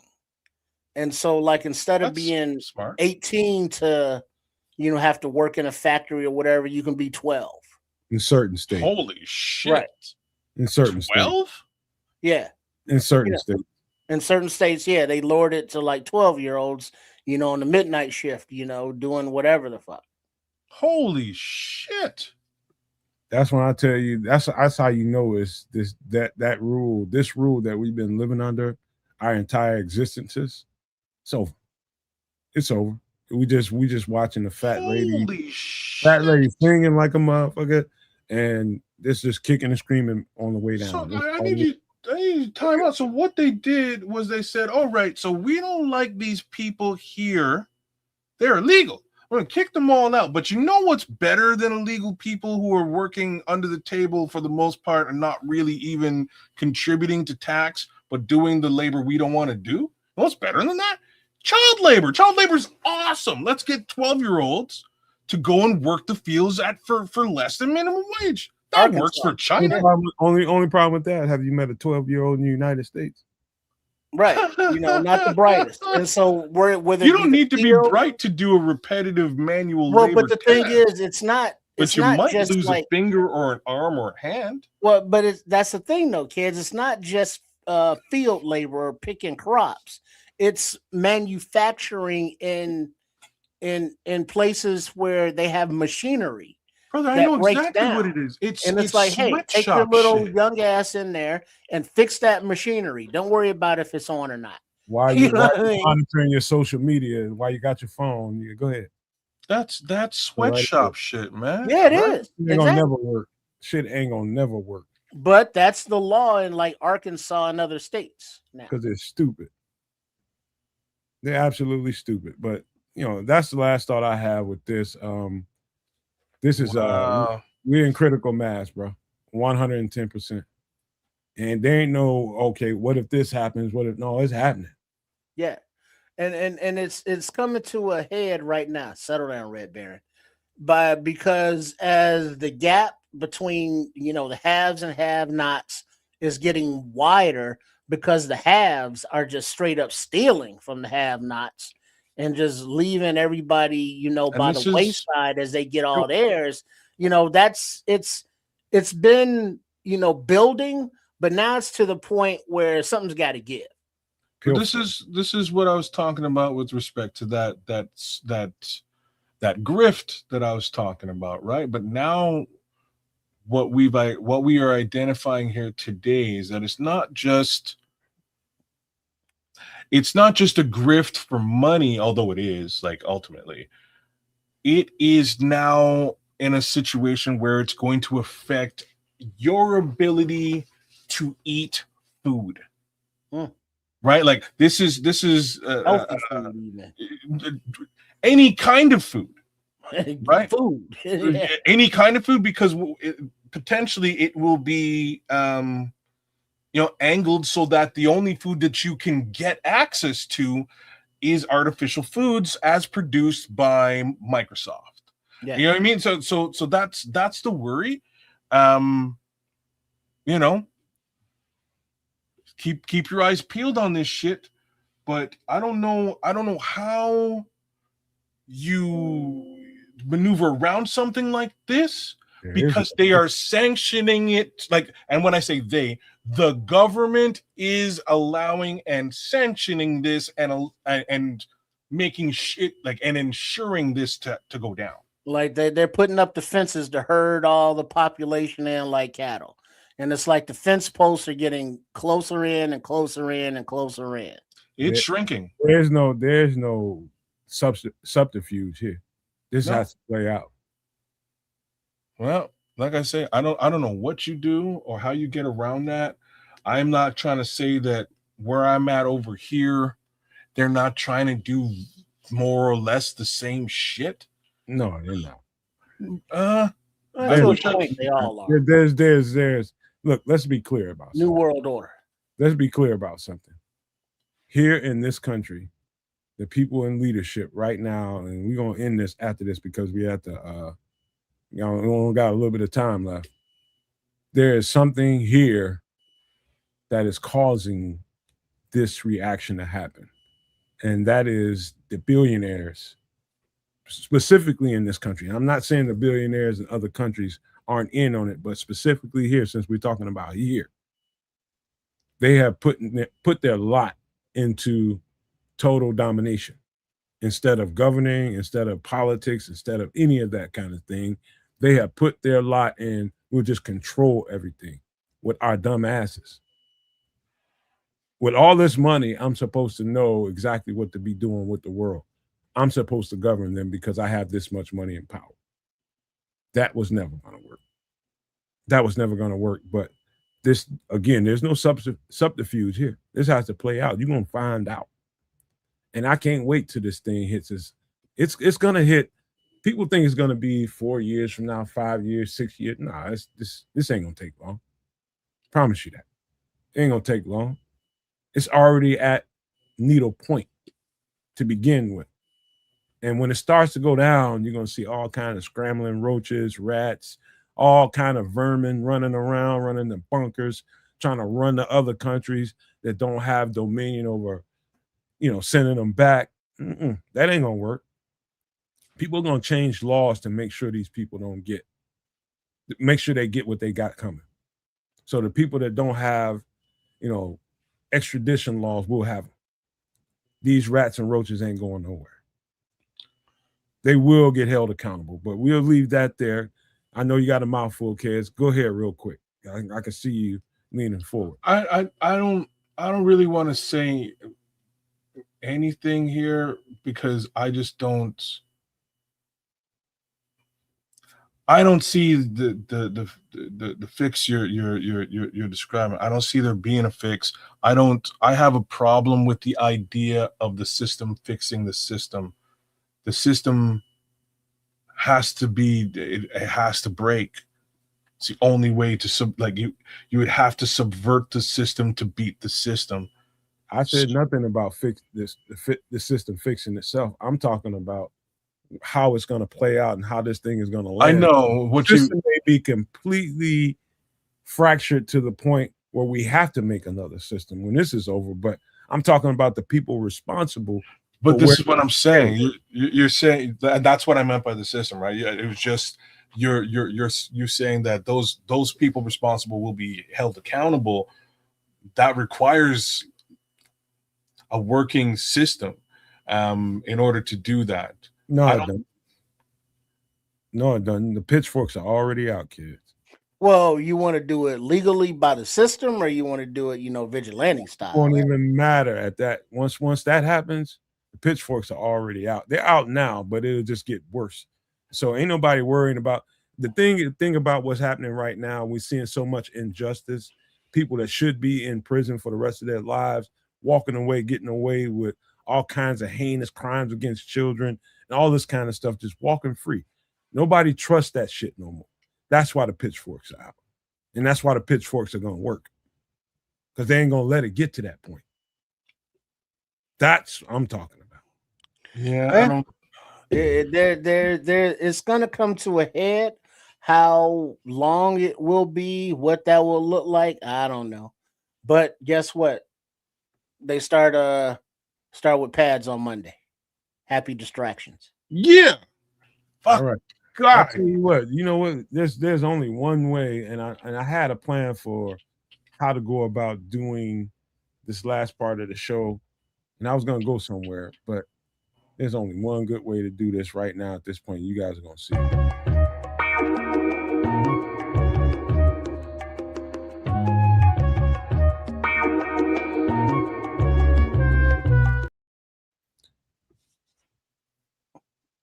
Take off, fellas. I know everybody saw this. Yeah, let's see. What are we looking at? Remember the Titans, starring Denzel Washington's among others. wasn't this a true story based on, football team That's a good question. that I think they were unalived in like a plane crash or bus crash or something, and so this was the No, that's We year Are Marshall. after that. That's We Are Marshall. Oh, my bad. All right, I get those confused. All right, this is the one where with with Black Scrubs and Sunshine and I'm your brother, weak side, strong side. That was this one, right? One of the star players gets into the car accident, messes Yeah, his the leg. linebacker, the white kid. Yeah. Now Yeah, you and then he yells at the nurse when he was in the hospital. When the game was on, and then when the black kid came to visit him, he's like, "Don't you recognize him? That's my brother." And then he was kissing his racist mama because she wasn't racist no more. And so basically, the Titans came together, and it was a racial divide. Yeah, that's it. It was like two schools came together, like a poor black school and a white school or something. There was some kind of intermingling that was unnatural, but it worked. It was perfection. It wasn't fun. It was perfection. you know what I took from this movie? This movie was a perfect illustration of when we start talking about race in the world today, not just in America, anywhere in the world where people that don't look like each other are intermingling and assimilating with each other. And you got all the differences and divisions that go on in everyday life for whatever fucking reason that keeps going on for. This is the true what I took from this is what I took from football. And that is team sports produced something in me that made me so much more inclusive and so much more understanding.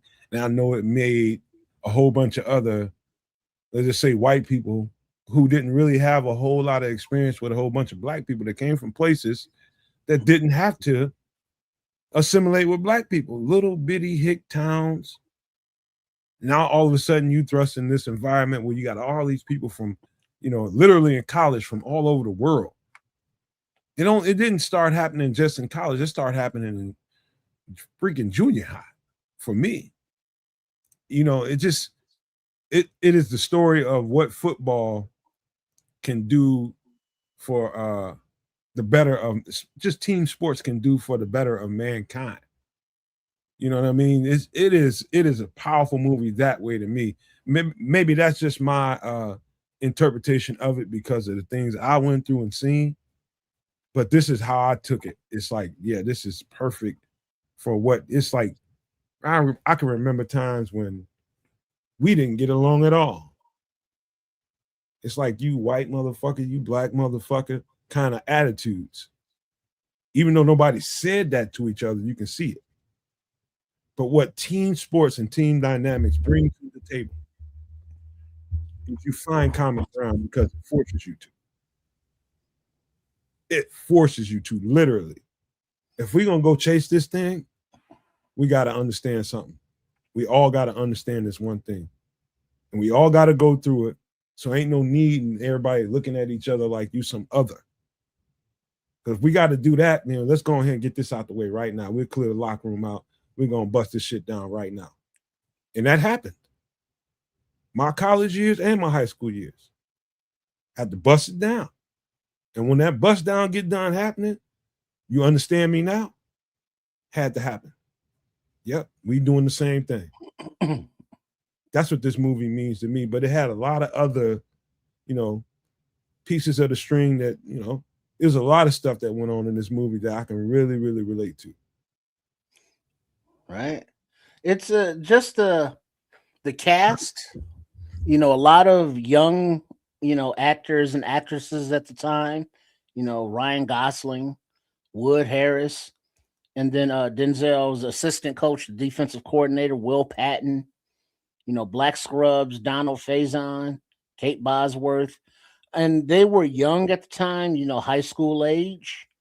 And the racial tension that was going on and animosities and just that unification of being on the same team, striving for the same goal, against the same opponents.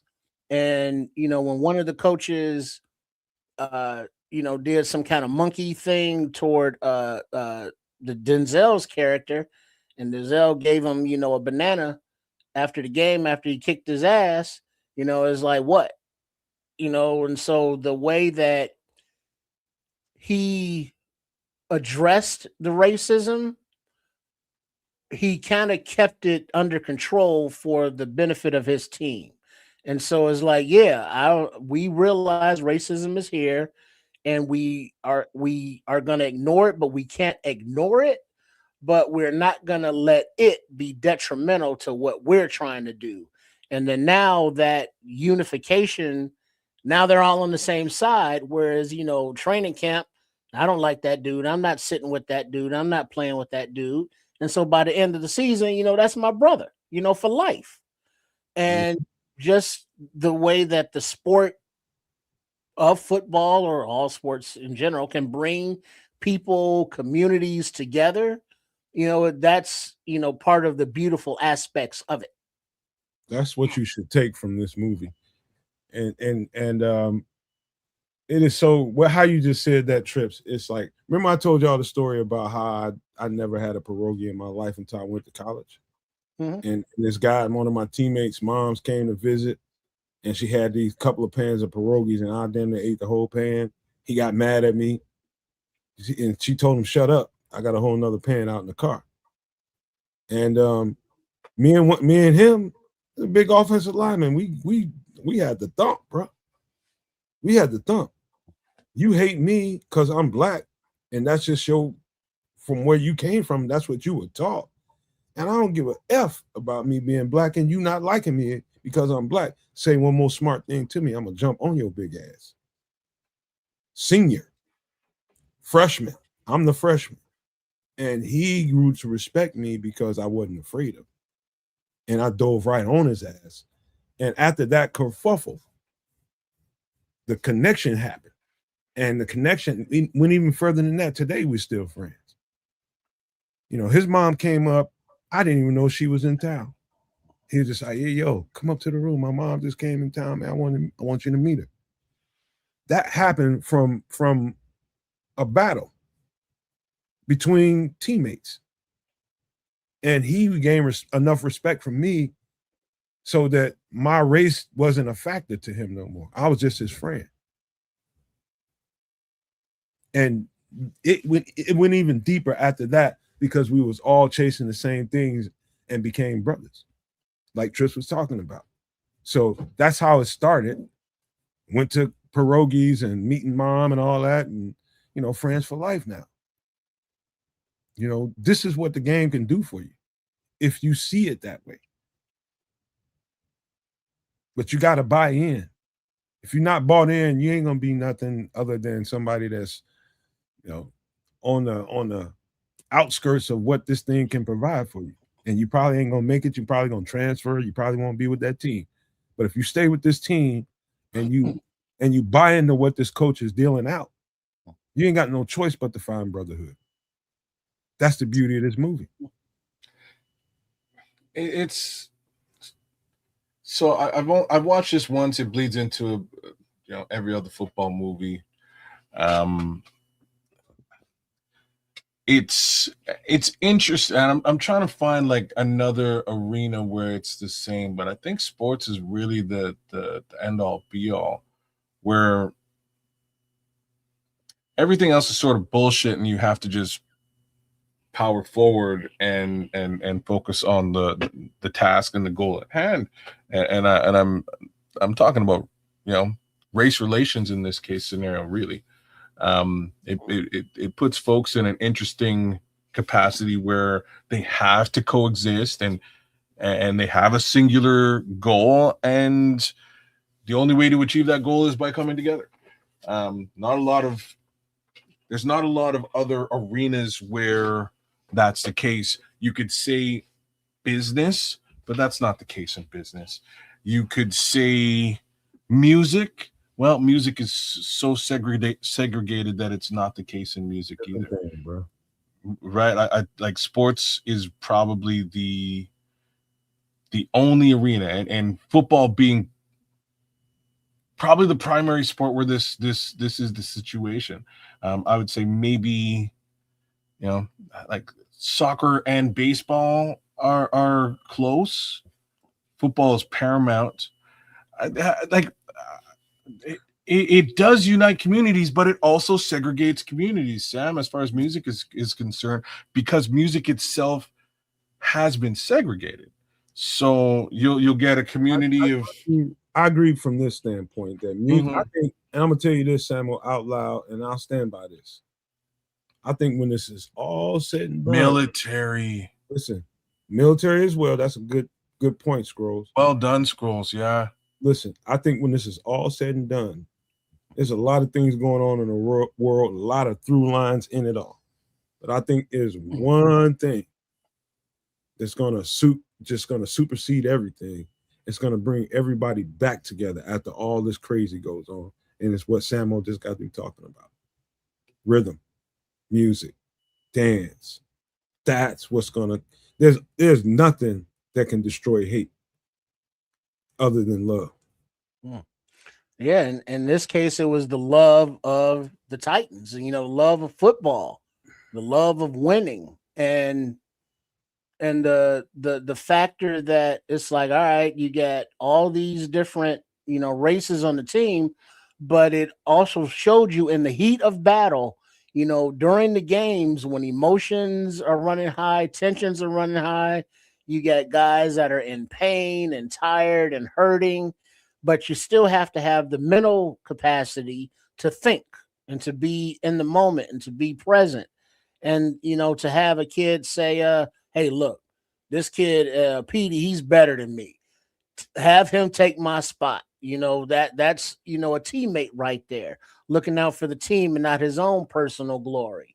And then have those lessons, go up into the stands. It's like, well, why is my son, sitting down for, they won. Or don't ever do that again. You keep those boys in their place, because you see the other side of it, the ones that don't fall in love and remember, so it's just another reflection of growing up in America, spelled with 3 Ks, kids. And it's something that you would think that is like, oh shit, this movie came out 20, 30 years ago. I'm sure we're well beyond those negative social issues. And it's like, no, we've gone, further the other way. Backwards. So I gotta, kids, only because my girlfriend's birthday started about 20, 25 minutes ago. Happy birthday. Yeah, I would love to keep talking about this because this is a right now conversation that should be. If she gets in the shower now, by the time we're done, she'll be ready. Oh boy, ain't nobody in the shower. Everybody got their shoes and socks on Trip, so just relax. Just relax. All right, so we'll move towards the close. I will just say that there is a couple of discrepancies, although this is based loosely on a true story. So much of what they're referring to, from a timepiece perspective, would have happened in like 1959, as opposed to the 1971 timeframe that they're talking about. In 1971, apparently this team just blew out other teams, and they more or less had amalgamated, integrated the races, if you will, because these teams were all segregated and different, but they'd integrated some. Hey, what's going on, FFG? They'd integrated these teams, a few years before when they're saying that this would have occurred. But in any event, it's a Scrolls. It's a good synopsis and understanding to sort of come to that. It is I'm going to take it sort of the other way. It's almost an unfortunate reality that to really get over the racial divide, you sort of need to have that singular goal and unification in place to ignore that and just plow through and power forward to achieve that goal. I wish there was more areas where, you know, that could be achieved. Hey, Samo said happy birthday. Mm. She said thank you, Samo. But yeah, man, I gotta get out of here, man. But this is man, I can tell y'all so many stories that comes to my mind. Just seeing the name of this movie and thinking about the movie triggers so many stories, both good and bad. You know what I mean? But more good than bad. You know, it started off bad, but what a memory. I mean, you talking about lifetime, man. You know what I mean? That people that's gonna come flock. I got people from all over the country that will flock to me if I just throw up the distress signal. All from that brotherhood. That, you know, some of them people hated me at first. You know, I couldn't do nothing about it. Some of them I really did not like. I never hated nobody, but I had strong dislike for a lot of them cats, man. But yeah, but it was literally hate for me, you know what I mean? Because I was so outspoken, so much of an alpha, and I went against the grain so much, you know, being the person I am. And you know, that didn't sit well with a whole lot of people, but paid off in the end, I guess, you know. So I just wanted to wrap this up, man, get up out of here, man. Give you guys a chance to give some shout outs, some thank yous, and whatever you got to say before we roll up out of here. But I do need to go. All right. You know, once again, it's been a Wednesday. We extra sauced it up in Samo's lady's birthday was Monday. Happy birthday, Samo lady. Oh, AC Adams says, go get your dessert. Happy belated to Samo's. Ooh, we got sound effects. I got some donut glaze on my eyebrows. That guy does not exist right now. Keep going. Happy birthday from me and Triple R for sure, to your lady and the Samo's lady. But major big ups to the chat for hanging out with us tonight and making it this far. FFG, always good to have you, man. Sam, AC, the Scrolls is with us tonight. Who else was kicking it with us tonight? Ben Williams. We had Benji, Mojo Jojo Loco came through. Yeah. Miguel Goncalves was with us. True Pilgrim. Paul Rodriguez was with us. Tater Tube. Who else was with us? Walmart Willie was with us. We had a good. Donna Burr came through. Even Donna Burr was in the building, and he actually cracked a couple of funnies tonight, man, as opposed to being just an annoying Detroit living motherfucker. But outside of that, it was cool, man. We went across the horn, talked Bears football. You too, Samo, man. Trust me, bro. Yeah, man. We know you'll be back with us here in a couple of weeks, man. So do what you're doing. I'm gonna do what I'm doing, and we will catch up in a couple of weeks and talk some. Well, so your daughter, she's eating like a 4-piece wing now.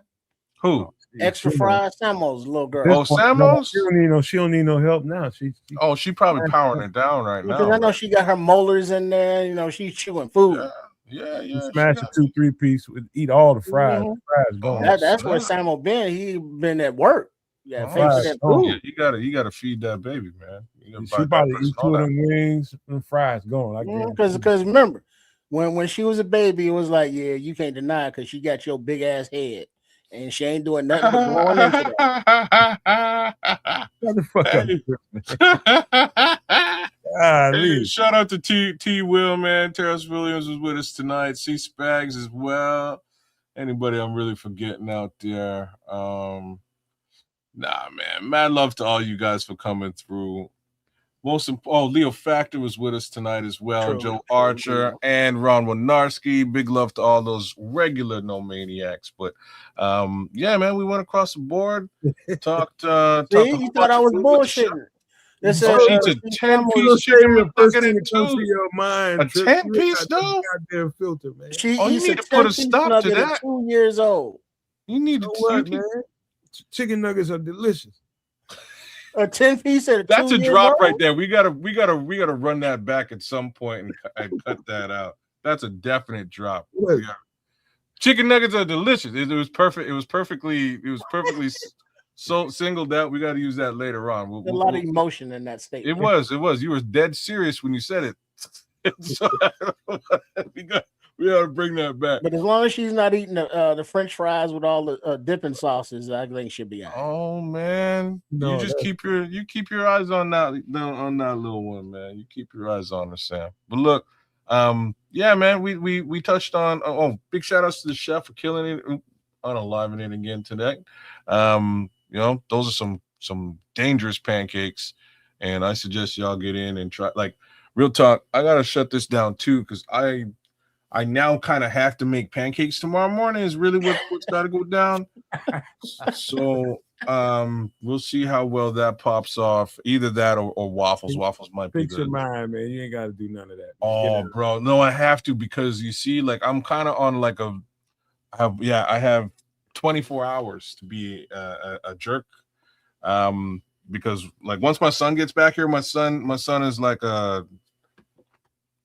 he's like I don't like what's the word I'm looking for? Jerk police. Yeah, basically, yeah.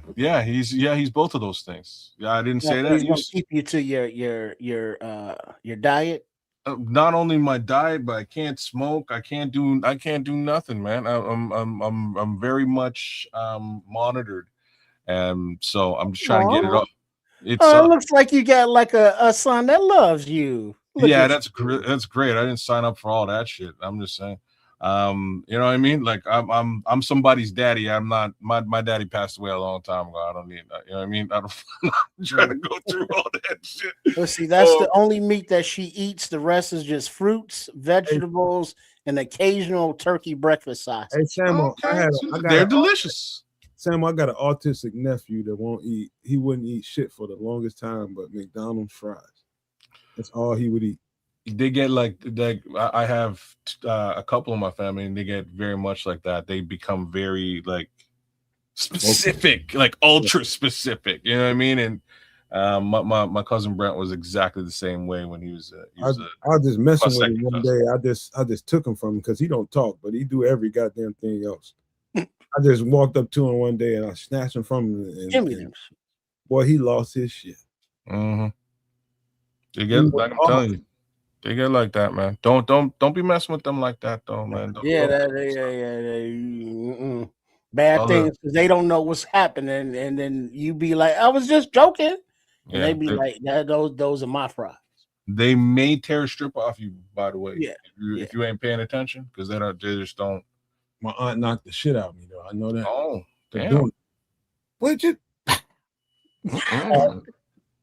Yeah. Don't think that they'll forget that either, though. I don't like it. Oh, he'll remember that his whole life. Mm-hmm. The memory like goddamn elephant. It's just like next time he sees aunties, that was other way, man. That was only a few years ago. That's recent. I bet you he is not cool with auntie, man. What is some? I think McDonald's is putting something in the food to get the kids addicted to it for sure. Man, that was decades ago. I'm about them fries, man. Them fries. That's a whole Samo. That's a whole other show. You need to steer clear of the Golden Arches, man. This that's the best thing I could tell you. I know it's cost effective and fast. I know. Good Lord. I'm tired. I ain't got. Let's just pull in here. A couple bucks. Don't drag them into the deep water, kids. I already know what's about to go. All right, but we're gonna be here for an hour. So big love y'all. Everybody. Yeah, like someone said, your nephew gonna kick your ass when he grows up. Remember what you did, and he should too. I always do good shit with him too, man. I taught him. I let him barbecue, man, and he loved me because of that. Oh, okay. He's anywhere around the grill. He just standing there gonna wait there. My turn. And then you want barbecue? He coming. Here he come. So he just loved that. So I just that one. He's training a young pyromaniac. But a shout out to everybody, around the globe. Hope y'all okay in France and Spain. They got wildfires going on over there. Oh, Japan, had earthquake and tsunami warnings, and northwest United States up there, forest fires and such. They got the Kaka River down there in San Diego, with the sewage and the ocean. So it's a weird planet. Mother Nature's doing her thing all around. So everybody take care of yourselves. plan your meals, your water, your air, all of that stuff. Plan that shit out because it's not guaranteed. And shout out to Chef Trips for coming in with MF in the kitchen the last Wednesday of every month. And those loaded pancakes, I'm gonna have to try to order those myself. I'm just trying to figure out what to load them with because the options are endless. And a big up to him and his channel over there on the YouTube at Chef Trips and his page at sportschicagostyle.com/Shay Trips. And then shout out to everybody else and make sure you subscribe to all three of the networks, the Nomad Network at Cads of Canuck and Triple R SCS, also known as Sports Chicago Style. And let's hope that everybody stays healthy on the team. And we'll be back Sunday night with Nomad at Night to discuss the goings on between now and then, and look forward to the pads on Monday. Amen to that. That's exactly what we're going to do come Sunday night. It should be, it's going to be they're going to kind of turn it up a notch coming Monday, but later on in this week, you'll probably see a little bit more moving and shaking, and probably as far as the lineup goes, who's getting 1 reps, who's getting this, who's getting that. Start hearing reporters come out and tell you some stuff. And, it's going to get people talking.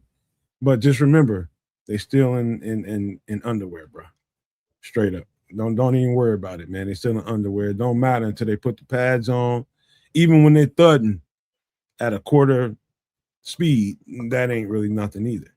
When they start going 11 on 11, no holds barred, then we can talk. But until then, man, it's just don't get too wrapped up in the next podcast you see being hyperbolic about he heard this or that. Don't get yourself wrapped up into that. Just not worth it, man. But I thank y'all for being here. We appreciate you all, and I say that for all 3 channels, Sports Chicago Style, Kids of Canuck, and of course here at the Nomad Network. We appreciate y'all for always rocking with us and keeping us alive and well, man, keeping us running, because we only do this for y'all. We do this for y'all. We was you guys in the chat at one point. Now we're here for you guys, and we appreciate you guys for appreciating us. We got to leave you guys with these famous words. Love, peace, and hair grease, y'all.